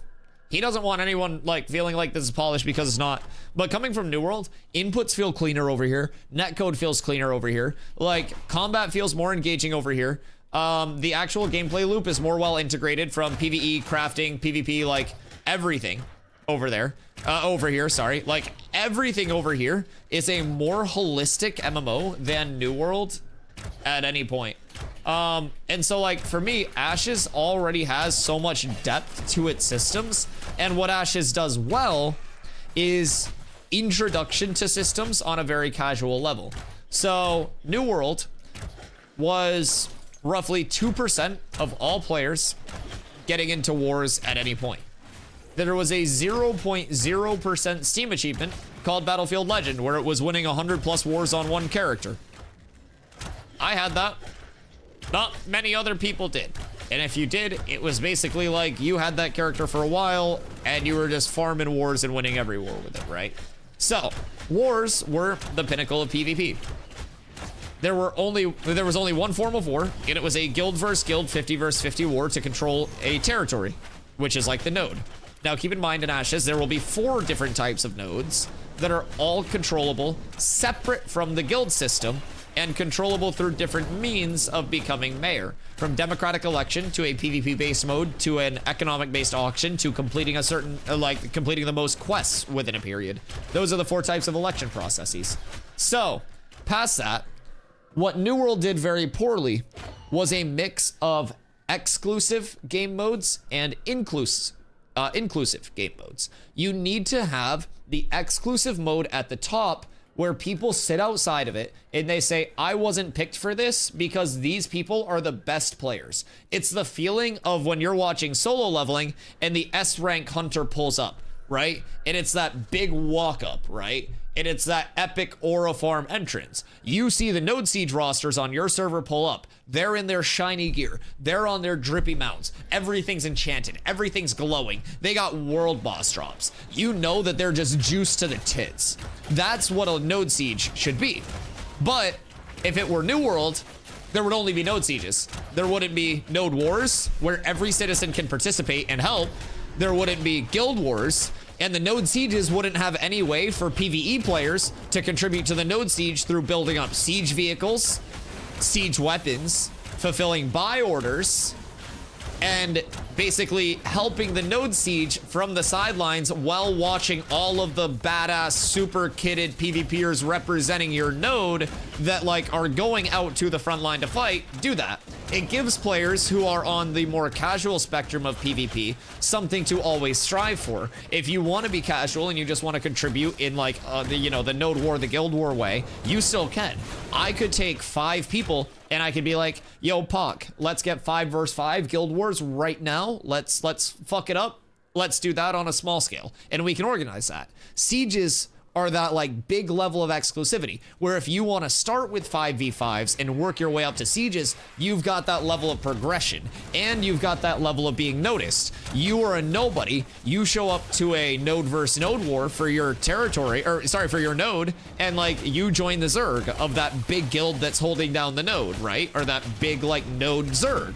And you're out there and you're hitting sick plays. You're not overextending. You're getting good initiates. You're hitting a bunch of heals. You're saving lives. You're fulfilling your role really well, right? Through that, you may be noticed, even as a nobody. There are means where you, even as like the most no-name zero player ever, could just show up to these modes that are inclusive accessibility and then get noticed and have a train up to those exclusive game modes and always have that level of something to shoot for. So what New World failed to do was mix in the inclusivity in the exclusivity. Same thing with something as simple as how Ashes is looking to do arenas. Physical arenas, right? 1v1s, 3v3s, 5v5s, 8v8s. Different arenas will have different leaderboards outside of them that show like the people who are participating in that actual arenas win-losses, and we'll track that. So through that, you'll have your hotspot arenas where it is like the most competitive arena teams that are all fighting, right? And you'll also have arenas that are more off the beaten path. It's more casual arenas. It's where people go to practice. It's where the lower skill, lower gear people go to play, right? And so through that, you'll also have the level of like, okay, we want to try to test it out. We've been, going off to this offshoot arena for a while. We're running it there. We're 85% win rate. There's one team that we can't beat. Let's go to the big populated arena with, Polar and Envious over there because they have all of their gear and they're pumping, right? So you send your best people over there and you beat 5 teams over there and then lose to 7. And you're like, oh shit, this is a much harder like arena to actually participate in. So there's that level of kind of like scaling to every single PvP system in Ashes, even to the level of nodes will have different tiers, tier 1 through tier 6. At tier 6, it's called a metropolis. Multiple metropolis nodes are called metropolises in Ashes of Creation. It's in the lore, it's on the wiki. Don't look it up. So with that being said, there can only be 5 metropolises on the server itself. And those metropolises will very frequently be sieging other metropolises, because to declare a siege on a node, you will need resources and input pretty much equal to what it takes to actually like level to that node level. So if you want to siege a metropolis, you need like a metropolis of input. It's a very, very large process. Past that, there will be a large spin-up period, 6 days for a metropolis. It's 1 day for each tier of node. Node level times 10 for the cooldown for sieges. So metropolis would be 60 days. But past that, you'll also have tier 1 through tier 5 nodes. So if you are someone who is, looking to get into node wars, but you don't want to go to the most populated node with all the big sweaty node warriors, right? You want to go to a more chill one that might have 20, 30 people. You go to like a tier 2 node, you put your citizenship there, and you're like, hey, I heard there's, gonna be a war here, or I heard you're going to declare a war, anything like that, like I'll help out. And that can be your intro to node wars. That can also be your intro to node sieges, because you're not very likely going to have a T6 node sieging down on every T2 node just pillaging. Like, that's probably not gonna happen. So with that, you'll have T2 nodes that siege T2 nodes.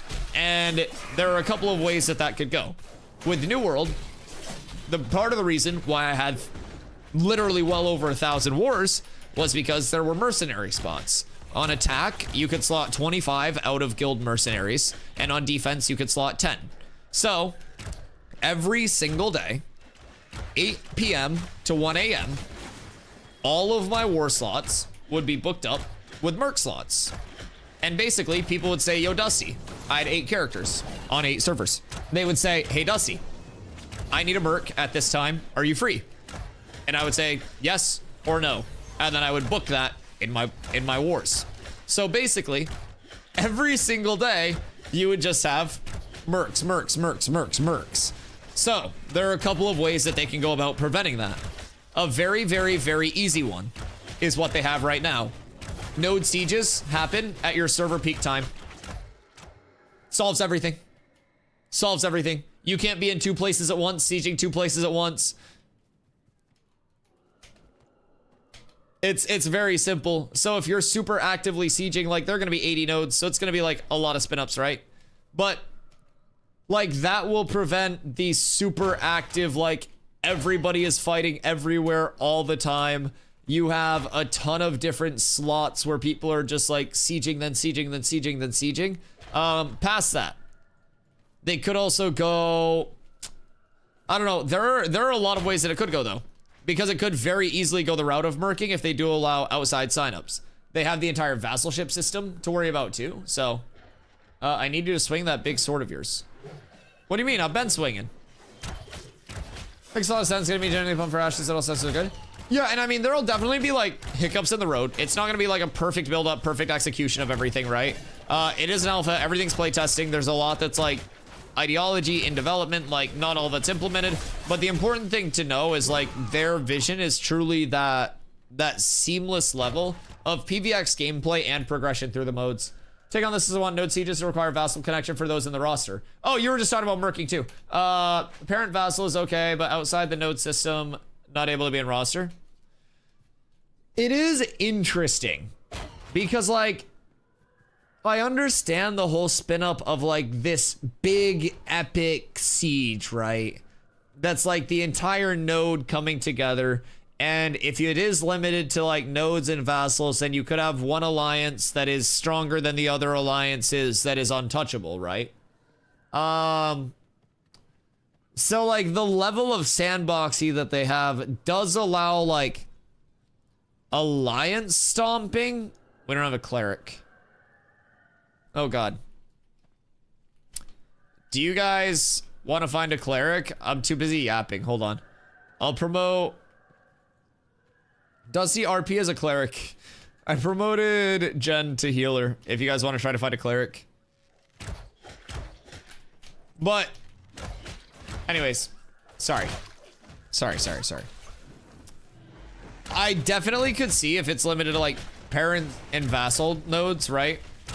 I can almost see that level of like this alliance just becomes untouchable and the server as a whole can't come together to like stomp it out, so to say. So there would be that level of almost like untouchability, but I also see how, of course, coming from New World, merking could be a terrible thing. Like if you're running a node siege and you're attacking a tier 3 node, why would you slot your own citizens when you could slot, you know, this super powerful PvP guild that's not your citizen but wants to come over and help with your siege? Why? What's gonna stop you from paying for your mercs? Like in-game gold, hopefully. So, you know, there's a lot that'll have to be thought out with like a certain number of merc slots or certain limits to that. But I definitely think they have like good thought to it. Okay, if we're parking here, I'm gonna go do braid loops because nobody's on braid loops right now. But yeah, merking will be interesting in those long term, absolutely. Unrelated, but that made me think of the guild cap again. If they keep guild cap like this, forcing people to make multiple guilds, I wish they would make a way to share guild chat. Yeah, I agree. What up, King? How you doing, brother? Is it confirmed that next uptime for servers will have gear adjustments? Steven said it. it's not like patch note set in stone live in the game. Anything could happen. The entire code could literally explode. But Steven said 0.8 patch. 0.8 patch is on the 10th. They have alliance chats. Any guild as a member of the alliance can chat. I just hate the loss of community by being forced to create multiple guilds. Yeah, no, I do agree. I do agree. Like, but the guild cap is also... I just logged into my rogue again. The guild cap is also important in a sense of like keeping guild versus guild wars relatively evenly matched in a sense. But even through that, you don't have an evenly matched sense of guild versus guild wars, because if you are able to progress through a larger guild, then you get more people, you can have more people on, guild versus guild wars become advantageous for you. A lot of balance. A lot of balance. Old school in me where guild chat was the only means of communication. No, I mean, I do agree. Organizing stuff in-game in guild is definitely hard since we have so many different guilds. And we only have like 4. Seems like people behind this one are really onto something genuinely cool that has legs. Appreciate you answering my question. Yeah, of course, dude. Of course. I'm more than happy to answer any questions at any given time. I am a fucking yapper through and through. This is like the least I've talked during a stream because I got up super early today to go to my parents for our family Easter. So I didn't get a nap in today or a lot of coffee. So I'm kind of tired. But I also started stream late. So I need to stream so I don't have a bitchy short hours stream like a fake streamer. I said tired and then yawned. I'm so sorry. That's my bad, chat. One in chat if I just made you yawn. That's my fault. I didn't get a nap in. I'm innocent. How do you feel about servers being merged? So many people are already shaking Vira merging into them because you know Vira's Vira. Me saying that my penis is going to be implemented as a boss in Ashes of Creation is as confirmed as server merges. I won't even lie. That's legitimately as confirmed. Like Dusty's cock being a 40-man raid boss is on the same level of confirmation that server merges are. I have not read, seen, or heard anywhere other than a certain streamer saying, yeah, I heard they're thinking about like merging servers, right? And then everyone just ran with it. So unless there was just a level of like this one-on-one conversation that was like behind closed doors that nobody heard, that was like a fucking phone call, I'll believe it when I hear it. Now, I wouldn't be surprised either way if they just merged into one Alpha 2 environment. I really wouldn't. But I also think that without confirmation, I don't know. I don't like taking things and running with them until it's like set in stone, out of somebody's mouth, like confirmed in a video or Braidwood, or like written down somewhere. I don't really like to say anything unless I actually have that verifiable resource related to Ashes, because so much is subject to change. So if it was something that was said again like behind closed doors or something, then great. But it is also, I mean, kind of logical if they do think like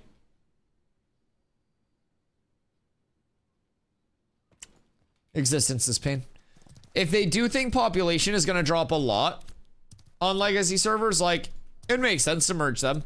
But I do also think if you get into an instance where like a lot of people do come back to check out June Dark, whatever it may be, you never know what could pop off there. But I think a 4-man group's enough to stop it. Yeah, it's probably soloable. Is this Dusty's cock emote?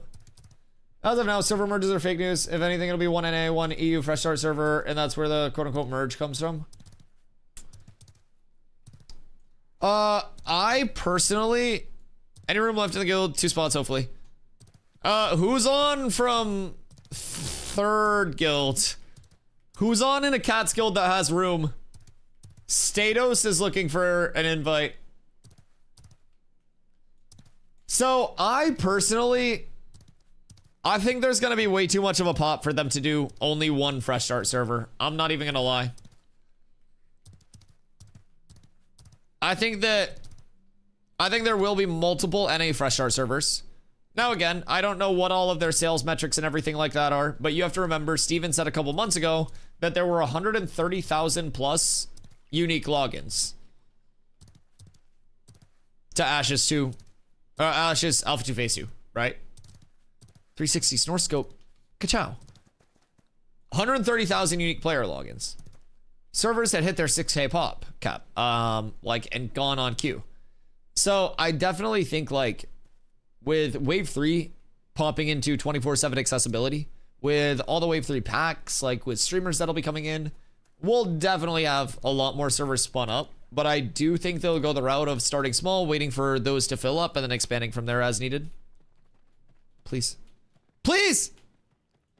I just want the tree!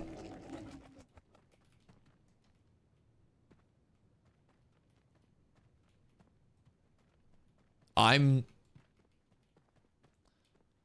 gonna go make a bowl of soup and drink it through my nose while my mouth is also in the bowl.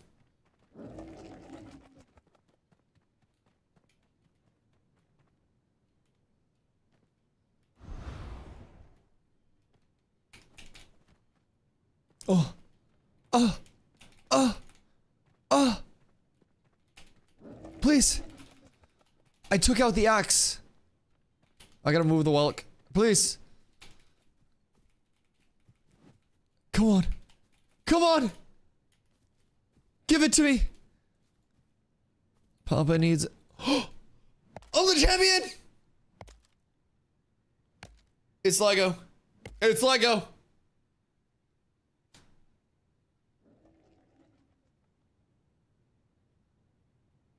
What do you mean?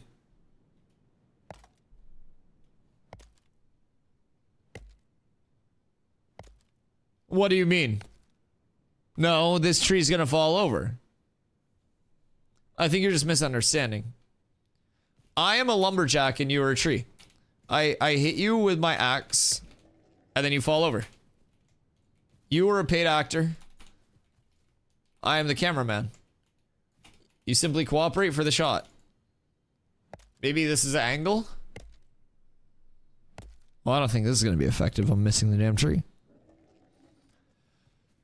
Alright, wood cutting is not going well tonight, chat. I've got a fake braidwood and a fake willow so far. We are over 2 on trees. This may be the coldest start in human history. I would rather have had common wood than had this happen. There was another willow there. You're so right. You're so right. Not a wood day? No, it's okay. This one's a legendary. This one's a legendary. I believe. Chat, you just have to believe. You absolutely just have to believe. These little Hershey's Kisses looking ass mushrooms over here, they believe in me. Wait, what? What do you mean? Surely this is just me thing.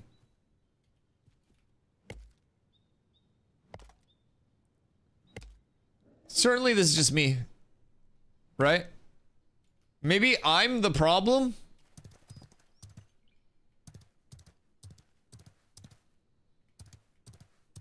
Well, I'm adding something to the list of things that I hope we get in 0.8.0 on the 10th. So I have a list of confirmed things. So it's like the ship inventory, the caravan rework, the tank rework, more implementations to gathering, refining, crafting. Then I have a few things that I'm hopeful for. This being fixed is one of them. I'm in immense emotional pain right now. This is actually torturous. Do. Man. Okay. So. Haptics, wait, Haptics, did you ask about characters? Are these servers and characters staying around after the full release? So, this character data does not impact, like, the full release of the game whatsoever. They, like, this character data in particular may eventually become an expansion of the private test realms. But on release of the game, 2 to 3 years from now, is our guess. That's going to be, like, the true release. Nothing from playtesting carries over. Your character only exists in playtesting, like, before the release, shit like that. does not impact the like ongoing actual world. So when the game releases, everybody will start over. That will be the true launch, and the only thing that carries over is knowledge. And you can get knowledge from both playing and from watching the stream. So there are a lot of options that you can kind of like go about to get your knowledge. You can either hop in now for the 110 pack. You can hop in on May 1st for the $100 pack instead. Ton of options. No, if you were just getting into Ashes, dude, it's so fun. It's so fun. Like, genuinely, Ashes is all of the systems that New World originally, like, talked about, between, like, war accessibility and, like, wars being a huge thing to, like, actual, you know, player decisions shaping the map and shit like that. Like, not every town in Ashes is gonna look the exact same because you have a set number of, like, allocated plots as you expand your town. So you'll notice here, there's laboratory, school of construction, you got your hide works, you got your farm, and you got, that's it. Over here, you got wood shop, empty plot, stoneworks, factory, and you got different shit in every single town. So, unlike New World, where it's just every town starts with every single like crafting gathering crafting and refining at tier 1, you upgrade them. Like, you actually have to plan out not only your own node's development to specialize in something early on and attract people, but you also have to plan that around the rest of your server's development so you can like complementarily build up your region of your server to be able to house all production at maximum level. And that takes a huge cumulative effort and a lot of planning across multiple communities. So it's really deep in terms of how player actions will shape the map. That's just in the node system. There will also be things called story arcs. Story arcs can be kicked off at certain points of interest, and they can be facilitated by just stuff happening like on the server itself. So a node hitting a certain level, or even something as simple as like, I don't know, a certain number of quests are completed could potentially start one. So with a story arc, you can see a point of interest go into like an altered state where it looks different, mobs are different, you could have different like loot tables, different spawns, bosses, everything. And story arcs will also be able to end multiple different ways. So when a story arc ends, if you and I are on 2 different servers and mine ends way 1 and yours ends way 3, our future story arcs will be impacted by that first story arc and how it ended. So you'll basically start divergent timelines. So every single server in Ashes of Creation will be unique. No two will be the exact same, either in terms of like server progression, how nodes look, which nodes are developed, which points of interest are being farmed for what. Like, it could all be different server to server. Just consuming content heavy right now, out of my house will burn out by actual launch. That's fair. That is fair. That's the number one thing that Intrepid like communicates to. They're like, please, if you think that you would burn out in between now and launch, wait for launch. They like, Intrepid is a lot of gamers, right? Like, so they're the devs of the game, but like Steven himself, the creative director at Intrepid and the person who like started the studio, he's a lifelong gamer. He's not like a lifelong dev that came in from like fucking EA or 2K or anything. He started this studio because dude loves video games and he wanted to build a world that a lot of people would also love participating in and being a part of.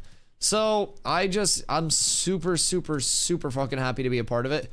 I love everything that Ashes is currently. It has its flaws. It's going to. It's an alpha. But I think the biggest thing is that the studio as a whole is very overly aware of both good and bad elements of it. And they acknowledge the bad and they actively communicate their plan to address those things. So, oh yeah, attribute rework coming on the 0.8.0 patch as well. Just as a side note, full attribute rework, which is hopefully going to be one of the first steps to TTK. At least it was said 0.8. It might not be ready, but I think Lyneth is on a different season. Show them Cockrock.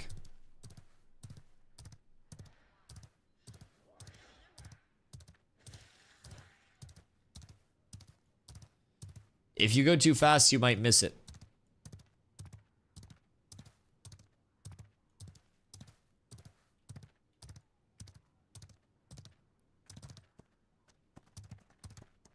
Yo, what up, username? Do you know anyone currently playing in Asia? So I believe that we do have a guild on Vyra that is based out of Asia. I want to say, but we also have people playing from OCE as well. So like New Zealand and shit in Australia. So that's not like Asia, but like they're far away too. So from what I've been told, ping is like actually concerningly good instead of concerningly bad. So everything tends to feel very, very smooth over like long distances, like long, hard instances of ping are no longer like that crazy. Derek plays out of Japan. Oh yeah, I forget he lives in fucking Japan. Yo, what up, Dunya? How you doing? What's your effects on? I highly recommend LW as the grass disappears on all the other ones. Wait, what do you mean LW? You're talking about low? I run mixed graphics. Like I basically have certain things on low and certain things like on higher settings. It's tab target, that's why ping isn't an issue. That's absolutely false. Nah, if that were the case, then the movement system wouldn't be true at all. And like you would have massive delays in your actual ability queues and shit like that. It's tab target, but like there's not a large GCD to things. Like you can chain things really fluidly. Like it's not a traditional like WoW tab target where everything is just associated with a long cast. Like you've got a lot of inputs, a lot of movements, a lot of very precise inputs as well. Between like B-opping, between momentum carries, like anti-cancels for shit. There is a lot of precision compared to like, I don't know, a traditional WoW type tab target, I feel, you know? But like, probably less impacted than like an FPS, right? But you also have to realize netcode is a real thing that varies game to game as well. And so just like between input registration, between netcode, there are a lot of things that can actually like impact it. Stop nerding? You stop nerding. I play video games full time. I'm gonna fucking nerd. You let me nerd out as much as I want. I wish there was a way to check like ping though. Even modern WoW is still ping dependent. Yeah, and like genuinely, I have never talked to so many people from other regions who are like, this game feels better than playing on my own region on other games. And it's in an alpha. Their netcode people are fucking wizards. I played Fortnite on 0 ping to their East servers, which, again, like true 0 ping is impossible. But like, I played on literally registered 0 ping. This feels smoother in terms of like input registration than 0 ping on Fortnite. Like just in terms of like how quickly things hit and how quickly things register. Oh my god. Oh my god. Real test is NA players playing on a different server. I don't want to go over to fucking EU servers. Smells weird over there. I'll be right back. I'm gonna get water. And then we're gonna look for more trees maybe. One sec.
So, oh god, I gotta close my windows. Oh fuck. Sorry. It got real cold real quick. I came back in and my nipples were hard as shit. My fault, chat. Dude, these are fucking... I'm surprised this shirt holding up. Shout out Stream Elements. Oh my fucking god. Oh, it was in the mid 50s. I live in Maine. So like, it was in the mid 50s earlier today. I had the windows down on the whip. It's like smoking bowl and shit. And it was a beautiful day. It's 41 degrees right now. And I went out to get some water. And my nips are hard. Haircut when? I can't afford one. All 3 NBA games are within 1 point. The Duke game was within 1 point last night. And then my King Cooper flag missed a shot that he makes 95% of the time.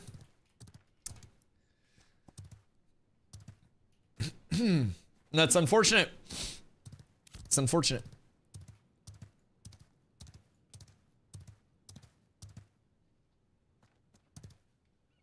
%. I legitimately would not be surprised if that was a statistic of how much he hit that shot.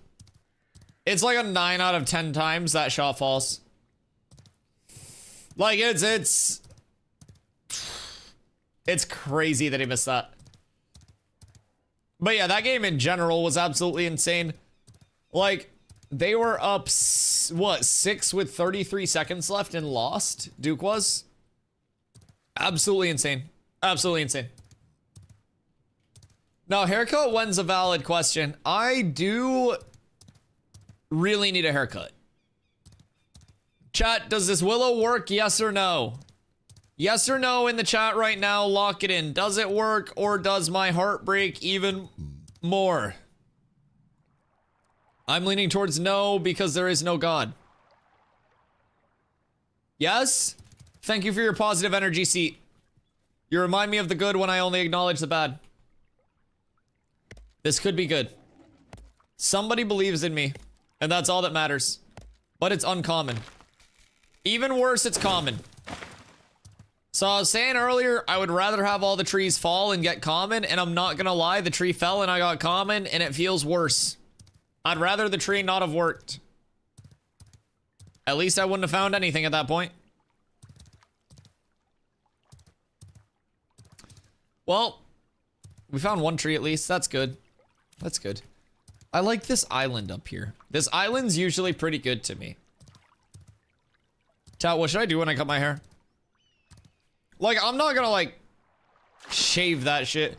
My head looks too much like an egg when I try to shave my head. Mohawk. Yo. Bald? No. I have a small head. I have a small head. You'll look like Professor X! Ain't no fucking way, dog. That's crazy. Cornrows? Ain't no fucking way. Were you here when I had a shiesty on earlier, Sammy? I had a shiesty on earlier for a few minutes. Cause, yeah. I mean, low-key, the cornrows and then the shiesty when people get mad about the cornrows. I could get like one of those decorative, like, shaved into the side of my head designs. Is this Bork just gonna eat my entire asshole? I'm always here watching, awaiting. What was it like when I wasn't here at 2 p.m.? Zaytree thought I died. Zaytree deadass was like, God, Dusty, okay? And it's not the first time chat's thought I've died when I was late. Not that I was late, I was at family Easter. I regret nothing. I'd be late every day for family Easter. It's a slapper of a day. Ooh, Braidwood, wait, is it? Or am I on Fent? No, that's not Braidwood. Wah, wah.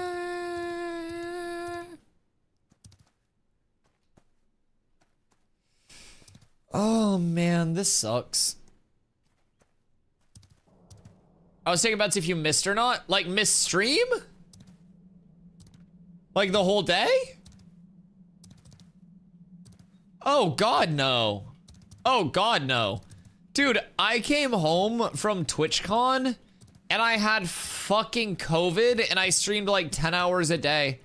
I streamed more when I got home because I used COVID as an excuse to just stream. I literally sat here just constantly yapping. Yeah, no. Even at TwitchCon, one day at TwitchCon was, hello. I was very close to losing the streak, I will say. So, one day we had just been doing shit the entire fucking day, right? And I forgot that it was San Diego time, which is 3 hours ahead of me time. So, my phone had like auto-adjusted when I got to San Diego to show San Diego time. And it was like 7:30 San Diego time. And we were like getting dinner. And I was like, oh fuck. Like it's almost tomorrow. And so I throw up a phone stream from the restaurant on the sidewalk. My phone died 20 minutes into the stream. And I couldn't use my phone the rest of the night. But I did stream that day. So I streamed every single day out at TwitchCon. I streamed every single day when I had COVID. I streamed on Christmas, Thanksgiving, pretty much everything. You name it. You fucking name it. I have a laptop that I can bring out places with me when I need to stream on the go. We're also putting together an IRL backpack, as you can tell by the dono goal down there. There. I'm so bad with that directionality, but it's all the way down there. Is anyone farming anything? I do have Willow that I could sell. Hey, Opak, you need more Lego Willow? Cause I'm trying to get some shmoolah, some shmoney, so to say. Hey, Shockums. Hi. What are you up to? It's a lot of days. Chat, watch time check. I got the 10 I need. You want to buy more?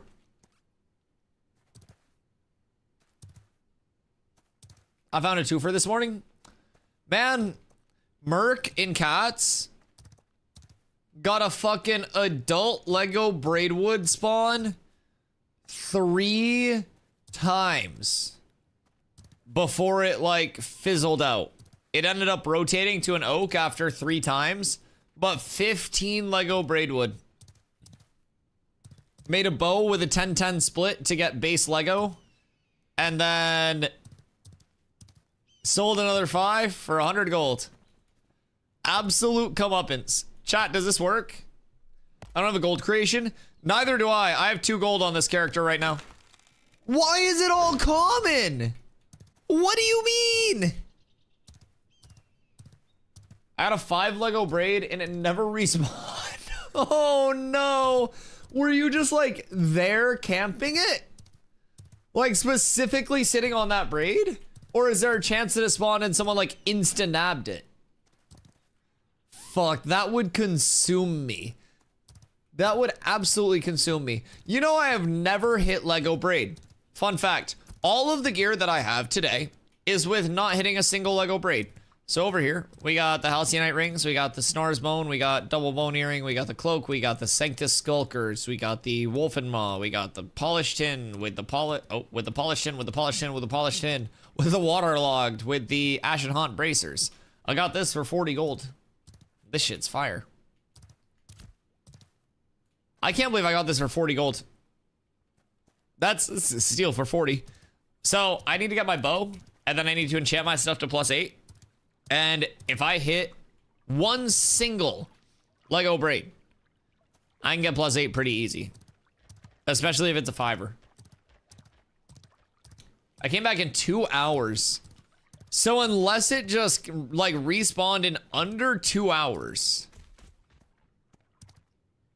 Which I don't necessarily know if I'd believe that. You know what I mean? I've hit 2 Lego braid twice. Allison's, that was the first adult that I hit in like a month. Fuck. Man, my braid luck is so bad. I've had okay willow luck, except for these last 2 willows that I've cut. But like this adult's gonna be a fucking Lego because I am a streamer and I command it. And Intrepid Studios cares about streamers a lot. And I love Intrepid. Please give me legendary.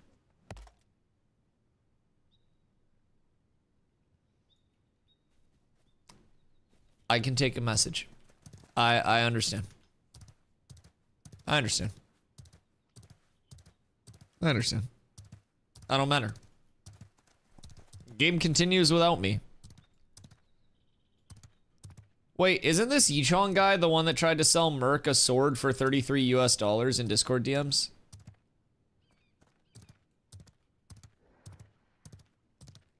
Yeah? Weird. Well, just know they have too much in-game gold, according to them, via Discord DM, to want to do in-game transactions. So if they're selling anything, just know it's probably going to be RMT. Yeah, Merc posted a screenshot of it in the Ashes Discord. It got deleted and they're still up here, so hopefully it's being investigated, but I figured I'd shed a little light on it maybe on my end. Because to see them still doing transactions is crazy. But yeah, literal like full message, showed the sword. Merc's like, how much do you want for it? They're like 33 USD and Merc goes, what if we do in-game gold instead? And they're like, I have too much in-game gold. And so yeah, they were only looking for USD trades. So super unfortunate, but Merc posted it. Like mentioned some of the community people and it got deleted. So hopefully it was like looked at and is being investigated. Cause that's like straight confirmed RMT. Is that Yichong? Yeah, wait, how did you know?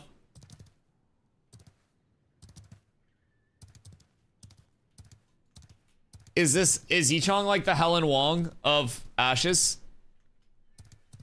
So in New World, there was a gold seller by the name of Helen Wong. And they were just like a notorious gold seller, right? And so everyone would basically just make jokes about like, oh, how'd you get that? It'd be like Helen Wong. So there's gonna be this ongoing joke, I guarantee, of, oh, where'd you get that? Oh, you visit the Yichong store? This stuff's overpriced like crazy. Well, so according to his message with Mercules, he was doing a liquidation down to 33 US, which was a cheap price for the piece that he was inquiring for. So like, you know, very generous of him, right? Extremely generous. At least he's like dropping the price towards the end of Alpha 2 Phase 2. You'd hate to see him charging full price US dollar.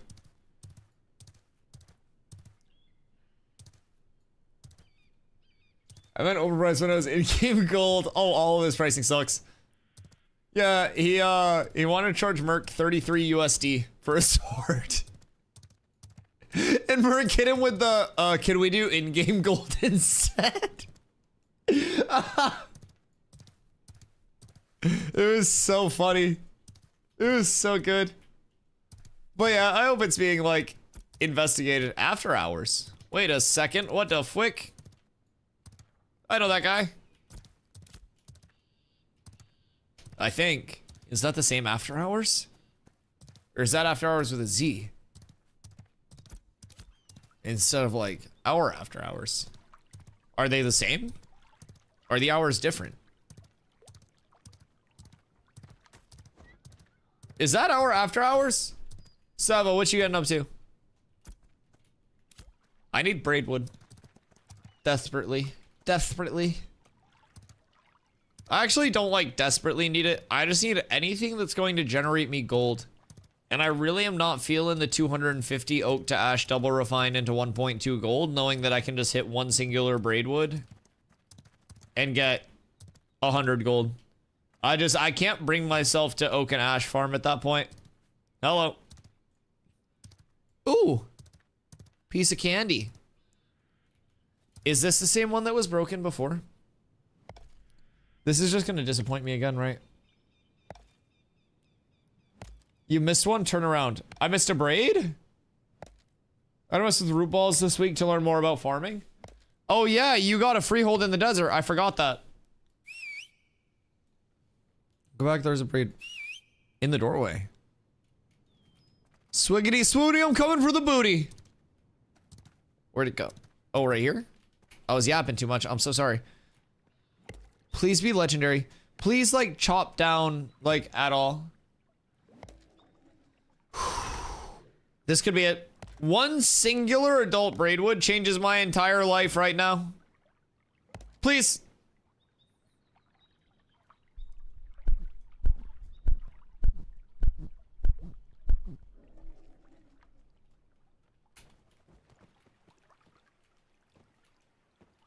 My snores is in the fountain. Every tree is a fucking lie. Every tree is a lie.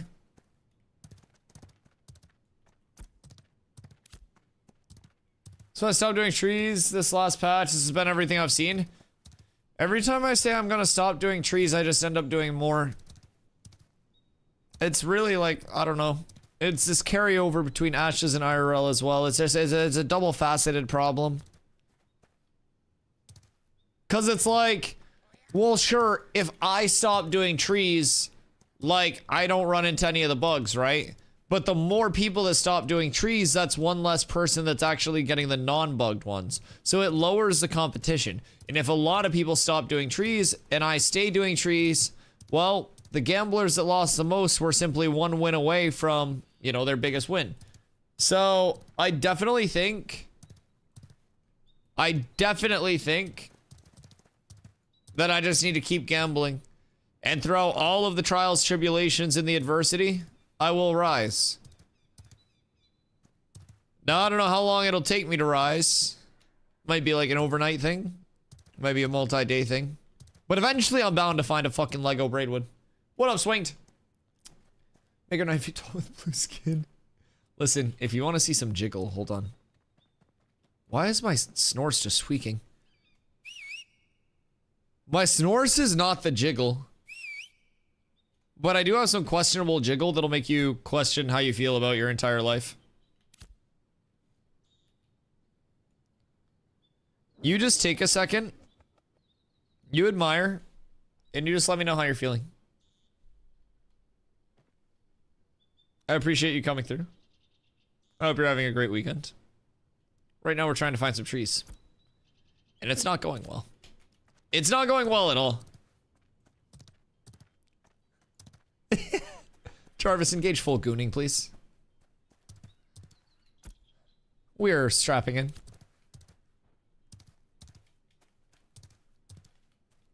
It's time. Have you seen the giant sandalin game? Yeah, the one that's outside of 8th on like the little rock pillory area. So one thing I want to do more like research into is actually constellations. Fuck the sandal. Constellations can like get relics. Basically, like constellations can lead to relics and shit like that, right? So I really want to figure out constellations. Not that I have a node to like throw relics in, but I just want to find those shits. I like solving puzzles. As a standalone, Ash is just looking, annual planning, if needed at phase 3 running. There's so much more knowledge going into this phase. Oh, dude. I keep telling people about that, Savo. The amount of knowledge that we have now compared to when we started and can like spread throughout the community like way quicker, it's ridiculous. The start that we have, phase 3, will be so much different than the phase 2 start in like the best possible way. Our leveling progression, our scaling, like everything. Also, pray for me, chat. I applied for Twitch front page for May 1st today. So what that means is there's like the little carousel where you go on like the twitch.tv website, right? There's that front area where they have like the little displayed streamers that you can click through or whatever. So what that's really good for is essentially just boosting you to like 1,000+ viewers for the free if you're on at a peak time. It just adds all of the people that are watching from the front page into your total viewer count. And it gets a lot of eyes on like the actual content because people don't have to go to Ashes to watch it. They click on Twitch and they're like, oh, what the fuck is this? Everyone's leveling in an MMO. This MMO looks sick. What's going on? He's tanking a bunch of mobs. Oh, there's PvP. What? And so I figure we show the people what Ashes is all about on May 1st, maybe. So hopefully we get approved for that. I did apply. So applications go through like the first week or two of each month, I believe. So they did say we'll hear back in our email if we get accepted. May 1st is probably going to be a super competitive day just because I think they said like the latter half of the month is always going to be easier to get accepted just because there's less competition. But thoughts and prayers, dude. Is it frowned upon to apply for multiple days? So yeah, you can only apply for one at a time. They only consider your most recent application. So if you get declined, like you could reapply if it's still open for that time. But yeah, for the most part, it's just that once a month, if you get turned down, then, you know, you get turned down for that month, apply next month. If you get accepted though, it's a 90-day cooldown before you can get accepted again. Hey, what up, Kanye? Here with your not asked for market update. I appreciate these. I appreciate these. So what I'm gathering is you're up tremendous. Is that what you would be saying? April 30th, let's have an enchanting party. We see how high of an enchantment we can get. What are we enchanting, though? We should try to brick something, like, crazy expensive. Maybe not. I'd cry. We should try to, I don't know, steal something from Envious to brick. Tomorrow, 6:30 a.m. PST, we'll find out. But yeah, I'm lucky again. Are you West Coast? So you're gonna be waking up like at the ass crack of 6:30? Hey, I mean, that's good for you, dude. Up tremendous is a way of life that like once you hit it, oh wait, I got turned around. Once you hit it, it doesn't stop. It's a mentality that leads into everything else. Since I've started being up tremendous, every day is beautiful. My Twitch viewer count is higher than it's ever been. My sub count's higher than it's ever been. I'm as tall as my middle brother, so I was always shorter than him. So being up tremendous has traditionally just it's changed everything about me. So I think once you adapt that lifestyle, good things happen. I already gym with my wife at 6, so I'm up anyways. Oh wait, that's a good ass routine. God damn, y'all be working early as fuck. Although, if you're winning in terms of options, then your full-time work is probably stonks at this point. So maybe you just have a very healthy morning routine. How do you feel about bowls of ice water early in the morning? Well, what are your thoughts on that?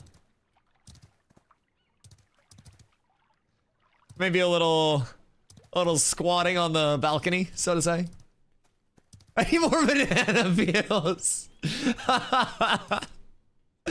Man, just a little 4-minute dive into the pool. Jesus fucking Christ. That was the best part, man. Just the full, like, 4-minute time lapse of midair. Like a fucking Michael Jordan dunk. Oh, it was so good.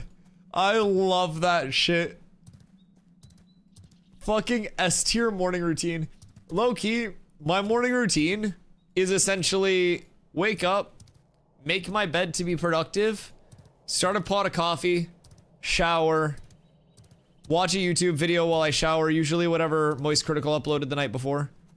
Or that morning, actually, because I usually get on right after he uploads. I'm like there in 30 minutes or less, like I'm fucking pizza delivery in 2008. So, like, I do that, and then I do a little workout. If it's nice out, I go outside, do a little jumpy rope and shit, because I like jumping rope. If it's shit, I just do some like light dumbbell stuff inside and chill. And then I usually do some back-end content stuff, emails, all that shit that's associated with stream. And then I fucking stream 10 hours a day pretty much every day. Today I woke up at 8. I said, Jesus fucking Christ, everything sucks.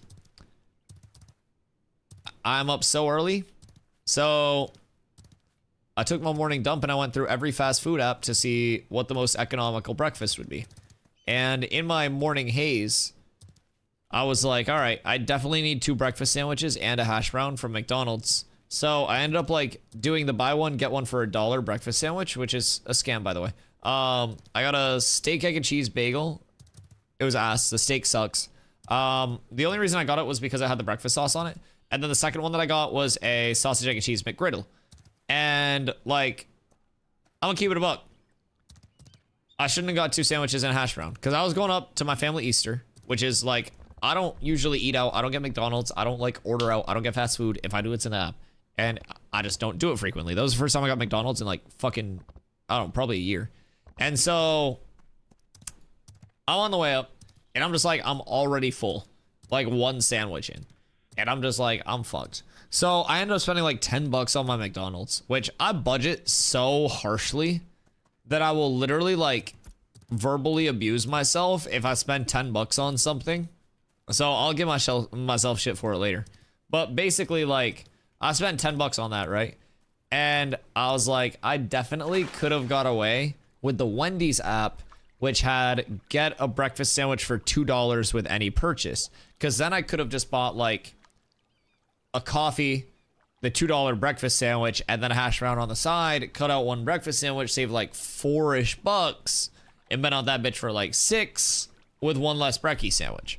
And then I would have been like less full getting up to my mom, so then I could have ate more up there, which means that I would have had to eat fewer of my leftovers, which means that I in turn would have had to spend less money long term if I spent less money this morning. But because I spent more money this morning, I'm spending more money long term because I'm gonna have to eat my leftovers quicker instead of being tided over longer. So I'm kind of pissed, I won't lie. I should have ate less this morning and planned ahead, but like, the McDonald's app sounded good, and I saw that the steak, egg, and cheese bagel had breakfast sauce on it, and the breakfast sauce from McDonald's is like this hollandaise type sauce, and they used to like have it a lot. So I would get the sausage, cheese, like McMuffins, literally just like the 2 taps, right? No egg because they were 99 cents. And then I would be like, yo, can I get extra breakfast sauce on that bitch? And they would just slap it on, and it made it delicious, right? And so that had breakfast sauce on it. I got it thinking the breakfast sauce would carry. It's got like onions on it, bagel, cheese, steak, breakfast sauce. The steak fucking sucked. Hello. All right, where's this mythical braidwood at? So yeah, the brekkie sauce was great. The steak that was actually like on the steak, egg, and cheese bagel was ass. I would not recommend that to like my worst enemy. Never do that. I definitely should have just got like Wendy's, but it's okay. It's okay. So earlier doing any kind of workout as one of your earlier in the day things. It doesn't need to be super early, but what is your first thing? Oh yeah. And I started getting in that mindset of like active earlier in the morning because like when I was settling into full-time streaming, right? I didn't really know how to manage my time well. And I legitimately, like, I stream 70+ hours a week, but I'm also doing, you know, with 3 to 4 hours a day usually behind the scenes of like additional stuff for content for stream, right? So I didn't really know how to manage my time that well. I would get like overwhelmed with shit a lot. And so I'd basically just like not do shit. Fuck, it was so close. It was so close. It was so close. Oh, so close. Oh my god, it's so close. It's heroic, not Lego. Oh, it's so close. Thank you. Oh my god, it could have been it. I thought that was gonna be it. But yeah, so like, I'm around like 100 hours a week, right? But basically, I wouldn't start my mornings like the right way. Where's that Willow at? And thank you. I appreciate you. And so I started getting up. And I would immediately make my bed. And just doing that was like, all right, I made my bed. I have a few dishes. I'm gonna go clean some dishes. I'm gonna do the dishes. I'm gonna empty the dishwasher, right? I'm gonna scrub the dishes that I actually need to scrub, right? And so I would then just get in more of like a productive mindset earlier on. And that was a really big thing for me. So I think like positive habits build other positive habits. And I also have been extremely lucky. Like I was actually talking about talking about this with my family at like our family Easter. But since I switched to Ashes, because like my family knows I stream full time and everything, right? And so like when I was in New World, I was really like stressed about shit. I was like visibly stressed, right? And so New World was always super, super, super uncertain. And so I was actively like, I don't know like how long New World's gonna be kicking around for. And so I went up today, and even the people that I hadn't seen in a bit were just like, oh, wow, like you're noticeably happier. I guess Ashes and streaming and everything is going really well. And I get to talk about how great Ashes is, how fun streaming is. I get to talk about like how great everything's going. So it's nice, man. It's nice. I think like starting the right, like positive habits, building that right mindset, and also having like good things happen just kind of like shifted everything for me, from mentality to like my patterns each day to everything. So I'm super grateful. And I think that it definitely like you said, it's a lot of work, right? In terms of the hours input. But at the end of the day, it's also not a lot of work because I'm doing something that I love every day, right? If I was working a different job, like when I was running a Starbucks store, where I made more money than I do streaming, but worked way less, but enjoyed what I did way less, you know, it'd be an entirely different story. So I'm in a spot where I get to do something that I love every single day with a community that I love making content for. And so for me, that's huge. It's honestly nuts how literally one tree can be a complete game changer. I've been telling chat about this a lot. I have been explaining this to chat, how once you get your logging or your lumberjacking up to 20, you can just fund an entire baseline like good gear set with one legendary braidwood. Yeah, it's legitimately that game changing, Sabo. Yeah, you were not underestimating it. 100 to 125 gold fucking instantly. Griffins are going crazy. Nelly, is a heroic wolf worth anything? I feel like high rarity animals of any sort are usually worth a good bit, no? If my caravan gets attacked, please... Oh, wait, yeah. If your caravan gets hit, let us know. I will happily pull up. Lego coal on market, 125k? Wait, what? 125,000 or 125 gold? Also, hello, Rug. I think, was it Valketh that needed something crafted? No, Slacker? Cephalian shard ring or something like that, the caster ring. I think somebody in guild needs those crafted and has the recipes. Hi Thorm, how are you?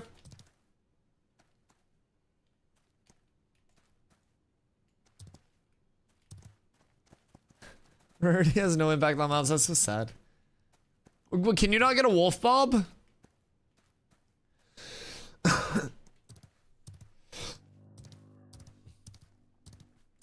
Sooner you get the gems for it that I have to farm. Got you. What do you need for the gems? We might have some. Or is it like specific name drops? None on the market. Oh. Interesting. But yeah, dude, the amount of like game-changing stuff that you can get from one Lego braidwood, it's wild. I could probably, if I got one Lego adult braidwood at 5 wood at 20 gold a piece, I would be able to enchant my entire gear set to +8, which would immediately boost me up almost like 40 attack power. Or fizz power, I should say. Like, it's impactful. Or I could take that money and I could roll it into a new bow, which would also boost me up that much, because I could probably get like a mid-epic for that. So there's so much that you can do with that money that changes your entire scaling. Your entire character is different because of that. Draw a specific mob is a name mob item. Okay, which name mob in Ceph is it? And you know where they spawn?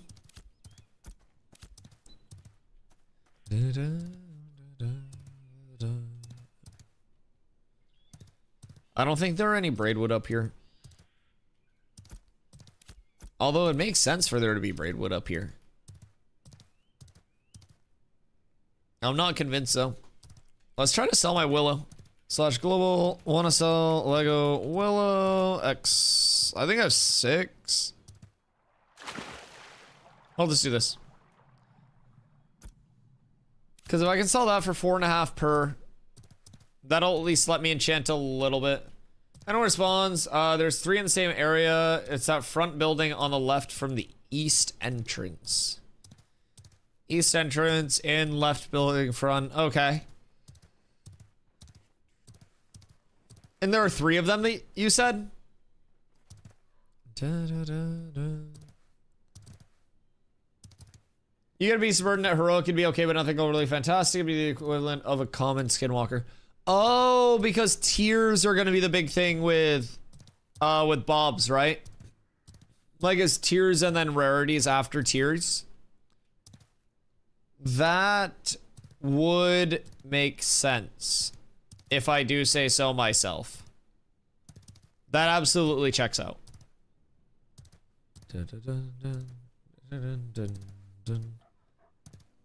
That does factor into it. Okay.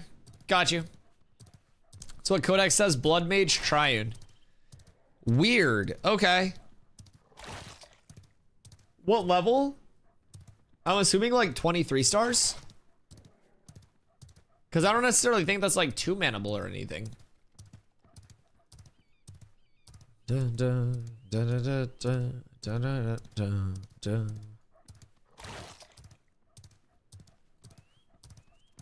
Now, where in Tarnation?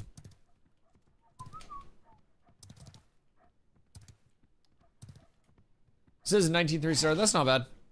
How much does Bob increase caravan speed? A good Bob? A lot. A lot. If you get a fully kitted van, you're looking at a very fast caravan with a lot of HP, with a lot of storage. Between like wheels, chassis, carriage, Bob, everything. Oh god. Wait, where's the bloodied? I should go over here and check on that for a bloodied bone ring. Although I guess nobody's using bloodied bone ring. Everyone's probably just gonna be using halcyon rings, huh? Yeah, I don't really think anyone's gonna be bloodied bone ringing right now. Stuff's a little crazier and this mob's a lot easier to solo. Okay. 17 3-star Jova. Yeah, that seems soloable. What's your headpiece? I'm assuming just another in piece.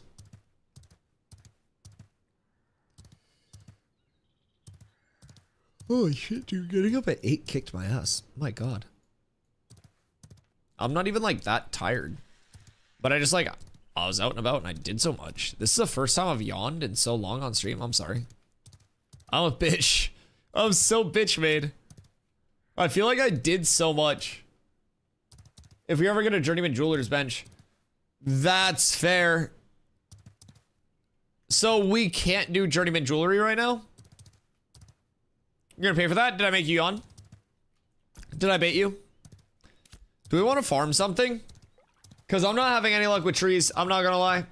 I'm not finding shit. What up, Stronius? The thing I don't super understand is the difference in specific wood ores from different biomes. Are there different recipes that require these types of mats? Yes. So in the long term, each individual biome will have its own set of recipes because recipes are sourced from like the loot tables of the mobs in the biome. So take for instance, long sight bow.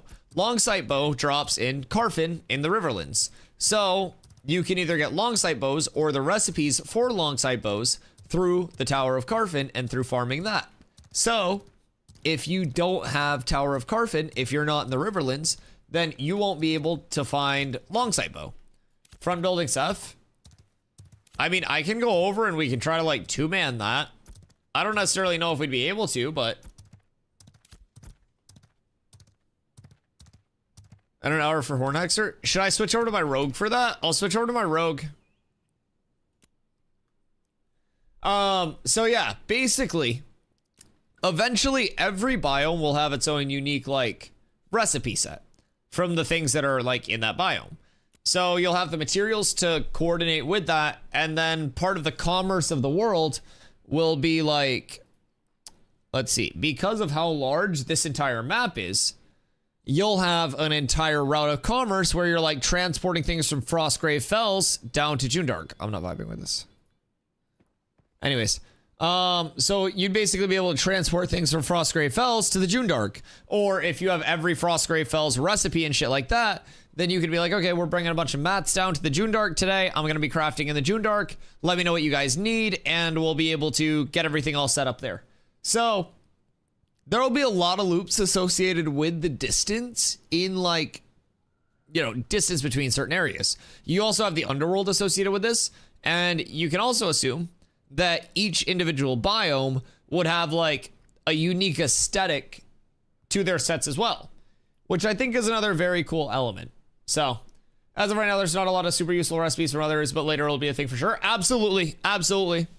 Yeah, I would say right now the desert, like, is pretty weak overall. I think, like, Joshua trees are the big thing that people get out of the desert, and I still don't even entirely know what they're for. I think it might be like vans or some shit, but yeah, I definitely don't think the desert is heavily incentivized. But there aren't even a lot of, like, gatherables in the tropics right now. But the tropics is also getting a pass very soon. That's going to be in the 0.8.0 patch, which is our patch that's coming up at the end of this week. So I'm pretty excited for that. Hearing Joshua tree is so freaking weird. Are you Joshua?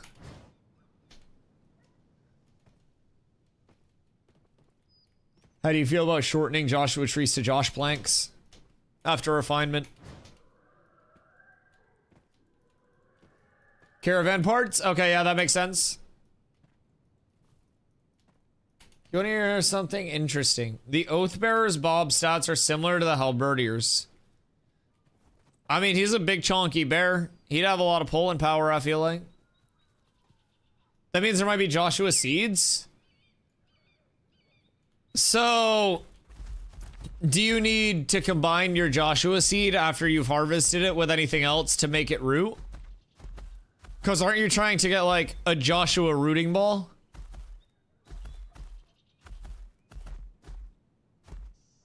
And then you want to grow a bunch of Joshuas in your freehold, right? You want to purchase a home and you just want to buy Joshuas? And you want to raise them? A Joshua army? You need the Josh balls. We must harvest the Josh balls. Where do I want to go at 17 to solo level? Fuck. Cockrock. Easy. Yo, what up, Hatchet? This is closed alpha. It is a buy-in alpha. Basically, purchasing either of the alpha packs gets you into the entire development phase up until the launch of the game. Launch is going to be probably 2 to 3 years from now. We're in Alpha 2 Phase 2 currently, going into Alpha 2 Phase 3 on May 1st. So it's $110 to hop in now and start playing. If you want to wait till May 1st, it would be $100. While I run over to this farming spot, I can actually show you a handy little chart that I made. So basically, this is the current phase that we're in. It's at 110. And if you buy in now, you do not have to pay the 100 in the future. Either of these packs get you access to the entire development process of the game until it launches. And when the game does launch, you also get a couple of kickbacks. Wait, am I on Fent? God damn it. I'm not on Fent, but I might need to switch back to my tank for a second. Don't worry about it. So anyways, if you want to hop in now, it's the 110 pack. That'll get you access again until the game launches. When the game launches, you get your first month of sub time included. You'll also get your first $15 in the in-game store included with that. If you want to wait till May 1st, you save 10 bucks, and that's going to come with fresh start servers on May 1st as well. So a lot of communities will be re-rolling there, but in the meantime, you could use this time to find the class you want to play, find the gathering systems that you want to take part in, find a community to play with, and stuff like that. So I love the Chicken of Creation. It's a DMCA friendly Ashes of Creation logo. I can legally rock this on stream. It got a little hairy when I put the text on, but we're still fine. Oh, what's happening here? Oh, is it caravan pracky? Oh, I ran through their caravan practice. Yeah, of course, dude. Let me know if you have any questions. The cool thing about purchasing it as well is that either of these packs do include a full 90-day period where if you're unhappy with the playtesting, you can actually get a full refund. So if you do see something where you're finally like, all right, I gotta hop into this shit, right? It does come with 90 days, no hours limit, where if you're unhappy with the playtest itself in terms of like a playing perspective, it's completely insured. So very nice to know getting into it. DustyWhy on it? Yeah, dude, feel free to let me know if you have any questions. So right now, I'm kind of like just scouring on my main. I play a tank as my primary. So I'm going around right now looking at every single one of these trees that I pass, looking for two types of trees in particular, Weeping Willow and Braidwood. Now, Weeping Willow, it's got that big droopy look to it. That's the second highest tier of tree that we can get in the Riverlands. And then the highest tier is a Braidwood currently. So Braidwood has this big braidy trunk, right? And it's all intertwined. This is a willow. If you find either of those, you stop, you chop, and you hope that it works properly, and you hope that it's legendary. A legendary willow can be worth 4 gold, 50 silverish. Some trees are bugged right now. Right around there, from what I've been selling mine at. And legendary Braidwood can go anywhere from 20 to 25 gold per piece. So, if you get an adult legendary Braidwood and you pull 5 wood from it, that means that you could easily get 100 gold. I currently have 2 gold. I spent all of my gold on this dope ass armor set. So, I'm currently saving to try to get a bow finish up for myself at higher rarity than rare. And if I can do that, then I'll have some really nice power scaling, plus being able to enchant the rest of my gear. So, pretty excited. Willow has gone up to about 6 gold, by the way. Seen some listed for 8, but selling at 6 consistently. Really? Interesting. Okay, that's not bad then. So why is Willow going up and Braidwood going down, do you think? Because Braid went from 25 to 20, no? That's a little strange to me.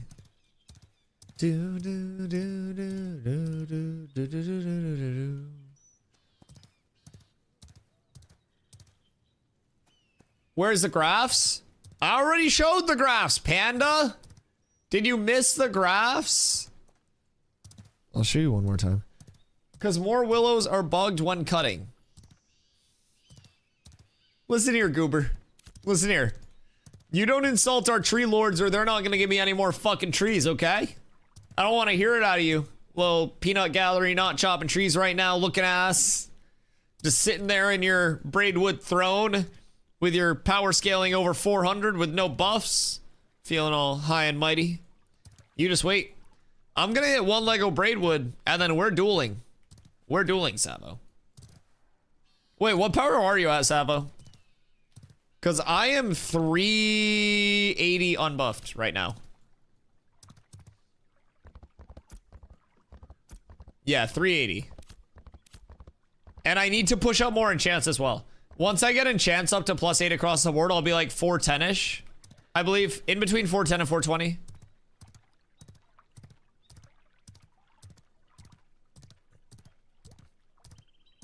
Cost of market. Most folks don't have 400 gold to drop on 20 Braidwood. I feel like not enough people realize the Braidwood split. I won't lie. So the way that I had Merc craft his bow and the way that I encourage everybody to go about crafting is to first go to ashescodex.com. And then I would absolutely recommend going to Artisan Crafting Calculator and then searching up what you want to craft. So with long sight bow, you can literally go here and you can go an even 10-10 split. And if you have a crafter that's 800 quality, which we do, you go legendary and then you go epic and then you rock a rare ingot and a rare ingot. And you are so far up the epic ladder that you are already sitting at 7-7. You're up tremendous. So like, if you want to go full Lego, you can. But keep in mind, even if you go 0 and 20, you're still 7-7. So for twice as much legendary braid, 403, 7-7. 383, 7-7.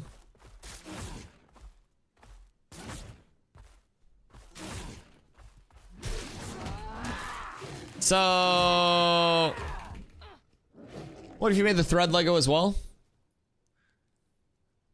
So, it's gonna be 7-7 as your max epic roll.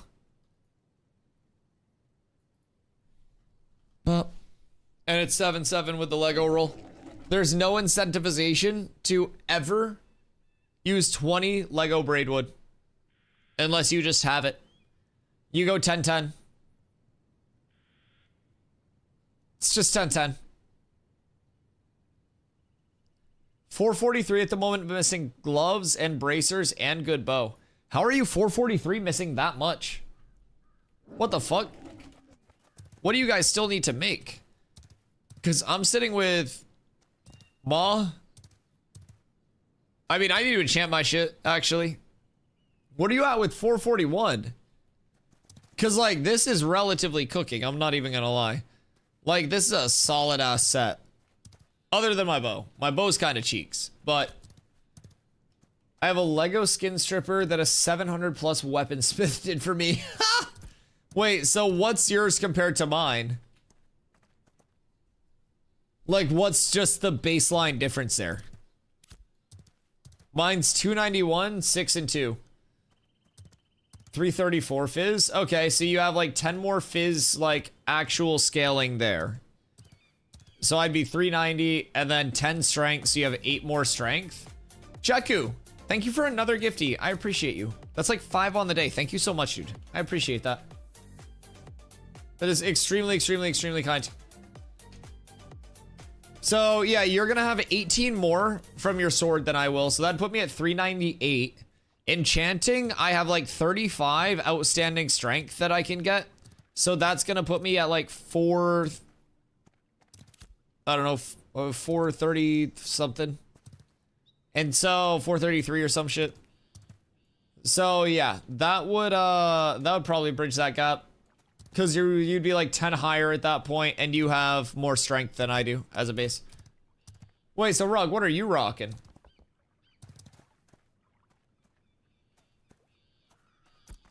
You remember my Forsaken Mace?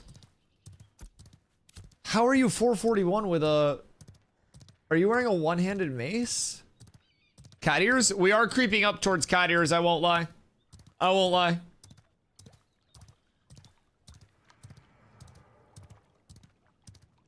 I'm rocking Forsaken Blade +5 with 11 strength, 264 fizz power. Savo, what would you say you spent on your sword craft? Mace focus and the bow. You have a Lego bow, right? What's your bow? 7.7 400 plus? Epic? Is it Epic 7.7? Okay. Yes, it's just like top epic roll. So what's your fizz power and strength at with your focus? And your mace?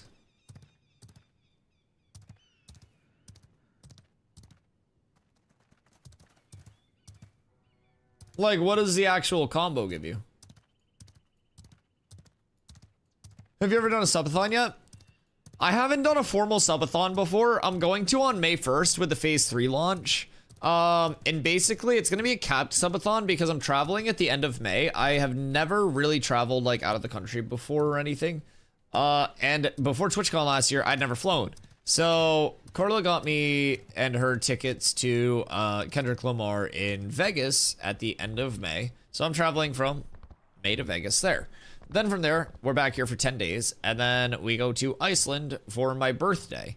So that's going to be fun. She included me on like a birthday trip with that her and her friends had planned, where they just had room for me.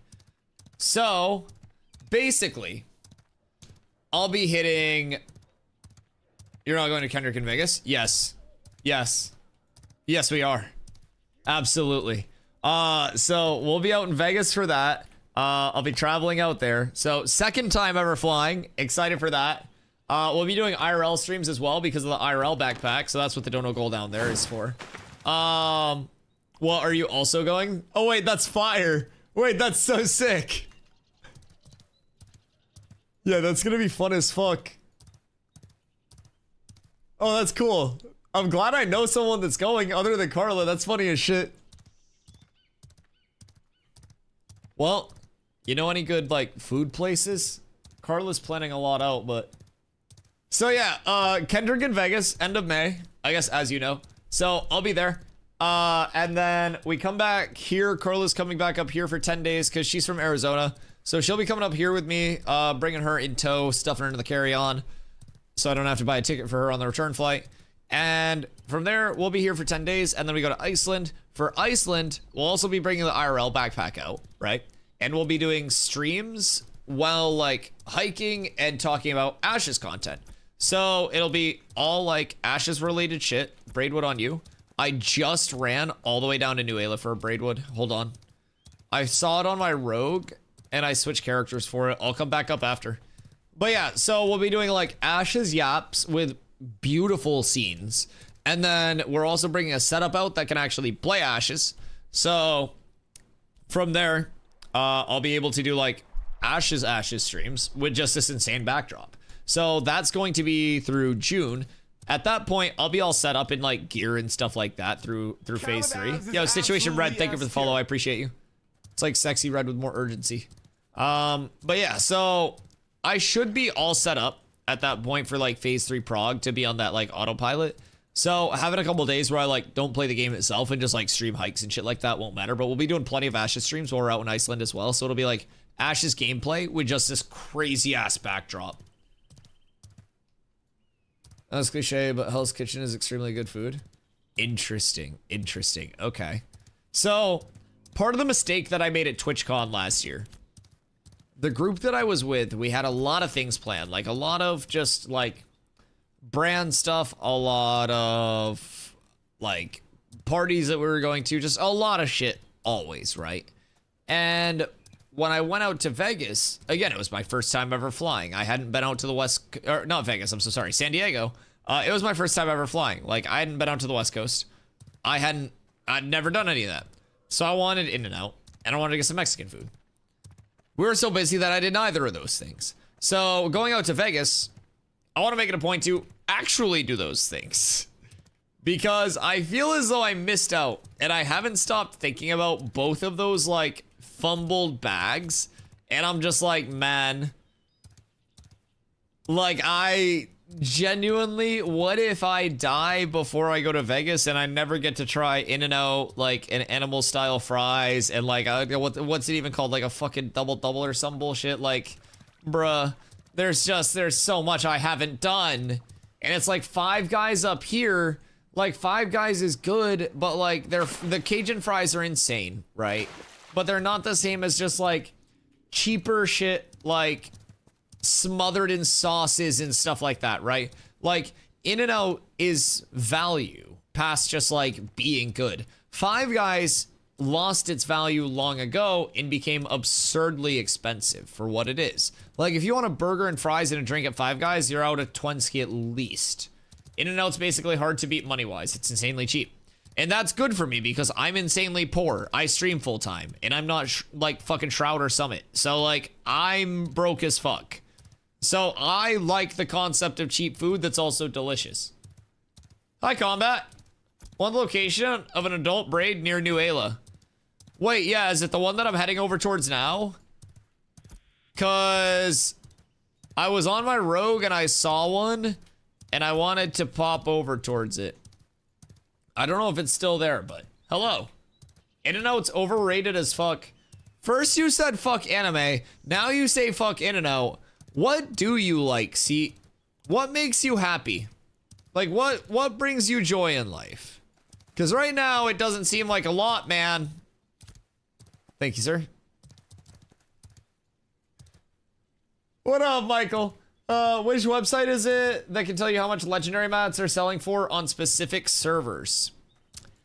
I don't think there's a specific website that will tell you the sale prices. Now, there is, like, a Discord that people will use as kind of like a market to create player listings, and you can source data from there, but a lot of the time we get our kind of like pricing just from yapping back and forth with each other. So we'll pass a lot of information to each other. We'll price check things, just whoever's in which area. So I tend to do that in chat, but I get a little lucky there. Chat is a very good resource to have. All right, well, I got one braidwood there. That was a blue braid. And I have 5 legendary copper and don't know what they might be going for on Lineth. I mean, I feel like, I think at this point, a lot of people have probably moved past most copper. But chat, what do we think for like Lego copper per? I don't necessarily deal in the ways of precious metals. I'm more of a wood man myself. God fucking damn it.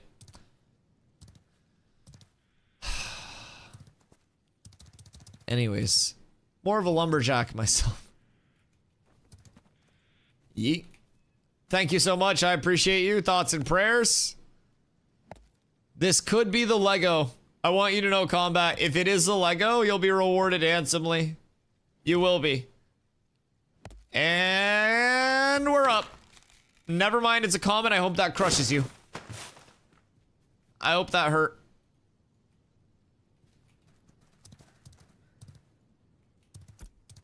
Braidwood near me.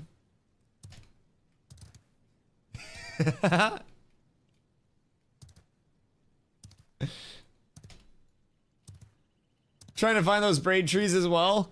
Man, braid trees are like my Moby Dick at this point. Like, if I could find one Lego braid tree, it would be enough for me to not have to find any more Lego braid trees, if that makes sense. Like, they are worth so much money that if I just hit one adult legendary braidwood, it pays for everything that I need. I don't need a full Lego bow. I just need to get something that's alright. I need to enchant the shit out of my stuff and then we ball.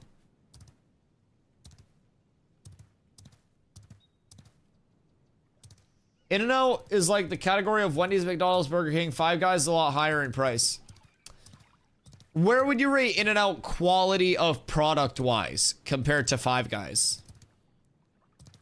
Holy heck, Dwarf. What up, brother? This man streams a lot every day starting at 2 p.m. EST, except for today. I actually got on late because I was at my family Easter, though, so I had a good excuse. And it was a very fun time. So, no regrets. Favorite food? Sushi. Give me sushi or give me death. All you can eat sushi places. Oh. Oh, yeah. I like sushi a lot. In-N-Out is excellent. I'm sad that our map doesn't have a journeyman mining for a journeyman pickaxe. Oh, yeah, that is super sad, actually. We were gonna lose our journeyman lumbering as well, but that got kind of vetoed, I think, by the man upstairs, so. Beats Five Guys unless you want a heart attack and then Five Guys wins. See, like, I understand Five Guys, like, greasier, but, like, I fuck with Five Guys. I think it's really good, and their Cajun fries are S tier. Five Guys Cajun fries are better than they probably have any business whatsoever being, right? So, I don't know. I think Five Guys is good. You're in your 20s? Thank you. Thank you. I am, and I'm nowhere near my 30s. Fucking spread the word far and wide. Carly tried spreading slander about me that I'm near my 30s earlier. And that's absolutely fucking libel and slander. And it's ridiculous. You can do that? That is true. That is true. You know, heart attack rates go up after, like, big holidays with, like, large amounts of food because people will just engorge themselves and then their hearts give out. 41? I'm 47. I just use CeraVe day and night. I knew I came here for the facts. Yeah, so like people literally, they'll just take their like, you know, their post-holiday meal coma nap and then it just turns into like a real coma. It's a dangerous situation. Five Guys you just pay too much for at times. Five Guys you pay too much for all the time. There's no time where paying for Five Guys at Five Guys prices is appropriate, I don't think. Like, with a gift card, yeah. But hear me out. If you give me right now $20 and you say, Dusty, go to Five Guys and get burger, fries, and a drink, I would lose money. There was like 10 years ago. Oh, yeah. Oh, yeah. When Five Guys first had its comeuppance, yeah, absolutely. But it was like one of those streamers that like came up in a really like cool way and then just completely turned on everything, right? And became someone completely opposite. It's like one of those like mask slips. It's like they were for us at one point and then they became for the corporate profit. Sorry. My hatred kind of like consumed me there for a second. I'm hungry now? Yeah, Five Guys sounds kind of fucking good right now, but I can't afford Five Guys. It sounds real good. I might go dumpster diving at a local grocery store to see if they threw away any hamburg today. Ooh, did I see a willow up here? Or am I on Fent? Ooh, to breed, it's even better. Wait, okay. Grandpa Bruce, what up, sir? What's the patch this week? The patch this week is 0.8.0. So with 0.8, we will be getting a lot, including tank reworks, potential attribute changes, as advertised by Steven. We will be getting ship inventory system, caravan rework, implementations to the gathering, refining, and crafting system according to their announcement a while ago. So this has the potential to be a massive patch in terms of existing systems within the game, as well as changing some functionality of some things. So it'll be really nice. I'm excited as a tank. I'm excited as somebody who wants power scaling to be in a reasonable spot that the attribute rework could be ready to go. So I'm very excited, I think, about Ashes in general right now. I think I am absolutely ready for some more deployments.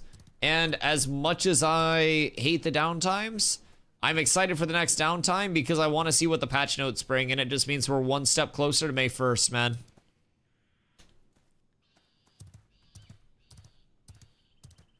Like In and Out, I could go get a better burger, or I could go get a burger and fries there and feel clean after instead of lubricated. Gotta go to Four Guys. So like, how much total do you spend at In and Out? Because if it's like, if it's cheaper burgers, it's gonna be smaller. Like Five Guys burgers are chunky, right? Because I get a bacon cheeseburger, which is a double. I get it all the way, which is lettuce, tomato, pickles, onions, mushrooms. I add grilled jalapenos. And like they load that shit up. And it's a big burger, right? But like, what are we talking with In-N-Out burger size? If I can put away some food, it's cheaper at In-N-Out also, but it's like grass-fed beef. Which is grass-fed beef? In-N-Out? In-N-Out ain't a beefy boy joint. Wait, so is In-N-Out good beef or bad beef? In-N-Out is grass-fed? Wait, what? Really?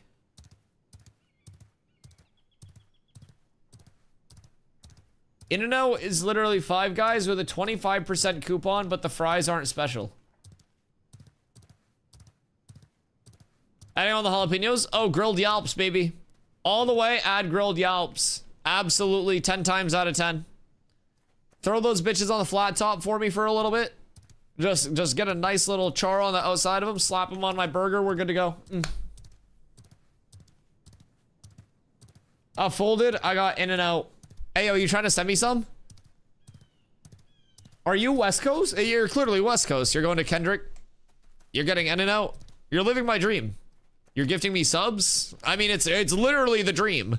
That is what I wish I could do on a daily basis. Get In-N-Out, live in sunshine, and help me be able to stream full time. You're living my dream, dude. Enjoy it.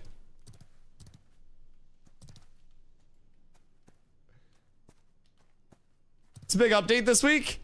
Oh, you just came in 30 seconds after I yapped about it. So a bunch of good stuff. Potential attribute changes, tank reworks, inventory coming to ships, caravan changes, just a lot of stuff. Gathering, refining, crafting changes, another implementation of that. So just a ton, man, just a ton.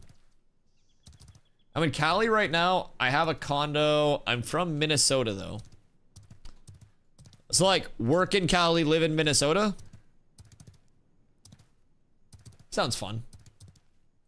I don't travel much. Last year for TwitchCon was legitimately like my first time on a flight.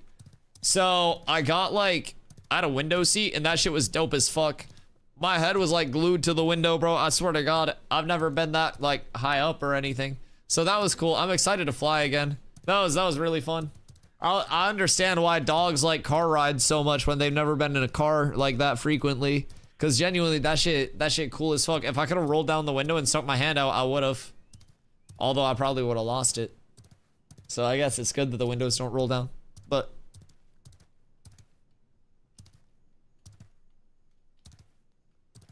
it's a perfect analogy. Dude, it really is.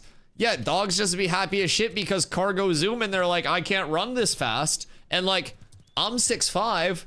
I played college basketball. I can dunk, but I've never jumped that high. So I go up in a plane and I'm like, oh shit. Like, it's the same damn shit. It's the same goddamn thing. Every region overhypes their burger chain and they're all basically just mid. I mean, like, but hear me out. There's a certain level of mid burger that is a good burger. Like, not every burger is supposed to be a gourmet burger. Like, we have this place, Nosh, Portland. So, we have a place in Portland that's called Nosh. And they have, like, a bunch of very, like, artisan type burgers, right? So, they have, like, this is just a classic. But then they get a little bit more fancy with things all the way going through to, like, I don't know, just a bunch of different shit. They have a lot of crazy ones in different places, but like smash patty, ham, blueberry, cream cheese, dulce leche, ranch just on a donut bun. So they go crazy. Not every burger needs to be like one of these burgers. There's a certain level where it's just like, where it's literally, I want a smash burger with just like some fucking good garden on it, some nice basic condiments, and just feed it to me, right? And I just want 4 of those. And then there are times where I want one of those complex burgers, right? You're from Maine? Born and raised, baby. Yes, sir. Yes, sirski. He's on a crabbing vessel right now. I'm actively waiting on my lobster traps. Yeah, that's my routine in the morning. So what I didn't mention about my morning routine was that I go set my lobster traps, and then after stream, I go back out, I harvest, and that's my food for the next day. Yeah, you wonder how I live so cheaply. That's why 2 p.m. exactly, dude. I'm out in the morning. I'm basically harvesting. I'm banding. We're selling at the dock. I'm back here. I steam a couple up for lunch, and then we're live.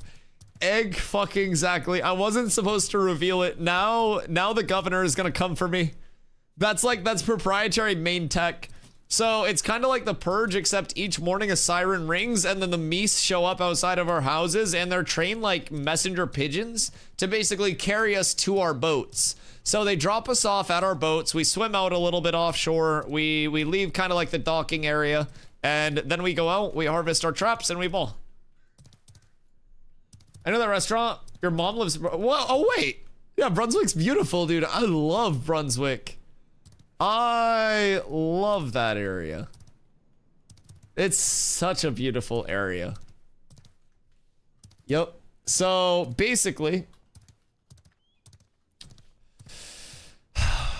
Brunswick has one of my favorite gelato places. And if your mom lives in Brunswick, you probably know.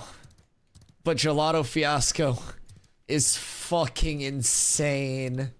And then Brunswick also has Little Tokyo. Oh, dude. Dude, Brunswick's so nice. Yeah, Brunswick and Hollowell are very similar in terms of like their appeal as towns, with just that nice kind of like downtown area. But yeah, man, like Little Tokyo into Gelato Fiasco is fucking S tier. Oh, it's so good. So with Gelato Fiasco, I don't know, typically like seasonally when you're in Maine and shit, but Gelato Fiasco, if you come up in the winter, gives you 1% off of your purchase for every degree under freezing it is. So if you go in like the middle of winter when it's fucking 2 degrees out, you can get like 30% off your gelato. It's a banger deal. And they have heating inside, so you're not cold while you eat. Is Brunswick where they make the bowling balls? Wait, is that a bowling ball brand? Brunswick bowling ball where made?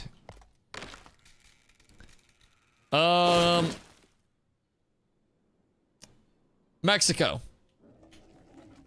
and hungry. I had a gelato fiasco one time.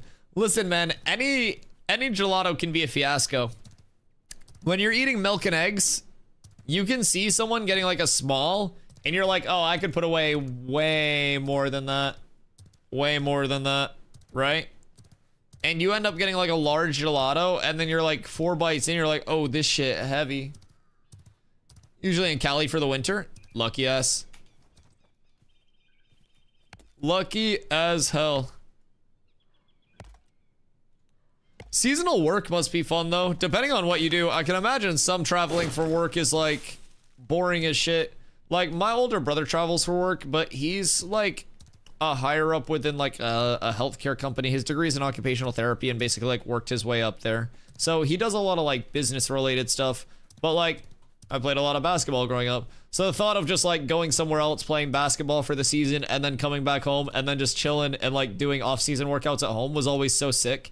And even like when I played college ball, I played locally, but just coming home and like going to my high school gym and shit and like hanging out with all my friends and like getting workouts in there was always such a cool feeling. So I don't know, that level of just like seasonal travel and then going back and seeing everyone always does seem cool. It's also what I like about streaming though.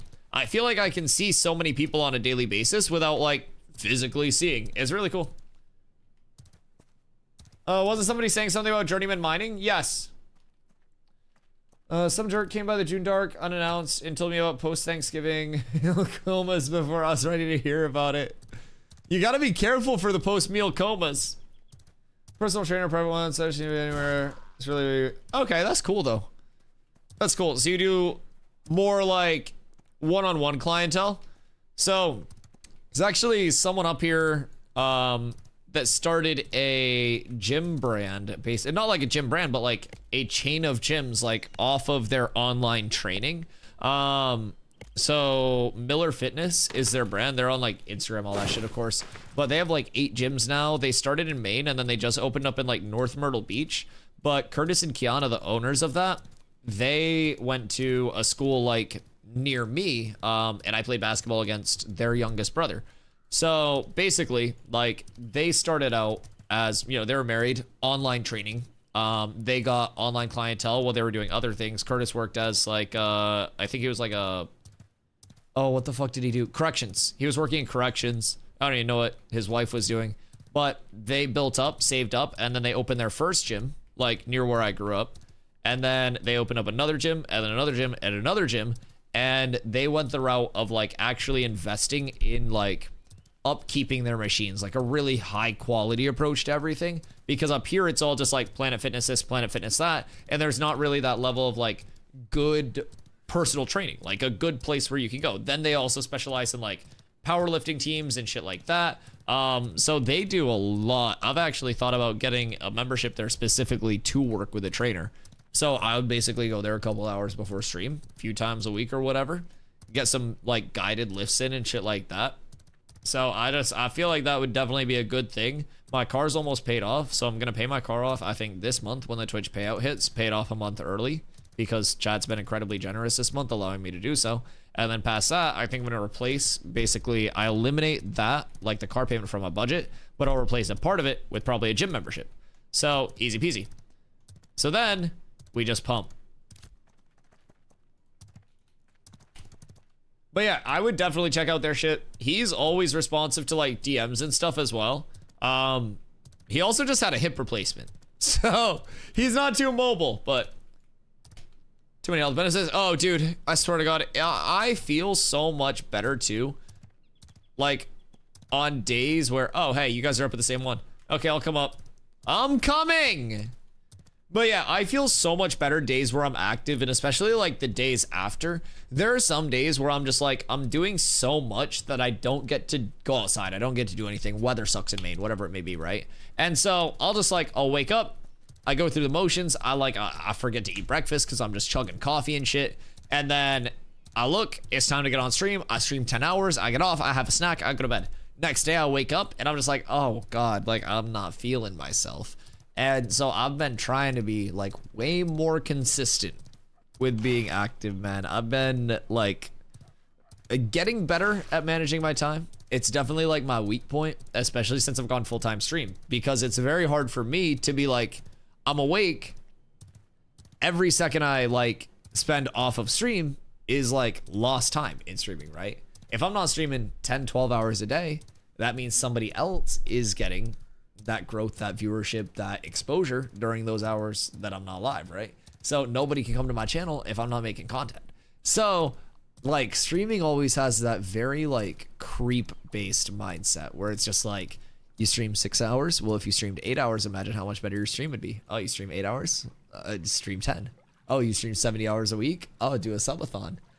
It's always that creep mindset. So like, I try my best to keep like the walls up and manage my time, but I'm very bad at that. So I feel like a dedicated gym membership would be better than me like independently just trying to lift and hold myself on it. Cause like there are days where I'm just like, all right, I'm just gonna fucking throw some curls up and then call it good. And I'm like curls, a little bit of like quick tricep set to balance it out, and then I stretch, and then I'm good. But I mean, anything's better than nothing, right? So that's a good first step, but I definitely feel like an actual like working with a trainer would just get so many things sorted out. Cause there's also that level of knowledge where it's like, oh, what are your goals? What are you trying to do? Like, I don't necessarily need to be like Hulk level swole. I'm basically just trying to do like overall, like, you know, I guess like flexibility, fluidity, like small gains type shit, right? So I feel like from there it'd be like that level of guidance that would help out with it too, but there's a lot of benefit that could come from it. People always just come up with reasons not to, myself included. But realistically, it doesn't take that long. I mean, even today, man, small decisions can add up. I came home from my family Easter, and I was super excited to get on stream and stuff, because I was already running late, and I was like, oh, I can get in like an 8-hour stream if I get on by 4. I got home at like 3:30, right? And I was like, if I get on by 4, if I rush, I put everything away super fast, like, and then I just get right on, then I'll be able to stream 8 hours if I stream till midnight. Because again, that creep-based mindset, right? So with that, I was like, I looked around and I was like, you know what? I took the entire day to chill. I got some dishes I could do. I got some laundry I could fold. I'm gonna fold my laundry. I'm gonna do my dishes. I'm gonna clean the place a little bit. And from there, I'll hop on stream and I'll do it with like a nice chill pace. And so I actually took time, and it wasn't even that long. It was literally just like an hour. I folded my laundry. I put all my laundry away. I started some new laundry that I'm gonna like switch over to the dryer after stream.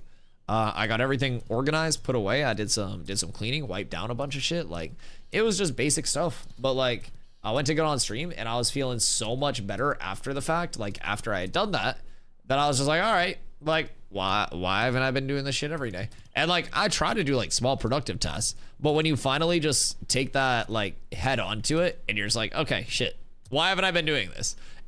It's good until you start to fall out of it again. So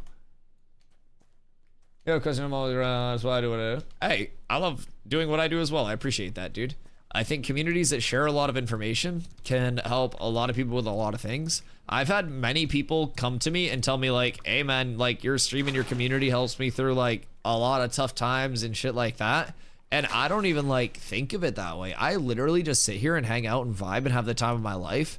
And so like that level of impact that you can have on somebody just from yapping and sharing what you know, man, it's truly, you never know. You could change somebody's life simply by talking about how cool getting a gym membership could be in terms of health benefits and like feeling better and shit. And then somebody who has just terrible health habits is like, you know what? I'm gonna go for a walk tomorrow. And then they go outside for a walk and they're like, wait, I feel pretty good after this. It doesn't have to be anything too crazy, does it? And then out of nowhere, you've helped somebody else. So it's pretty cool. Do that because I work from home. The lock-in, I'm in front of me, Tess. Definitely need to get away and put in some physical activity. Yeah, it's always a balance. It's always a balance. And like, I almost like, I'm a very like grindy mentality. I mean, as you guys can tell with how much I stream and everything, right? So like when I was working like a job, it was very easy for me to hit my hours for the week and be like, all right, like this is how much you're paying me. You're not paying me more. I'm doing what's required of me and I'm going. Like that's what's happening, right? So there was that level where I could just like check out, like just turn it off and like go away from like the job. With streaming, it's literally just like everything is self-controlled. It's always like, if I'm not spending my time streaming or making a YouTube video, I'm not growing my channel. And if I'm not growing my channel, then that means that the odds of me continuing to stream full time go lower and lower and lower. So I definitely do. That's the biggest thing that I need to do, is get better at not just like, all right, I'm up, I gotta be content. Thick braid, Northwest Jova. Oh God, the braids are up. Wait, Northwest Jova? There's a braid up here. There's a braid over here. There's a braid over here. Oh, fuck. Oh, fuck. Yo, what up, Franchi? Who gave me the sub, but thanks. Yes, huge thank you to all of the gifters. There have been so many generous people that have come through sharing love, and I am greatly appreciative for all of that. A lot of people choosing to be very, very generous, keep the channel going, keep the dream of streaming full-time alive. So happy to have you. Happy to have everybody that that gifted and everything in between, man. I hope you're having a great weekend. Do I want to go to the Northwest Braidwood? Where's the... Chris, where's the... Never mind, it just disappeared. Okay, well, apparently that Braidwood just disappeared. I guess I'll go to the Northwest Jova Braidwood. Do some things around the house. Corthan, I hope you have a fantastic one, brother. I appreciate you. More patch coming this Thursday for sure. Also, yes, more patch coming this Thursday. So we will be getting a patch on the 10th. That's going to be the 0.8.0 patch. And with that patch, we will be getting so many beautiful things. What is that mount? Oh, this mount, which you're not supposed to stand on it. I'm kind of violating the rules right now. But what we have here is a Snorse. It's technically called a Wispwelk. But it does have a snail mode as well. It's got all of the evolutions of snail and horse, the best of both worlds. Immunity to salt from the horse side of things. Shell from the snail. So, it really is a formidable foe if you're against it. There aren't many like this. There are only a few in existence that we know of anyways. And I'm very happy to be the owner of one. I'm not very happy with my caravan run. Why? What's up with your caravan? Yes, friendly wolves. I love friendly wolves. Only got 76 silver from it, and I paid a guy 20 silver because he joined me. The spirit is what it's all about. Also, where's that Braidwood at? What are the things you're most excited for? With 0.0.8? So, personally, as a tank main, I'm always excited when they say they're giving us attention with some updates. We may or may not be getting a rework. We may or may not be getting like an update, an implementation. We don't really know. Oh, want to buy 5x Lego Willow. 5 gold per. Let's see if we can sell that. So anyways, with that being said, tanks getting an update is massive. Steven talked about an attribute squish as well, like attribute adjustments that will be coming in to be one of the first steps of adjusting time to kill, TTK. So right now, people just die really fast. He said Lego Willow, right? Yeah, Lego Willow. Okay, so attribute change could be coming in with 0.8. Past that, we're also getting an implementation to ships, giving them inventories. We're getting a caravan rework, which we don't know all of the details of, but hope to find out more about. There have been ongoing changes to the gathering, refining, and crafting system as a whole to increase like dynamicism in the gathering kind of like experience. Stop nodes from being so static and just like replicating, right? So with that being said, those are just a few of the like core things that I'm excited for. There are also...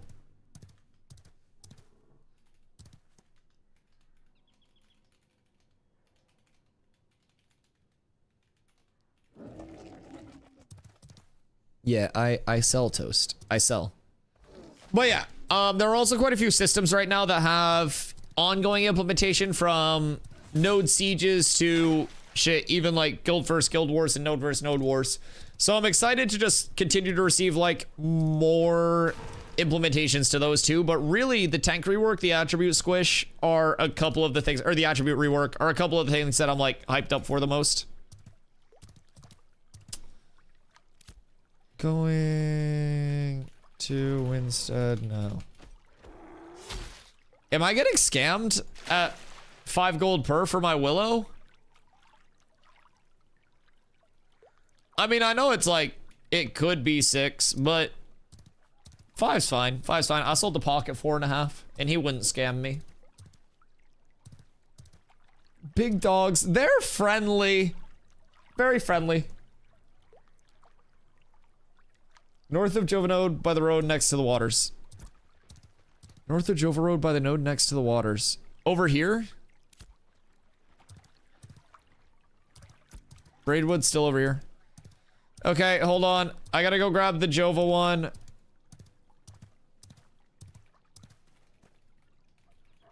think 4 gold was cheapish, but it's been sitting 4 to 6 gold for like 3 months. Okay, cool. It's adult braid. Okay, huge. Sammy, thank you for the hydrate, brother.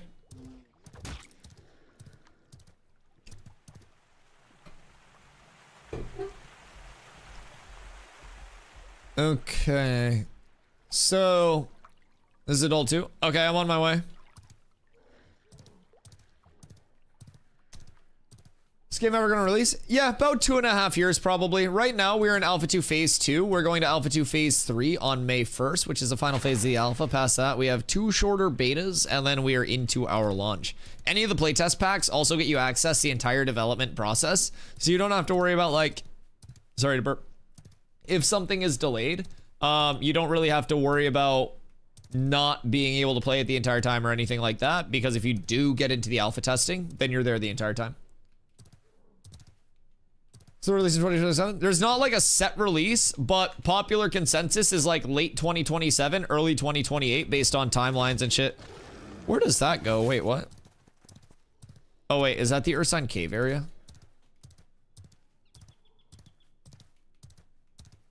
But yeah, so most people are thinking based on the timeline that we've been given, late 2027, early 2028 would probably be the launch times. And again, it's the biggest thing is going to be the Alpha 2 Phase 3 starting on May 1st, 24/7 server accessibility there. And by the end of that, they want to be feature complete with the game. But again, it is a true alpha. If your friend's been telling you about it for 2 years, that's probably because they've been making a lot of progress on it in those 2 years. It has definitely come a long way in that time, even in the time that I've been here.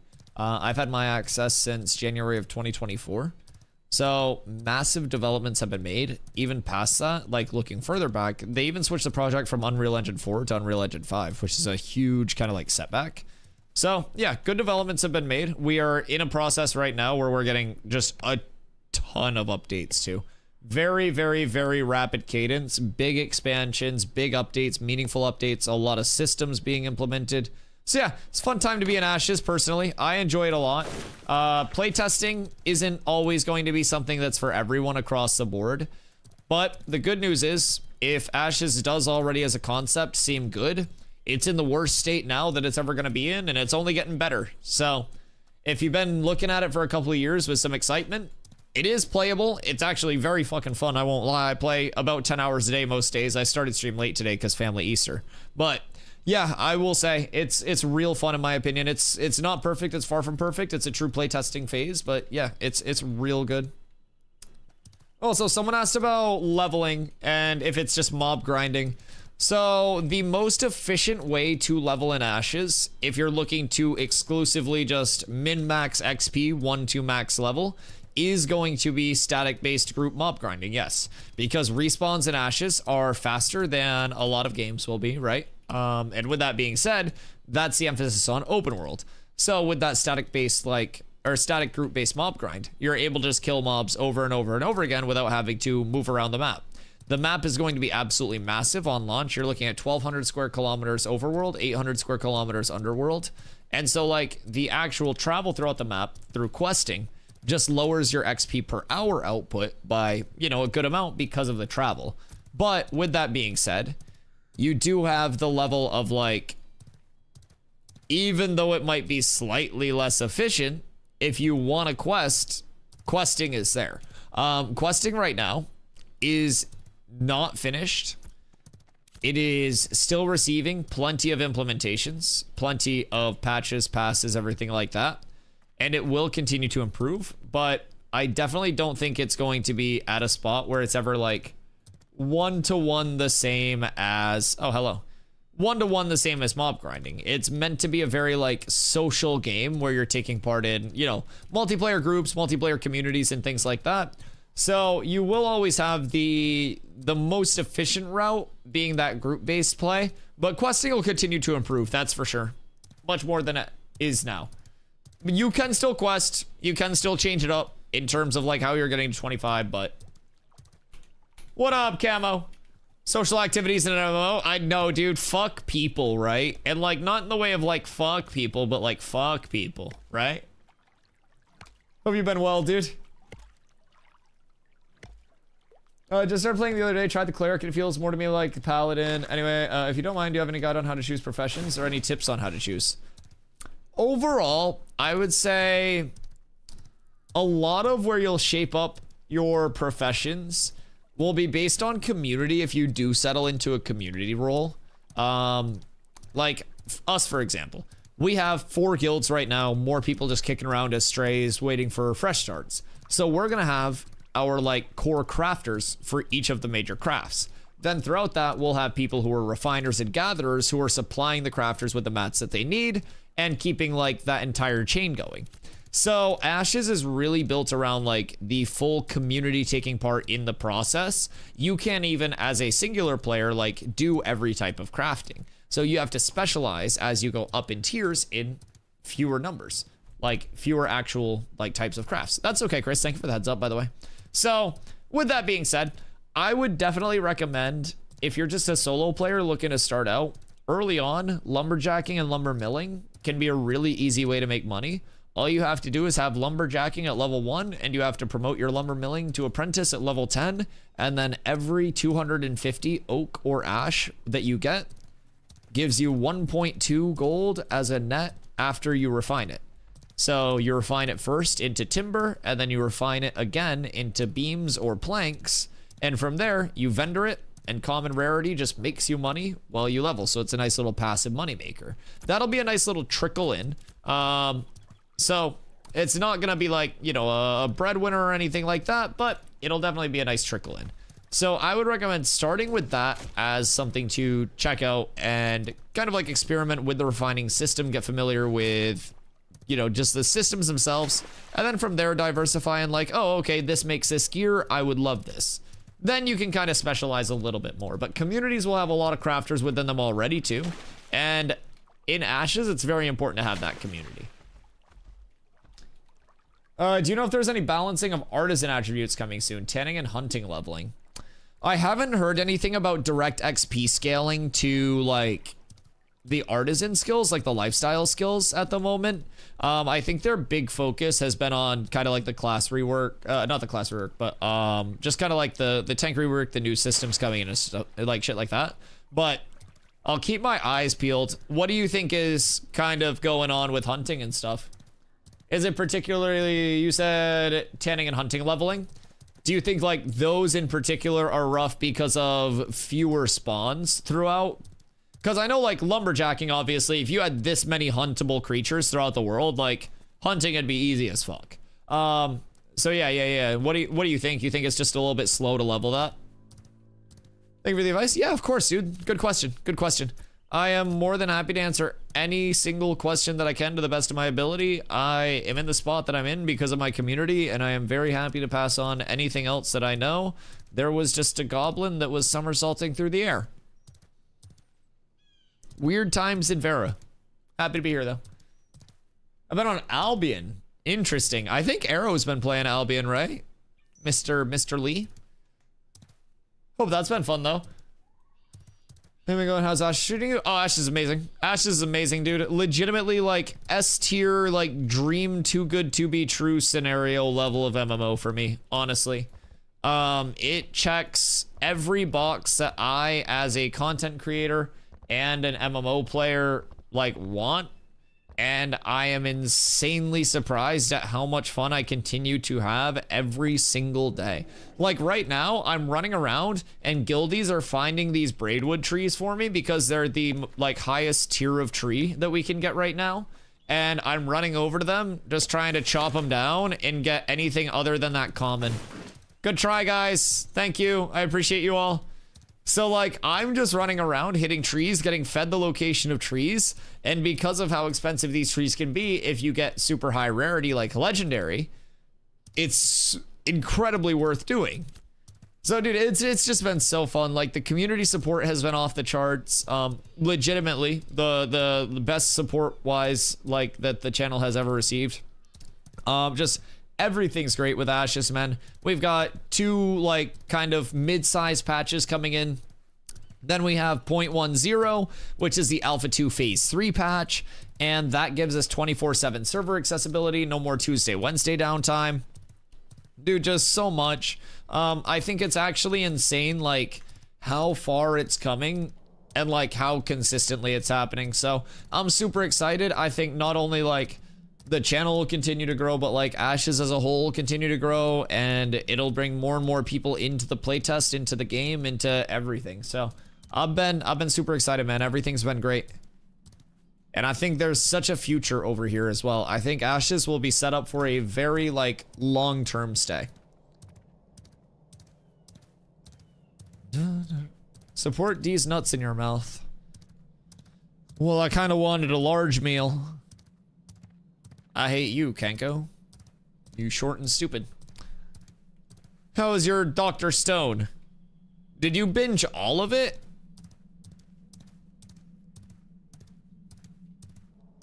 Got him absolutely shredded. I'm actually short and stupid. Yeah, it's okay. That's my type. Just ask Carla. 5 something and can barely process a thought, but she's sweet.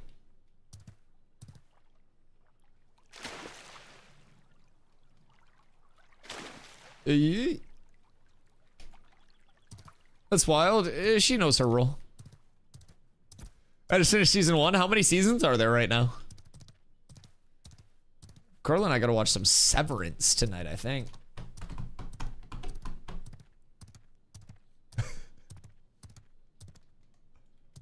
Three, two. Oh, somebody's dueling. Oh my god. I thought I was just gonna get jumped. Oh, fuck. Oh god. I just saw somebody like yelling, counting down 3, 2, 1, and I was like, wait a second, what the fuck's happening? I just want to sell my wooden Winstead.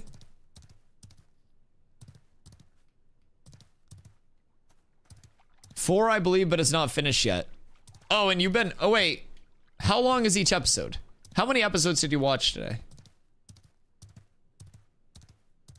Are you on an unhealthy binge spree?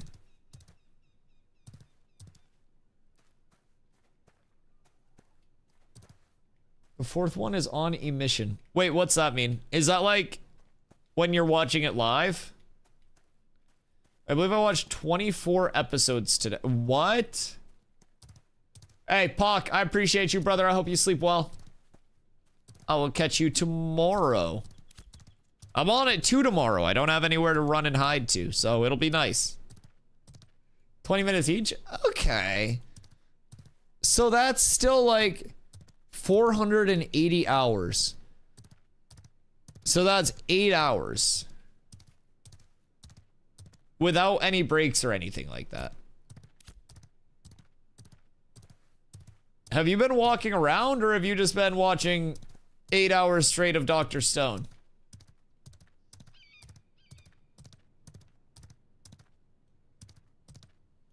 Alright, now we make some money. 8 hours straight.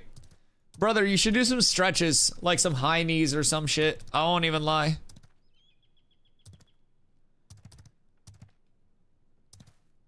Hunting goes so much quicker where tanning takes longer and need more hides to level than what you get from hunting. Oh, interesting. On my all 13 ranger, I specifically went hunting and tanning. I'm currently 21 journeyman hunter, 8 tanning novice. Interesting. Yeah, because with lumberjacking and lumber milling, it's the inverse. I'm 47 lumber milling and like 25 lumberjacking. Huh. Yeah, that'd be good to bring up, actually.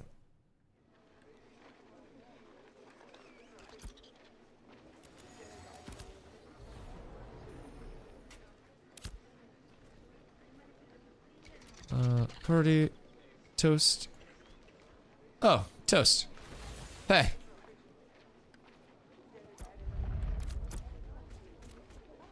Up.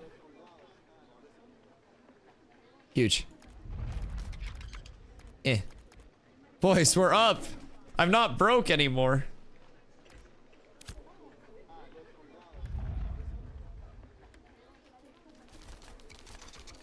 Oh, we hit each other with the thank you, sir. What a nice lad. All right, I got a little bit of shmoola now. Hold on, let's do some quick enchanting. Oh, we're blessed up. All right, +8, +8, +7. Let's get these up. Let's get... Oh, do I want to rip that, though? Let's try to get everything up to +6. That's not +6 right now. That's the biggest thing. And then from there, we'll be fine. All right. So we'll start here. And we need 4 on each of these. So I should be able to get above 400 with this, providing it goes well. 24, 11, 23 episodes for the first 3 seasons. Why 11 for the second one? That's weird.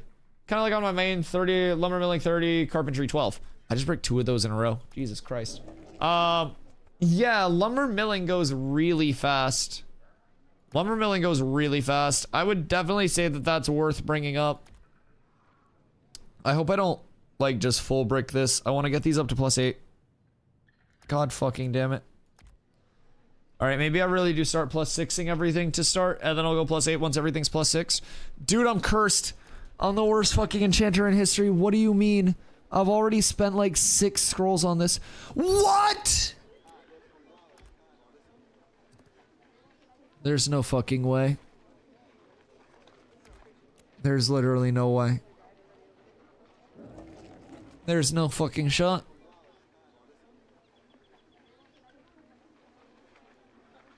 I hate Intrepid Studios so fucking much. Do I hate this game? Do I fucking hate this game? 10 scrolls to go up 1 level. 10 scrolls to go up 1 fucking level. 11 scrolls to go up 2 fucking levels, chat. Woo! +8 or die. +8 or die. I don't fucking care at this point. Literally +8 or die. Let's go, baby! First try. First try. Whew. Nice. Feeling good. Feeling good. I'm almost out of scrolls. Man, fuck this game. God fucking damn it, Steven Sharif. The fuck is wrong with you, dude? What do you even mean, brother? What do you even mean? What are the odds of this? Dude, I'm on a legendary failure streak. Oh my god. Oh, I'm like all of those Fortnite streamers from 2019 that don't stream anymore. What the fuck is going on with me? Oh, shit. Dude, I'm out of scrolls. I'm out of scrolls. Right? I have no more scrolls. I have no more scrolls. I took all of this gear off. I used 16 enchanting scrolls to go up 4 levels.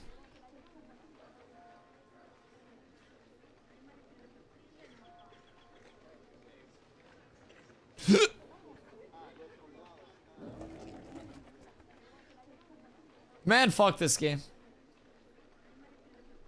Oh, that sucks. Looks good to me. Yeah, I'm gonna just slap everything else back on. Well, I'm 386 now. Somebody's gonna know how much your rare raptor carcasses go for. I do not know. Fuck, the goal is to +8 everything, and at this rate I'm gonna need like 17,000 enchanting scrolls. Dude, I'm not even gonna lie, I'm gonna need so many fucking enchanting scrolls. It's like a fucking logarithmic function how many enchanting scrolls I'm gonna need to +8 all my fucking gear. Oh, I'm fucking stressed. Oh, I thought this was gonna be like this cool experience where I got 25 gold and I was instantly like just lottoing all of my enchants up, and I was 400 power before I logged off with those 16 scrolls that I had. I gained like fucking 4 power. I don't know. I don't know what I did wrong. I don't know where I went wrong. I don't know why I deserve this. I don't know why bad things happen to good people. I do what I can. I don't know. It all feels bad. It all hurts. It all hurts. Oh, man. Fuck! Why does Sword and Board have the best ability in the game now? Reality Why did Fire Staff get a 20% plague on the easiest ability to use? Why the fuck did I lose my grit? Everything sucks and nothing makes sense. Everything hurts, man. I don't know. I just don't feel loved. I don't feel loved. Why aren't my faded treasure maps doing anything when I right click them? Faded treasure maps need to be crafted into a treasure map via, let's see, arcane engineering, I believe it is where you can make those, right? Or is that your excavation kits? No, it's scribing, sorry. Scribing is for maps, excavation kits for arcane engineering. So under your scribing, you need to get the materials to make the treasure map, and then you have to get an excavation kit from arcane engineering.